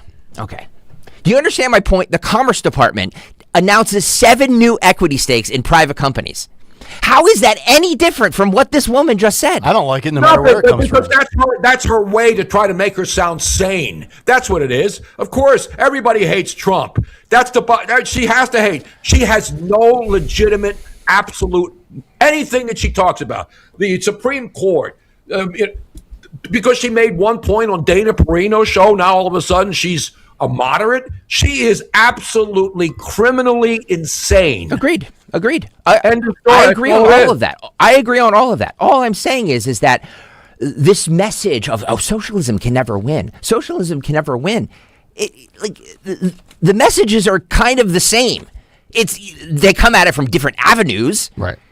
But the end result is the same. Right. And populism is not considered to any extent, moderate on the scale of ideologies. Populism is certainly well right of being a moderate, but they overlap. To me, they come back around. To me, the most remarkable thing is you have Elizabeth Warren, you have the Maryland dad guy from Maryland, you have what's her name, Rashida Tlaib, and all these people standing around. Let's send this fighter to the Senate. Vote for Abdul El Sayed. So all of these supposed moderate Democrats are now all of a sudden jumping on the Al Sayed bandwagon. Why is that? Because it's a big tent party? Because they want to win. Well, actually, let's... Well, that's what Schumer said. Yeah, let's do that. Thank you, guys. This is Chucky Schmucky. I was trying to get you into the big tent debate. 17 is the rise of the DSA, the Democrat Socialists of America, good for your party? Roll this. And Manu. Thank you. Is the rise of the DSA good for your party? Look, we are a big tent party. And being a big tent party is a strength, not a weakness. Oh yeah, there it is. As they will run AOC against him, or unless they hold her for 2028. He is so toast. It's burnt. He's burnt toast right now in his own party. The Big Tent party that's running Fetterman out of the party. Exactly. Yeah. Okay. Speaking of Fetterman, he was on with Johnny Stewart on his podcast, talking about the Democrat Party, Israel, and the issues that continue to shape his policies. Cut 24, Phil. So for you could agree with them 90%, but Israel... Pause this for a second. This guy won't wear a suit when he's on Capitol Hill, but he's got a suit on for a Jon Stewart video? Well, to be fair... Or is he coming from something? He may have done this interview... Okay. He may have done this interview after the Fauci hearings. Okay, gotcha. Right? You know what I mean? Exactly. All right. Sorry about that. So for you could agree with them 90%, but Israel is the red line. Absolutely. Israel for me. Like I can't ever turn my back to Israel after where it's at. So, and I mean no disrespect on this, but that is not our country. You're saying that these candidates may have great ideas. Wait, Dawn, is John an anti-Semite? Is Jon Stewart an anti-Semite? Yes, he is. Okay. No, he's a selective Jew. He's one of those selective Jews who decides what's good and what's bad. That's what he is. I'm retiring. Well, based on federal election commission data, As of halfway through 2026, John Fetterman has never received $1 from AIPAC. Exactly. No, John Fetterman is speaking from his heart. He's supporting Israel because he's a Jewish guy. Isn't Jon Stewart a Jewish guy too? That's why I asked if he was an get- anti-Semite, because he says, "How is what's good for Israel the same as what's good for the United States?" Basically, is what he's saying. Jon Stewart is a DNC hack. He always was and always will be. He does some good things for charity, but the bottom line is he's a hack. And he's a Democratic hack, just like Bill Maher. Now all of a sudden, now he's seeing how crazy his party has become. And then you got the lizard guy. You think he likes? He doesn't want a big tent. The guy down in Louisiana, Carville. Yeah, James Carville. Do you think he wants the lizard dude in Snakehead. Louisiana? Look, you fat Trump, if you listen to this, you listen good. All right, we are off the hook.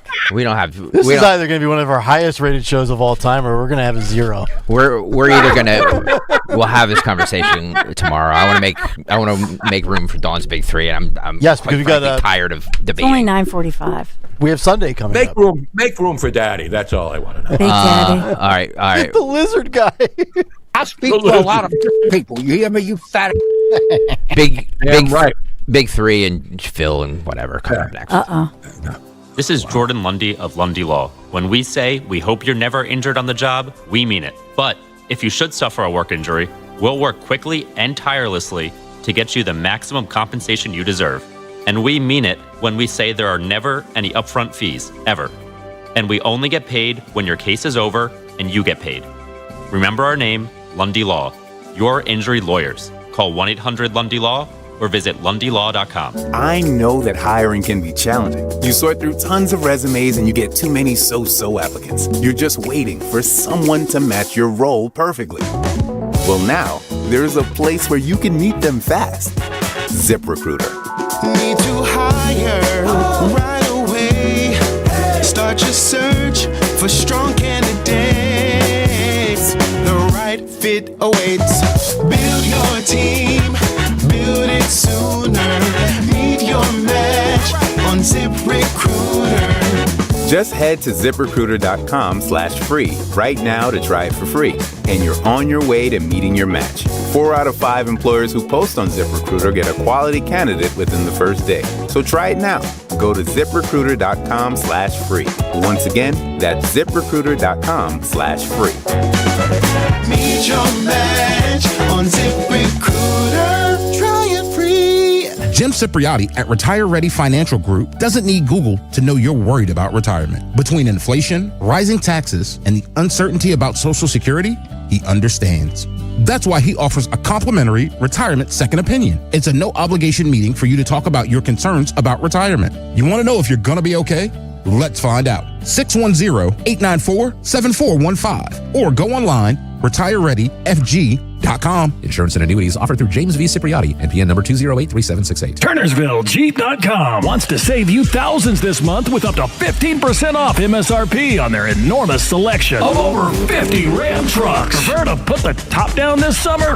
They also have over 75 Jeep Wranglers. Deeply discounted. And ready for your next road trip. Don't have a down payment? No problem. TurnersvilleJeep.com works dozens of banks who offer 0 down payments and no payments for 90 days. For qualified buyers. Just minutes from all bridges. Or online 24/7. TurnersvilleJeep.com. Julia owed the IRS thousands. I was paralyzed with fear. Then, I heard a commercial for Optima Tax Relief. Optima Tax Relief is the leading tax resolution firm and have resolved over $3 billion for their clients. Optima Tax Relief settled my IRS tax bill. Call Optima now for a free consultation. It was amazing. Call 800-354-2840. 800-354-2840.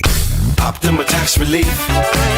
For details, visit OptimaTaxRelief.com. We all hear the radio ads about the IRS. They tell you to be afraid, to be scared, and they try to frighten you into calling. I'm not here to do that. Tax Relief Advocates is different. TRA is here to tell you that if you owe money to the IRS, whether it's $5,000, $50,000, or $500,000, we have a solution. It doesn't matter if you're sitting in your car, at work, or with your kids. No matter where you are, call now. 800-575-9834. Don't lose hope. TRA can eliminate or reduce what you owe to the IRS. Generous programs are now available that can give you a fresh start. Our passion is taxes and helping individuals fix their IRS problems. We have over 1,000 5-star reviews on Google and an A+ with the Better Business Bureau. You don't need to be afraid of the IRS any longer. End your tax nightmare today by visiting us online at TRA.com or call 800-575-9834. That's 800-575-9834.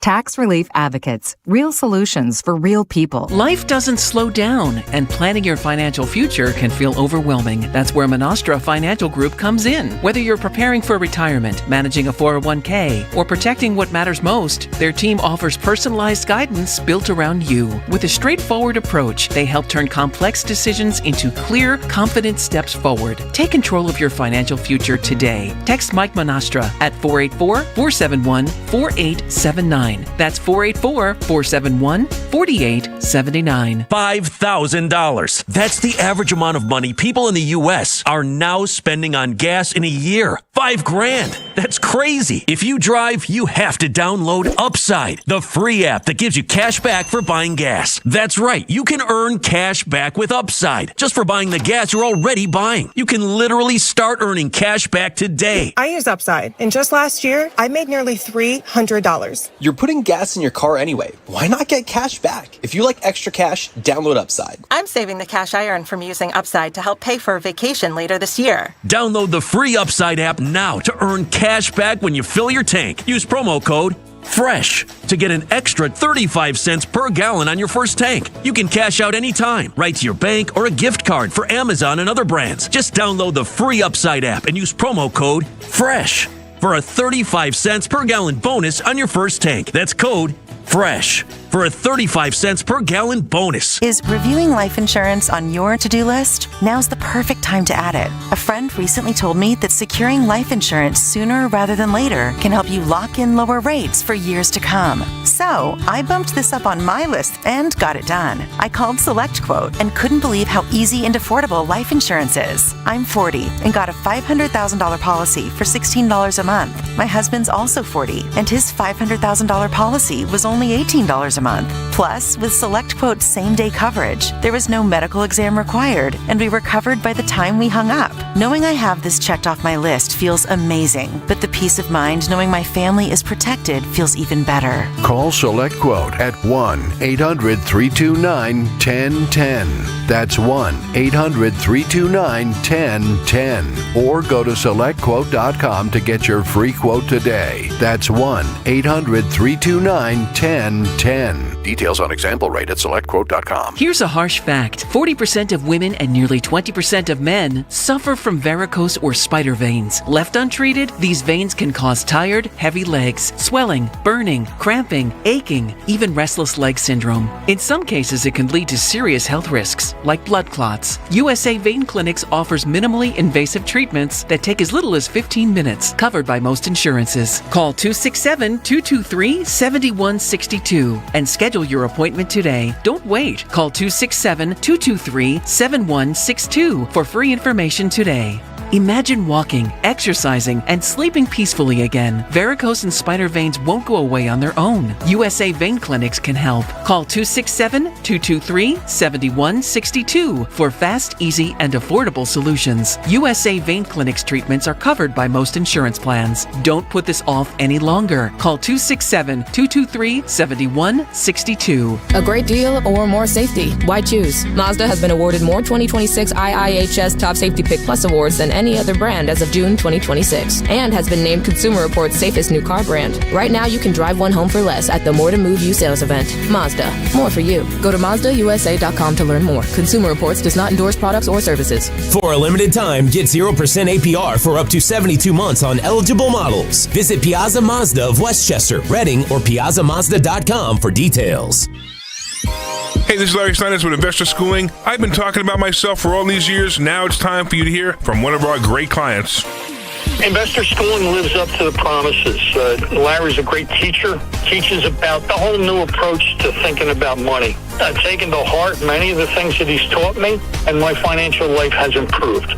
Come to Investor Schooling, and you could be just like Charlie and change your financial life. Go to investorschooling.com. We will see you Thursday.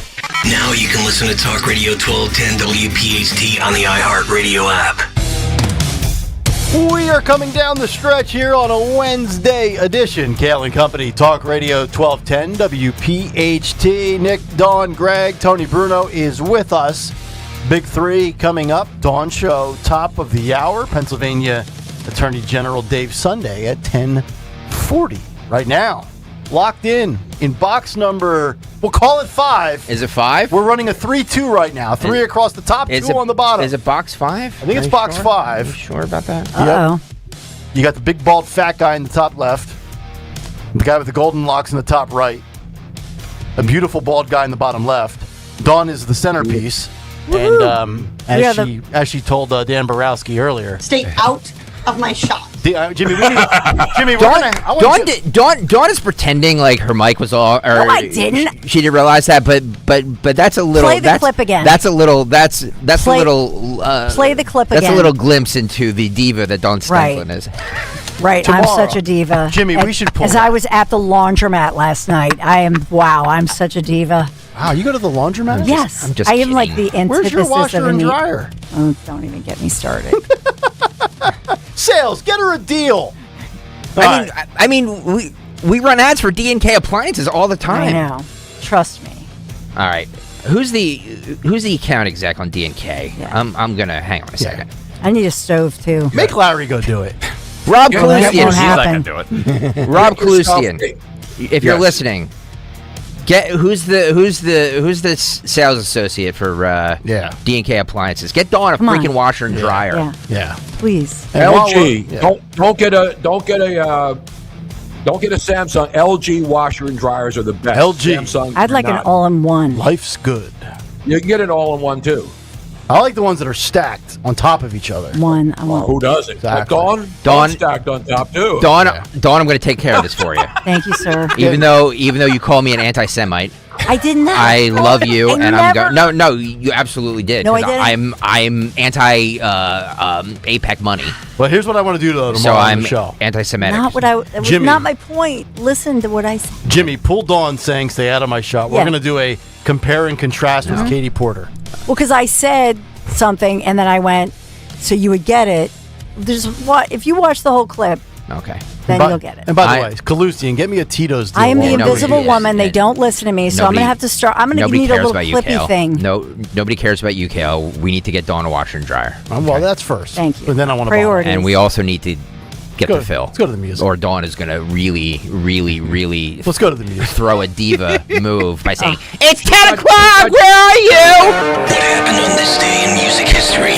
Music history on Kayal and Company. Today, August 5th, we celebrate the birthday of Pat Smear for the Foo Fighters. Yeah. Heavenly birthday shouts to MCA. Yes, go ahead. Can I just say Pat Smear too? Also, Pap Smear? No, Pat Smear. Also Pat an anti-Semite. Germs. He is. I thought you were saying Pap Smear. Also with the not germs. Mr. Pap Smear from the Naked Gun movies. No. Remember that? Ricardo Montalban? Yeah. Oh, Mr. Pap Smear. Pat Smear, one of the greatest guitar players of all time, was with the Germs, Nirvana, and now the Foo Fighters. But are they funded by APAC? Tremendous. We'll debate that tomorrow during Nick's Big Take. Heavenly birthday shouts to MCA for the Beastie Boys, as well as Jennifer Finch from L7, not L6. Who's also dead, right? That's what he said. Heavenly birthday. Oh, She just died about a month and a half ago. Yeah. We also lost Robert Hazard in 2008. Six Could Yen by Slipknot in 2022, and Cry Tough by Poison in 86. Out Good Revolver by the Beatles in 66. Make Some Noise by the Dead Daisies in 2016. 1000 Horsepower by Godsmack in 2014. And Rock Your Face Off by Kix on the very same day. Also in 2009, Steven Tyler was airlifted to a hospital after falling off a stage in Sturgis. In 83, David Crosby was sentenced to 5 years in jail for cocaine and firearm offenses. In 78, the Stones were top the singles chart with Miss You. In 75, the Runaways were formed. And in 72, Aerosmith signed to CBS Records. But lastly, on this day in 75, Stevie Wonder signed the then largest contract for a single artist, $13 million over 7 years for 7 albums. For Kayal and Company, I'm Bill Hopquist. By the way, before 10 o'clock. By the way, can I just say this too real fast? Saturday nights, if you're not listening on Saturday nights, first of all, why not? Exactly. The entire lineup. I'm not just gonna. No. I'm not just gonna floss you. No, Phil. of course. From 7 to 9 p.m. Matt Rooney, fantastic show. 9 to 11, Pete McMurray, I thought fantastic you hated show. Matt Rooney. Fantastic I thought you show. hated Matt Rooney. 11 I thought you to hated Matt Rooney. 11 p.m. to 1 a.m. is Phil Almquist with Today, This Week in Music History, and 1 a.m. is the three disgruntled taxpayers with Justin Otero, Matt DeSantis, and Andrew Torres. Great programming on Saturday night, so you have to listen. Yep. Let's go to the big three. It's the Big Three with Don Stensland. Big Three, Wednesday morning, August the 5th, heating up to nearly 90 degrees with some pop-up storms this afternoon. We are sponsored by Philly Hired. Trump talking. We have President Trump, and he's on my side. He's responding to everything we've been talking about today. Also, President Trump sang about the Hormuz deal, that it could happen today or tomorrow. I'm sorry. Amid the Iran-Oman talk. So President Trump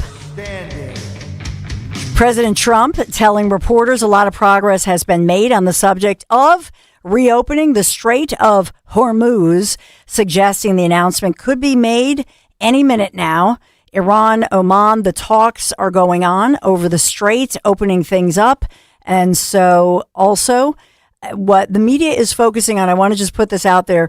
You've seen a lot of stories on the so-called mainstream media, and I would say even Fox has had stories on this. I'm not sure about Newsmax, but they've all been talking about the stockpile of long-range precision missiles during the war with Iran. And there are a lot of stories, but the buzz is that we in the USA were low on our stockpiles. So those are some of your headlines. Let's get to, where am I going to begin here? This is President Trump. Remember his West Coast trip, and that was it was an RNC private fundraiser. But we know that we have details of the arrest of that suspicious armed man at President Trump's golf course in LA. It happened over the weekend as far as the guy being arrested, but we learned about it yesterday. So President Trump visiting Trump National Golf Club, Rancho Palos Verdes, for that private RNC fundraiser dinner. Security very heavy, as you can imagine. Still looking for more deets on the 38-year-old Janine Jean Taylor, who pleaded not guilty yesterday to weapons-related charges. Heavily armed guys, concealed firearm. Now, they're holding him on those firearm charges.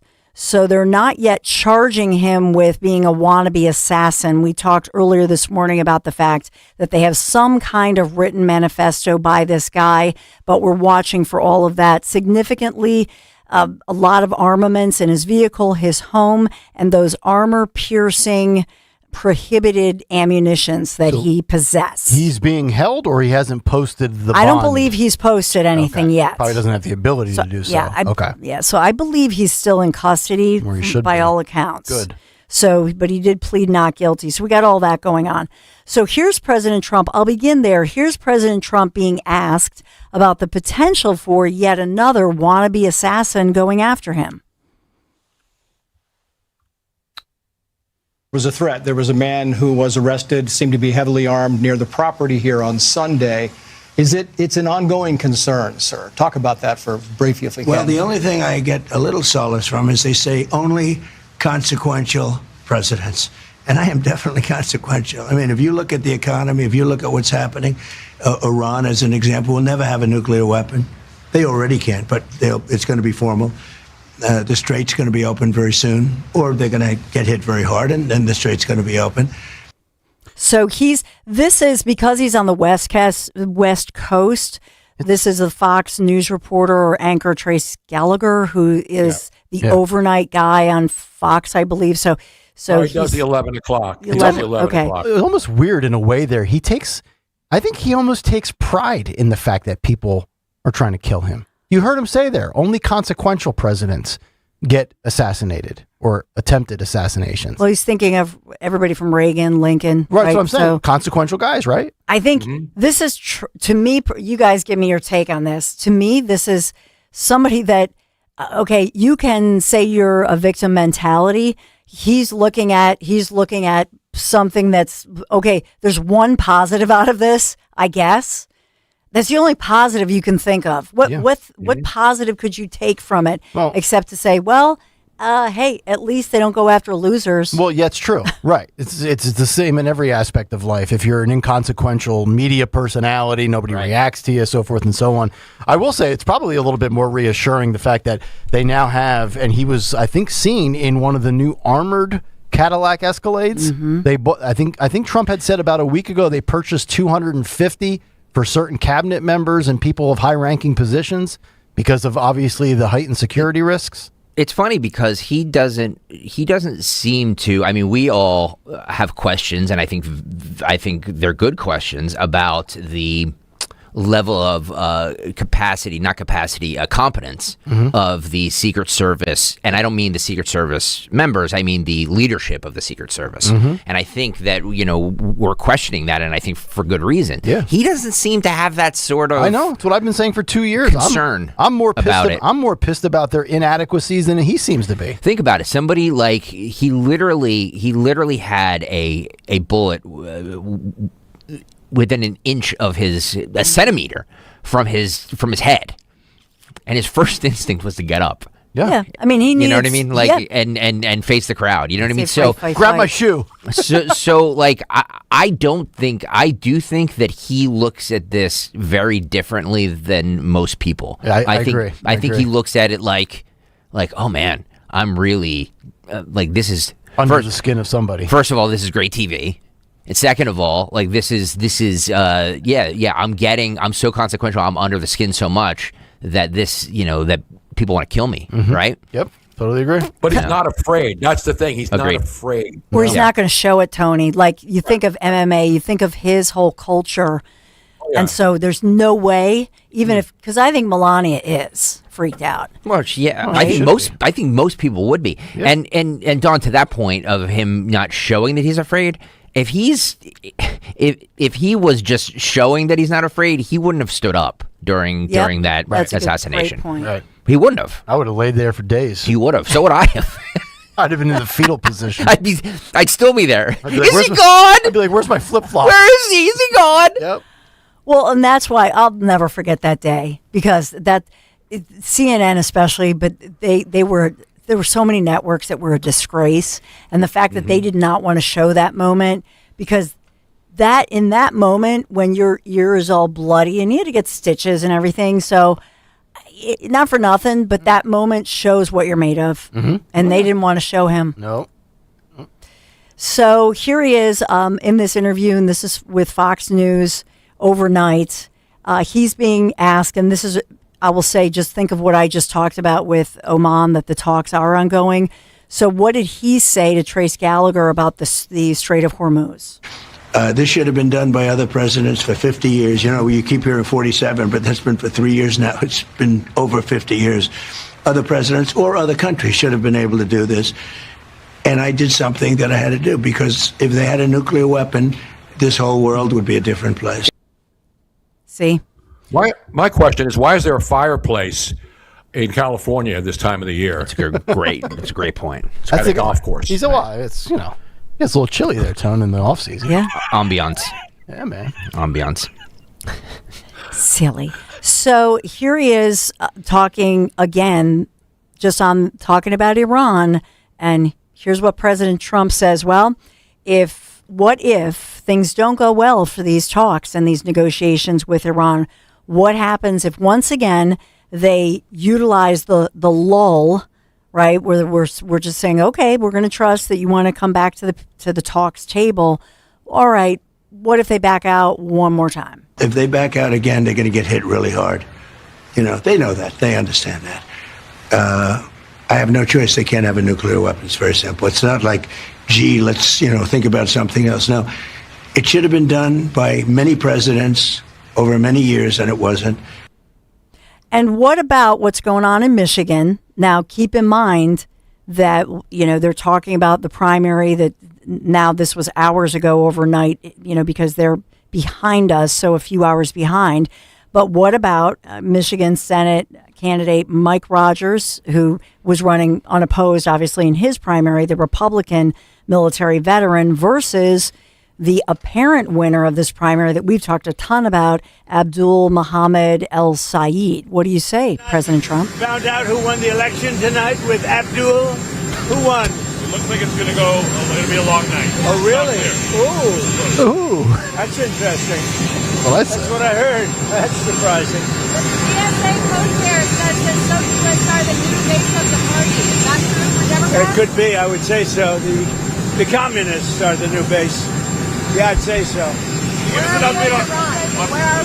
I mean, don't forget, Abdul was way down a few weeks ago. Now I guess it looks like it's going to be a little bit of a horse race.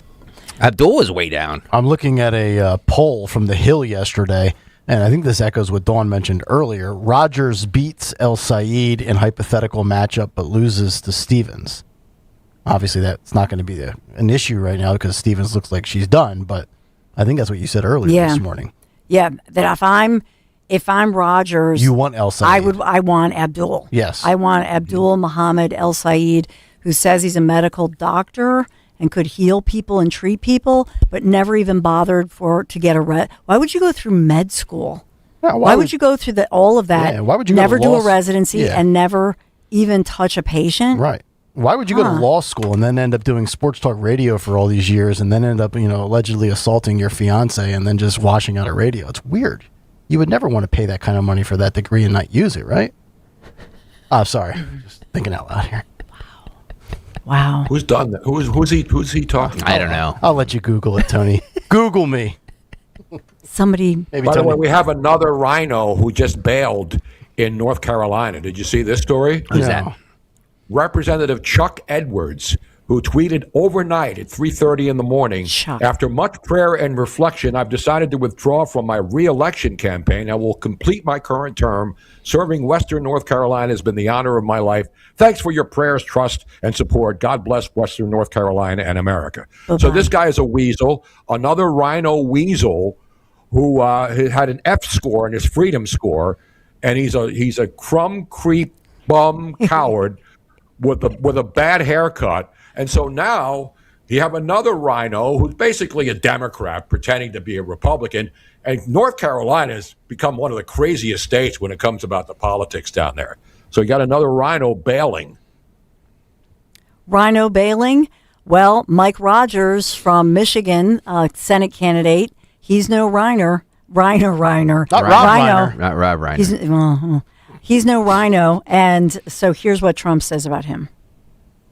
If you woke up this morning thinking we're still California because Wayne County still doesn't have their vote count in, you may be right. Our election system here in Michigan is broken. We're going to do a lot of work between now and November to help get that thing at least back in some semblance of order. First of all, think about it. He just came out a few minutes ago and said that he won the race, so he's declaring victory. This is really about the heart and soul of our country.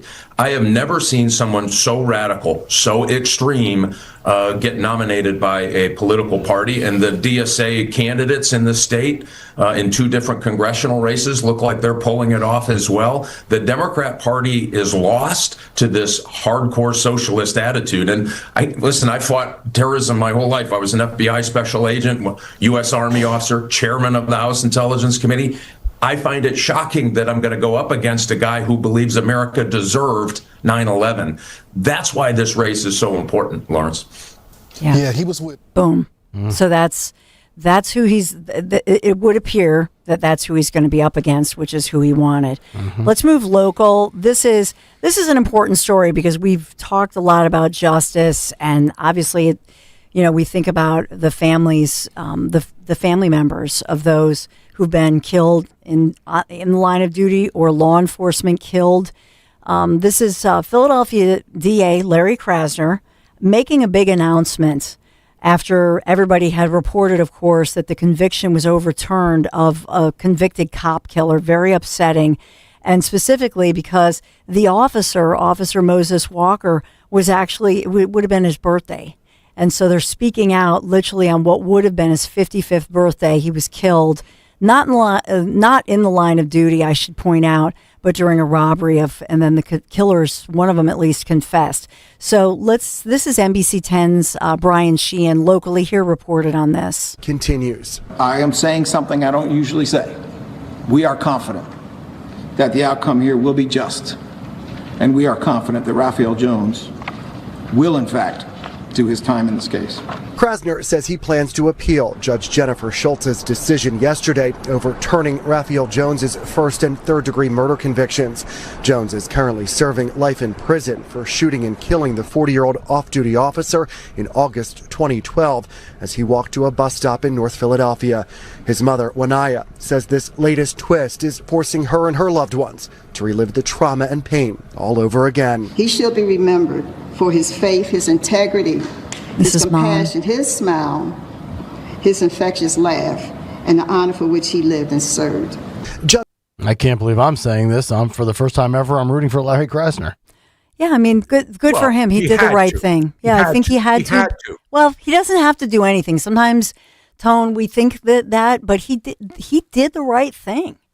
But I'm saying he doesn't do the right thing 99% of the time. Because you had a grieving mother there's having to and the guy with the raindrop tattoos, wood chipper. Forget about trial. Forget about being in jail. That's another wood chipper candidate right there. Yep. Or the stalker eyeball test. Exactly. Tee up the eyeballs and swing for the fences. Thank you. I like that one too. Thank you. I might use that in my personal life. Here's another one that you can do. You cut somebody open and you pull out their rib cages. And you play bongos on their head. Wait, isn't that what that guy Clavicular does? Clavicular? Doesn't he take bones out of his body? Yeah, you play drums on their head. Guy's trying to take bones out of his body. I'm trying to get fat out of my body. That guy. I have so many ways. Dawn is right. I should be the czar of punishment. Yes. Yeah. The punishment czar. We should just every once in a while, we'll just go to him. Yeah. Just go to Greg on his latest, punishment. Jimmy, create some imaging in an open for the Death Czar segment. We'll start doing that every week. Death and punishment. All right. At least, Greg, we can all agree Greg has capital punishment nailed to a T. Thank you. Maybe a little excessive sometimes, but we maybe agree. We need to crank up. Do what Florida does. Have at least 3 or 4 executions a week. Amen. And stream them on a video streaming service. And hit the like and subscribe button. If I'm Paramount Plus or I'm YouTube, I'm like, give me that. Yeah, give me that. Yeah. Through the town square. So people won't do it again. Thank you. Yes. Thank you. Maybe then, when you think about the fleecing of America, Dave Sunday, our Attorney General, who was making national news yesterday because along with the federal government, the Trump administration, they're cracking down on all of this fraud to the tune of billions of dollars across America. Philadelphia, our area, and Pennsylvania's Medicaid program, we found out yesterday, this was breaking news around 10:40-ish, 10:45-ish. Major story, and we carried it live, and I previewed that for you. We're going to get the follow-up with Dave Sunday coming up. But in this one, what would Greg Stocker's punishment be for all of these people who are literally, first of all, wasting our tax dollars to the tune of millions of dollars with these, claiming that they should be paid millions of dollars in total, these 19 people, but what they're really doing is taking the money away from those who are needy. So what would you do? Greg, they claimed that they were making up, dead people so that they would get the money. They were, it was crazy. What would you do? Here's what I would do. I would take them and tie them all together and use them as a raft and float down the Delaware on their bodies. Tie them together. Was Josh Shapiro at that news conference yesterday, or was he just suing Trump again for nuns for whatever he does? All he does is sue Trump. Josh Shapiro, right? Last time, right?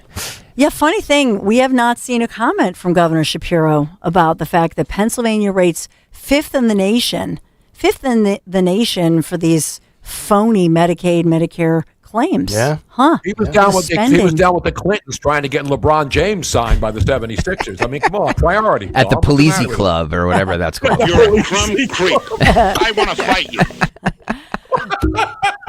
So, what does Dr. Oz have to say about all of this? He was also speaking out. Yeah. Pennsylvania ranks 5th nationally in average monthly payments, both per beneficiary and per provider. That is way out there. Be number 5 in both those categories. Does Dr. Oz still pretend More to live here? expensive, that is, in 45 states. No. Over 96% of personal care claims here are illness unspecified. That's how they're titled. So we can't track them. It doesn't help if the U.S. Attorney or the Attorney General can't possibly find the fraud because people aren't actually telling us what they're really doing. We have to change that history that's evolved here into the norm. And finally, average payments per beneficiary, more than $50,000. Think about that, $50,000 per person getting home care in the state on average. Yeah. Wow. I can't even get a $5,000 medical bill taken care of for Crohn's disease. And these people are getting free stuff? Yeah, it's outrageous. Amazing. It's outrageous. Think about it. So dead people vote, dead people, and I know we haven't even talked about all the voter roll cases today, which is insane. We'll talk to Linda Kearns coming up in the 11 o'clock hour about that. It pays to be dead in Pennsylvania, even if you're not dead. I mean, the dead people have it better than the people alive. Right. It's a sin, Tone. It's a sin. Philadelphia-based company Benevolent Home Health facing charges. So not just individuals, but this Benevolent Home Health group. It's craziness. Has the Inquirer written about this yet, Nick? I'm just asking. No. Let me scan the site. No, I'm sure. Jake Tapper will get on with it this afternoon when he's trying to find other Republicans to call to demand that. You really don't like Jake Tapper, do you? You should fight Tapper. Who does? No, I don't. You guys should wrestle. I think he's a fraud. Okay. He's a fraud. Okay. He's married to a politician. Everybody, it's Dana Bash's ex-husband was part of the Obama administration. These people all work for the Democratic Party. Jake Tapper is a proven fraud. Okay. He never went after Joe Biden. Fox News has Trump's daughter-in-law doing a show. So, like, it's not... on a weekend... What, she's not allowed to work? She's not allowed to work, okay. But no, if we're going to go, they're paid Democrat hacks, of course they are. But you can't say that about Fox, too.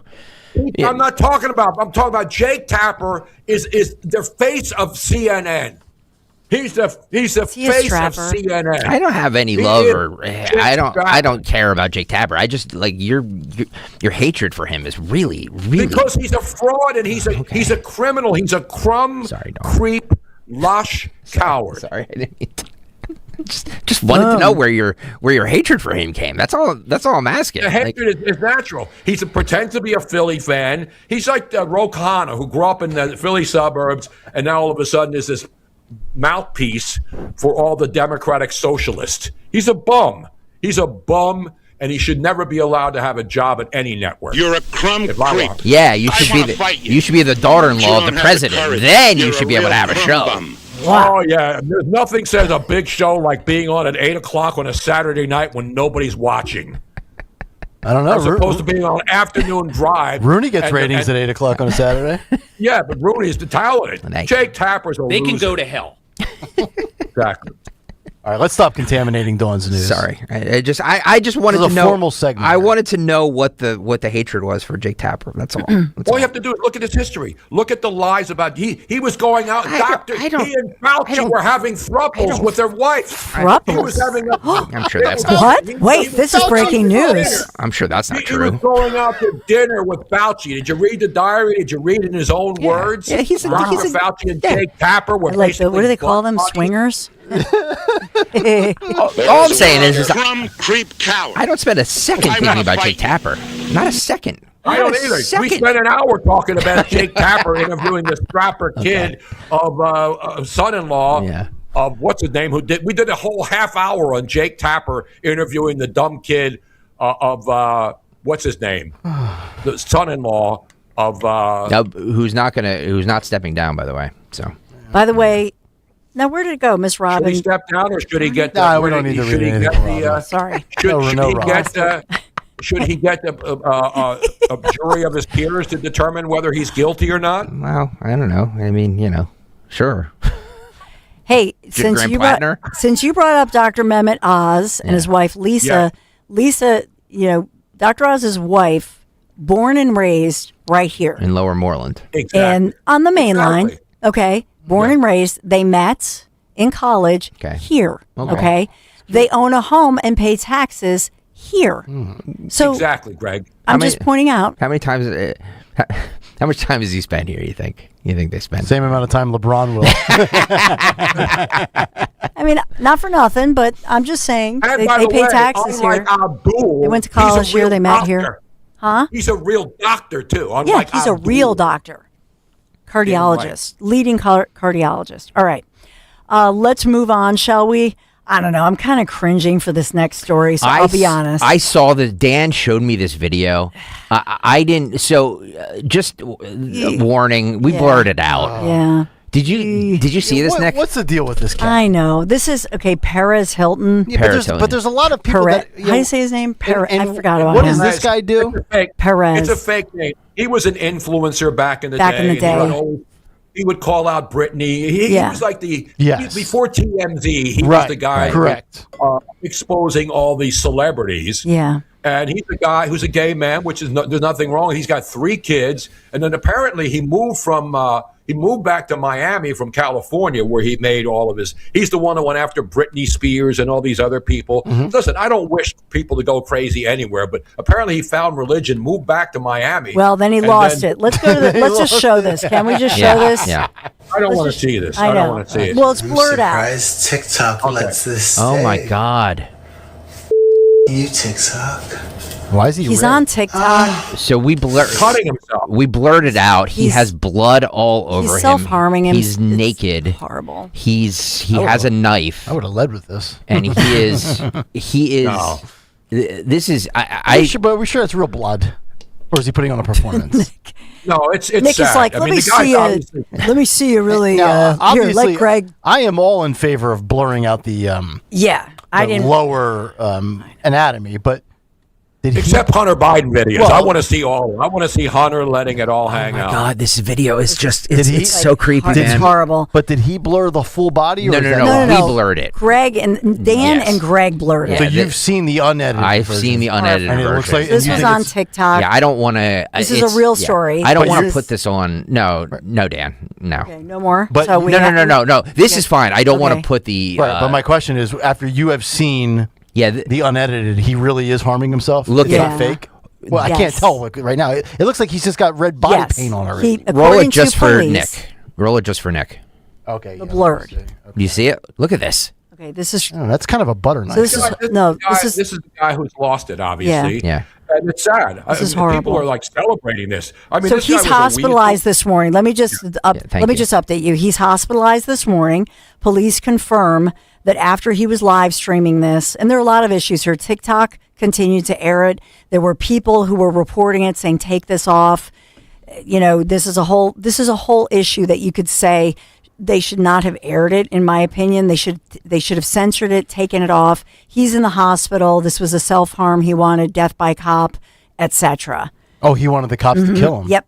That's what he was hoping they would come to the home. It's horrible. He's either possessed. He found religion, and then apparently he's just losing it. And there's this guy didn't do this no political undertones to this Not at all? political. Okay. It's a self-harm breakdown. Right. He's hospitalized. He's recovering. I guess his family and some of his family members, like you said, he has grown kids. Yeah. Miami-Dade Fire and Rescue, Sheriff's Office Crisis. They did a beautiful job. All the first responders did a beautiful job. But apparently he had said at some point that maybe he wanted death by cop. Oh, and so it does, it puts law enforcement front and center here to me, because this is the stuff they have to put up with the first responders as far as what they have to be prepared for, and whether it's a famous person and does the social media platform have some sense of responsibility to take this off. We've seen, murderers and so on doing these types of things. He did it on a live stream, though, Dawn. Yes, he did. And a lot of people are watching it because he has a lot of followers on TikTok. I don't follow any of these people. That's I don't follow TMZ because they're just as bad as far as I'm concerned. That is Dan showed me the whole video, and Nick, now you just saw it too. It's very disturbing. Yeah, it's authentic. Yeah, I mean Tony's right. He was TMZ. He was TMZ. Like he was a blogger who did all the gossip stuff. Perez Hilton. That's obviously not his real name. No, his real name. He's a Latino guy, and he had a huge following back. Same thing with remember when who was the other guy that was a really far right guy, and he had a big blog, a political guy. Drudge Report. Remember Matt Drudge? Yeah, Matt Drudge. Drudge was like he was a far right guy, and then he went heel like they do in the WWE. Yeah. Then he became a Trump hating whack job because he knew there was more money to be made in hating Trump than there was in being. Well, I'm going to go heel too if the Save America Act doesn't get passed. I'm going to do a roll flip. Would you do nude dining? No. Now, we've talked about steak, so what about nude dining launching at South Florida's South Florida Steakhouse? Would you like that? South Florida, Tony? South Florida, baby. I'm there. As long as the steak's cheap, I'll take it off. Really? If they reduce the price, I'll take off a different article of clothing for each piece of be like the Last Supper. I want a ribeye though. I don't want any cheap sirloin. I want either filet mignon or ribeye. Yeah, right. Tomahawk ribeye. Because the meat No, I matters. don't want the tomahawk. That's right, Don. Meat does matter. That's right, Don. Here's I might eat dinner tonight naked. Really? I might. Ew. We'll see. We'll see how the day goes. By himself in the basement. I can walk around naked here. Depends on how I Nobody's feel gonna after see my me. nap. Here is a local station talking with the owner. How'd you get this idea? A nude steakhouse? Fillets are fully dressed. Let's do a new dinner. Oh boy. The diners? Oh yeah. Not Fillets so and much. fupas. They disrobed pretty much here. Class Soiree Steakhouse is the talk of the town and social media, not just because of the menu, but for what's not on it. The customers, that is. Clothes, none. Is it choosing socks off first, or how does it work? That's a great Hook question. a brother up. Come We on, have a man. bathroom Hook a here. brother up. Would you like a Ali cocktail? is the chef and owner. He came up with the once-a-month concept to get new business, to generate some buzz. And Chef Ali says there is a market for this. And if you're saying, what? Are you kidding me? What do you want to say to those people who say that? Please allow people to express themselves at our place. Legal? We'll go there before we're done here. Do you find yourself staring at people? Yeah. No, Even Stephen not at all. A. Tonight, Smith the is chef- a guy. But look we What have the to point hell out is the that? table. Yeah, look at the table. Very elegant. It's one, so you sit with everybody. Great It's not- venue for the next Pints and Politics. there are no 2 tops or 4 tops. Pints and Politics, naked with steak. Can you imagine, Dawn, what? Well, you want to woo woo? It's that woo woo.